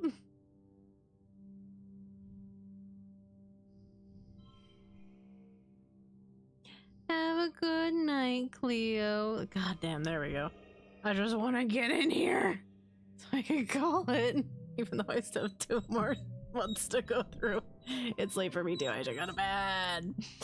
You find the source of the breeze by tossing some fine sand into the air and watching which way the dust blows. It's a very tight crack. Good thing you and Deets are so small. You squeeze through and have to shimmy along on your bellies for about 10 meters, pushing your gear ahead of you. It's uncomfortable, but Deets' excitement draws you on. Past the crack, there are fewer signs of animals. The walls are smooth, grown obsidian, which has a kind of melted rainbow oil slick look. There are deeply carved glyphs on the walls at various intersections, like room designations or street names, you wonder? Other kinds of basins, alcoves grown into the rock, full of odd protrusions, all ancient and worn and inexplicable now. It feels homey. You come to realize the convergent domain must have lived underground. That's why there are so few ruins on the surface. As you follow the cave complex down, it's clear this used to be a well-traveled path. The corridors branching off to other places are now blocked off, as if a big earthquake had rattled this whole area. Only this one main path is still clear. It's too convenient to be coincidence. The floor of the cave slopes downward like a slide, and it's quite slippery. Pay attention to your footing. You follow the cave system down, down, down, all the way to what must be the bottom of the cliffs. You have to climb down a 3-story wall in the last section, and you are grateful you have your anti-grav belt for making it easier. You're still tired, though. You can see dim light below. Daylight? You emerge into a hidden valley, totally surrounded by tall cliffs. Did you just come down all that way? You're surrounded by ruins of convergent domain buildings in much better condition than the windswept ones on the surface. It's perfectly still here and as quiet as space itself. What was this? Deese whispers reverently. Some sort of converger facility? And it feels so familiar. You remember this place from your dreams, and you feel a throbbing sense of importance that is a bit unnerving. Something monumentous happens to you here, or will happen to you someday. You poke around a little and then call Utopia and give her your coordinates. She swings down on her glider with extra ones for you and Deese tethered behind it. You're happy you won't have to climb all the way back up. She whistles. Great find, kids. This place didn't show up on any of our aerial scans. Took me a while to find a route in. You look bushed, she says. I'll stick around to get some readings, but you head on back to the depot and get some rest. Don't worry, we aren't going to push on without you. Yes, please, I'm going home.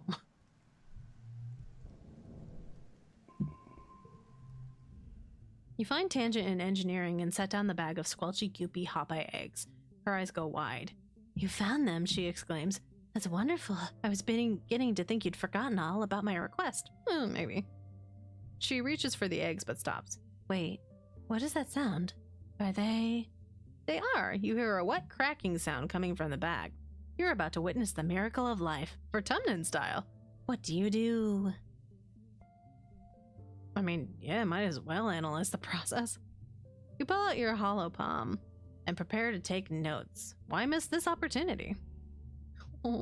You and Tang watch in wonder as the gel-like shell of the largest hop-eye egg splits like a ripe melon in the sun, spilling out a tiny, squirming pink baby and a small puddle of amniotic fluid. You watch the last 2 eggs intently, but through the clear eggshells you can't see any movement inside at all. Not even a heartbeat. It's okay, Tang says. We only need 1. The tiny hop-eye is on its feet. Well, foot, within minutes, taking cautious little hops on the sleek surface of the lab bench. Magnificent, Tang says, keeping the palm-sized hop-eye from falling off the table. I expected them to be helpless at birth, like kittens or birds, not already moving around like an ungulate. An ungulate? Incredible. I can't wait to study it. I guess it's yours? Perfect, Tang says. Let me get a specimen container for it. She leaves you with the tiny clumsy thing, which chirps and blinks up at you unevenly with its 4 eyes. Well, whatever Tang and Dr. Instance are going to do with it, it's probably for the greater good of the colony. I don't know if I feel okay about that one.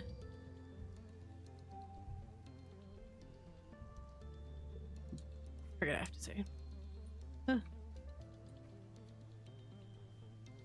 Okay, nobody has anything to say.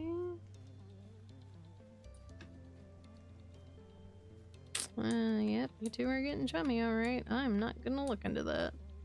I don't fucking want. More huggies? More huggies! Rex meets you with meets your hug with just as much enthusiasm as before lifting you off your feet. Yippee! Thank you. Sick, I'll just be really tired. Yeah, the rough part about leaving all Earth history culture behind is that you lose out on historic lessons like animal experimenting is kind of whack. You know, I think even if they had, I think they still have that history, if I'm going to be completely honest. It's just kind of the way science goes, unfortunately. The night sky in Vertumna is like no star chart in the hollow archives you brought from Earth. You're not even certain if the stars you're seeing are the new ones entirely or the same ones but seen from a different angle. Where the wormhole actually spat you out is a mystery. You know, some of the adults are working on reading radiation levels from various stars, guessing which ones they are, and using them to triangulate where you are. A downright frightening amount of math. I think I read that before. Card becomes mental. I mean, all of them will be. Damn, look at all these threes. That'll do. Yay! Oh my god, it's so easy! Oh, hell yeah! Ah, oh, sick. Okay, maybe I can get to 80. If I just try hard enough. Whoa, hello. Anybody? Oh, he's standing together. There's the... Anybody got anything to say about glow or nah?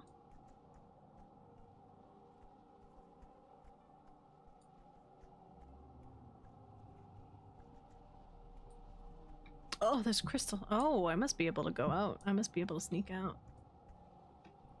Alright, nobody's got anything to say. I'm gonna go relax.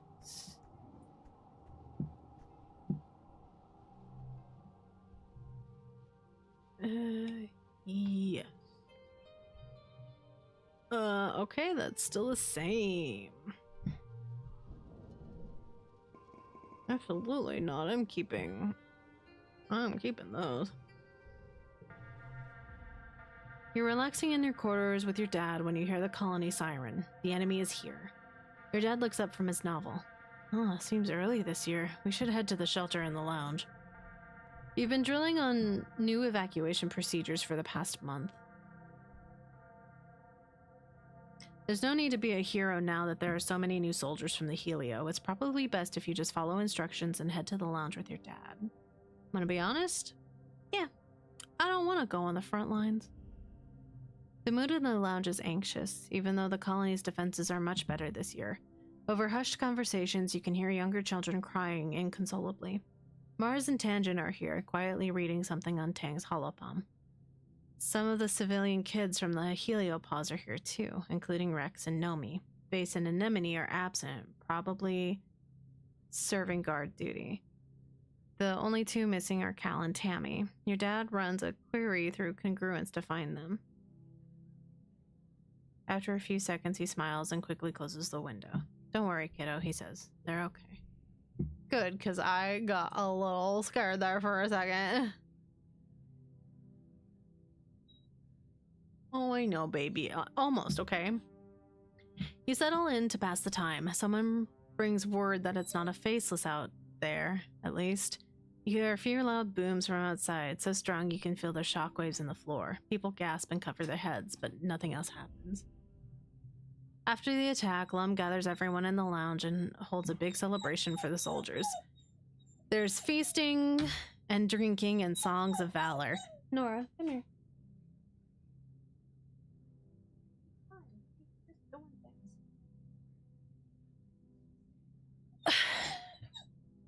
Come here. Thank you. And the party goes on long into the night. Some drift away in pairs or more. Mars and Rex keep the dancing going. Even Anemone seems to relax, especially when the other cadets invite her to drink with them. Cal and Tammy sit together and talk all night, giggling about something and going quiet when anyone comes near. They're getting together. Tonight, everyone seems convinced that this victory means the colony will be safe forever. Maybe it will be. You sure want to believe it too. I know, baby. It's almost done. I'm gonna get through birthday. And then we'll be done. Age 16.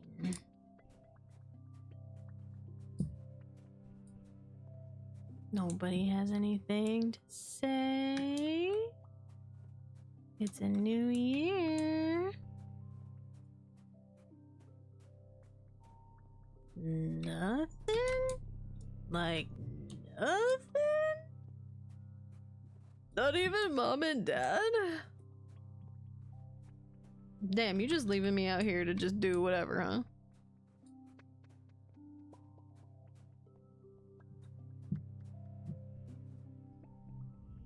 Naomi is doodling in their sketchbook, but looks up with a big smile as you approach. They turn off their speak. Hi, Solana. What you doing? Me? I'm just practicing drawing hands. It's really hard. All the tutorials say that everything is just made up of shapes, but I don't get it. They extend their hand to you, fingers outstretched. How is this made up of a prism and 5 cylinders? It bends!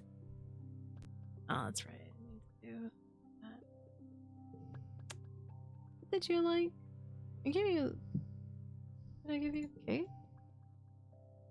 I haven't even discovered what you actually like. Do you like crystals? Naomi makes a sound of appreciation and holds the crystal up to the light. What? It makes rainbows? It's perfect! Thank you so much! Oh, cool. I dig that. Rex looks around the colony, scratching idly behind his ear. When he sees you, he smiles so wide his tongue rolls out of his mouth. Hey, Solana, what you got going on?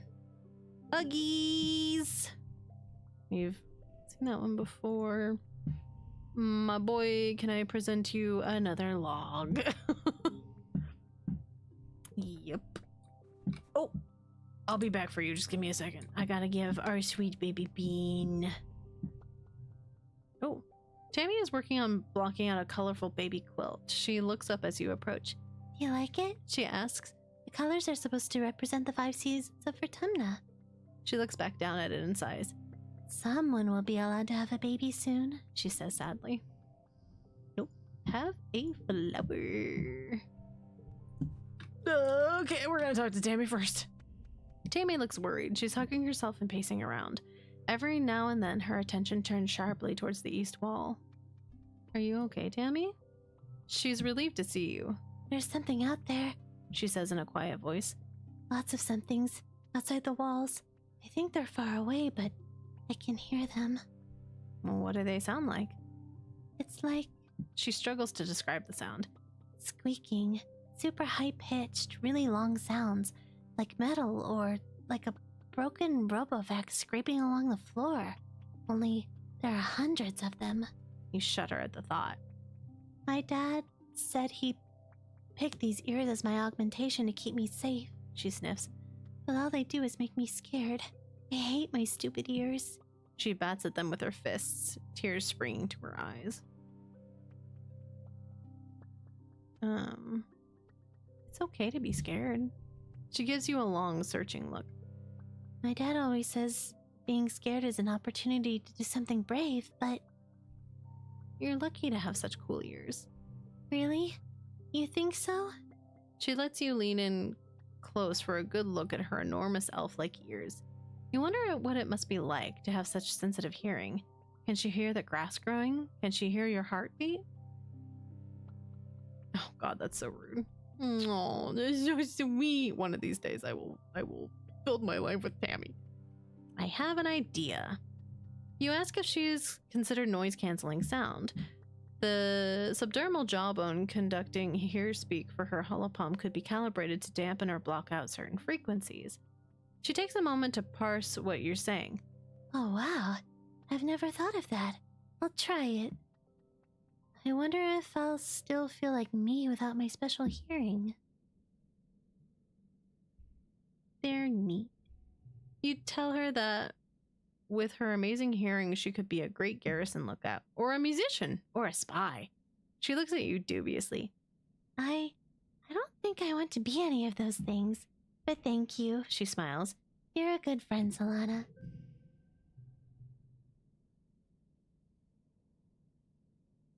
Oh, did one of the babies go back there? Yeah, is that why you're looking? Please don't let my dad's know I said I don't like my ears, she says. Tammy is such a caring girl. It's unfair she has to suffer from her sensitive hearing, but so sweet that she doesn't want to be a burden. She gives you a big warm hug and says she's going to head inside soon, because it's nice and quiet in there. You leave her rubbing one of her ears thoughtfully. Oh. Does that mean her thing?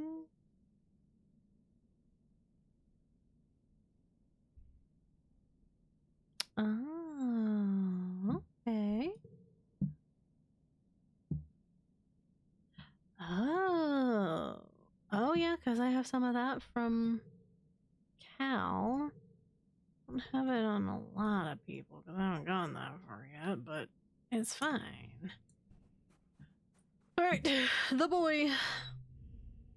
You find Rex in an empty space outside the lounge, setting up a construction holo projector and running through different projections of future buildings, taking notes on each. He looks up from his hollow palm as you approach and bursts into a huge smile. Well, hey, Solana. What's going on? Rex jerks a thumb at his chest. You're looking at the newest member of the colony construction crew. I'm surveying the colony for places to build new private family quarters. People are gonna want to raise families here soon. Isn't that real? Families? Yeah, Rex says, beaming with excitement. Especially us Helios. We've been cooped up on a spaceship for too long, and, you know, when people get grass under their feet and fresh air in their noses... He bumps his hips into yours with a whoop of laughter. Sir! They get frisky. Get ready for a baby boom. Houses are gonna be in demand. Besides, he continues, I think I kinda got an idea of what I want to contribute to the colony. I want to build a bar. A real one, not just a canteen. Nice decor, a space for live music, cushions everywhere, fun drinks. Mars has been helping me with the details. He sighs dreamily. Can you imagine? A place where the whole point is to just relax and be with your friends? Sounds like a great idea. I think so too, Rex says, spreading his hands wide. People need leisure time. We need time to connect with other humans. We're social creatures. We need our packs. All I want to do is help people connect with each other, you know? Rex says. I love building things. I love cooking things. I love making people happy. Coming together to create something is why we're alive. He gestures around. And I don't mean buildings. I mean, they're all right, but what I'm really into is everything that goes into making a building. It's more than just walls and a ceiling. It's an agreement between people that we're gonna form a society, that we're gonna cooperate to make things bigger than ourselves, and then we're gonna meet there in peace. Aww. Oh. That's kind of nice. Rex shakes his head, clearing his thoughts. Sorry, I'm just really passionate about this stuff, he laughs. This and hugs. We humans are also really good at hugs. Rex rubs his thumb across his chin, thinking, hey, actually, can you help me? Can you bring me any mushwood sticks or logs you find? I want to start stockpiling them, so when I get approval to start building the bar, we're good to go. Of course I will. Rex bounces on his heels and launches into a huge hug. Thank you, he exclaims. I really appreciate it. If you find any, you just bring them to me. I need to go get a stockpile of logs. I need to double check where that be. Okay, I'm just gonna do a quick engineering course and then it'll be done. You're heading back to your quarters at the end of the day, and as you pass by the med bay, you hear shouts and scramblings from within. Several surveyors have come back with serious wounds, not the usual broken limbs or sunstroke. One of them is holding a towel to their own leg, staunching blood flow from a massive animal bite. Another looks nearly blinded from acid. It looks like chaos in there. I have biology, so help. Gosh, it's a good thing you were here. Triaging and getting the most badly wounded into the medbays is difficult, and the others need traditional medical attention while they wait. It's hectic, stressful work, but you're able to keep your head and provide assistance. Good work in there, Solana, Chief Engineer Instant says. You know, with how the colony's grown, I could use an assistant nurse here. Someone I can trust to take care of things while I'm working in the lab. Come back next month and give me a hand if you're interested. Okay. That could be interesting. Oh, 28? Oh, man. Oh, honey buns.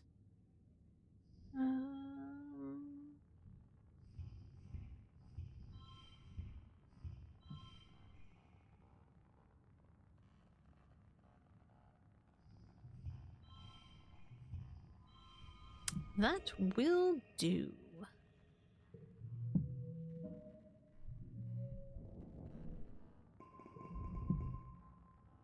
Quite ready. The suns rise again after glow, heralding a new year. It's your 16th birthday. You wake in your new quarters, blinking into the watery sunlight. Dust motes float through the air, and you take a moment to enjoy the perfection of your bed while you listen to the sound of the colony waking up outside. So much has happened in 1 year. Just a few short months ago, you thought your life was over. Now it's better than ever. There's plenty of food, and the colony is safe. You even have your own bedroom. You're considering snoozing until your parents wake up when your reverie is interrupted by someone knocking on the door. Oh, it's both the babies! It's Cal and Tammy. They try to enter the room at the same time, get stuck in the doorframe, and laugh. Cal does a corny bow like Tammy's a princess, and she enters first, carrying a cake. Happy birthday, Tammy exclaims. Cal comes in and stands right behind her, his hand on her back. Wait, are you two dating? Tammy turns red and twirls a lock of her hair behind her ear, and Cal steps up proudly. We sure are, he says. He looks at Tammy, who gives him a flustered, happy smile. Since the last attack, actually. She actually asked me out, he adds. She's way more brave than me. Stop it, they're so cute. Your parents wake up shortly after that, and you order up your traditional birthday breakfast feast. Your dad gives you a big squeezy hug and tells you he's proud of you.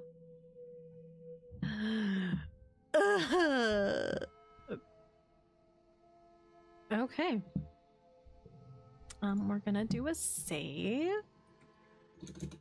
The babies are too cute. Okay, so we made good progress. Is it next year? I think next year everybody changes models again. Oh, whoa. Did I save? Yes, okay. I don't want to clear past memories. I think next year everybody changes models again, because I think you get a couple years of their, like, quote unquote adult looking models, so I'm kind of excited for that. I need to get mushwood.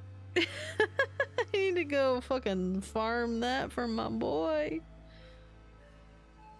Oh god, it's so late. This game is bad for my health, but it's fine. I won't stop. Oh, we're almost full on animals. It's gonna be great. Alright. Well, thanks everybody for hanging out with me. Thanks anybody who comes back for the VOD to see how things go. Yes, I need sticks for the Doge. He deserves it. He is goodest Bowie. Next time we'll go through everybody's dialogues. As much as I want to, I shouldn't. It's bedtime. It's late. It's especially late for you, T. So yeah. Go subscribe to this channel, subscribe to the allies, join the Discord, do all that fun stuff. More of this fun stuff will come up. Sumi and I will do more Pokemon stuff in the near future. All kinds of fun stuff. Saturday is gonna be a fun short game with me and Paya.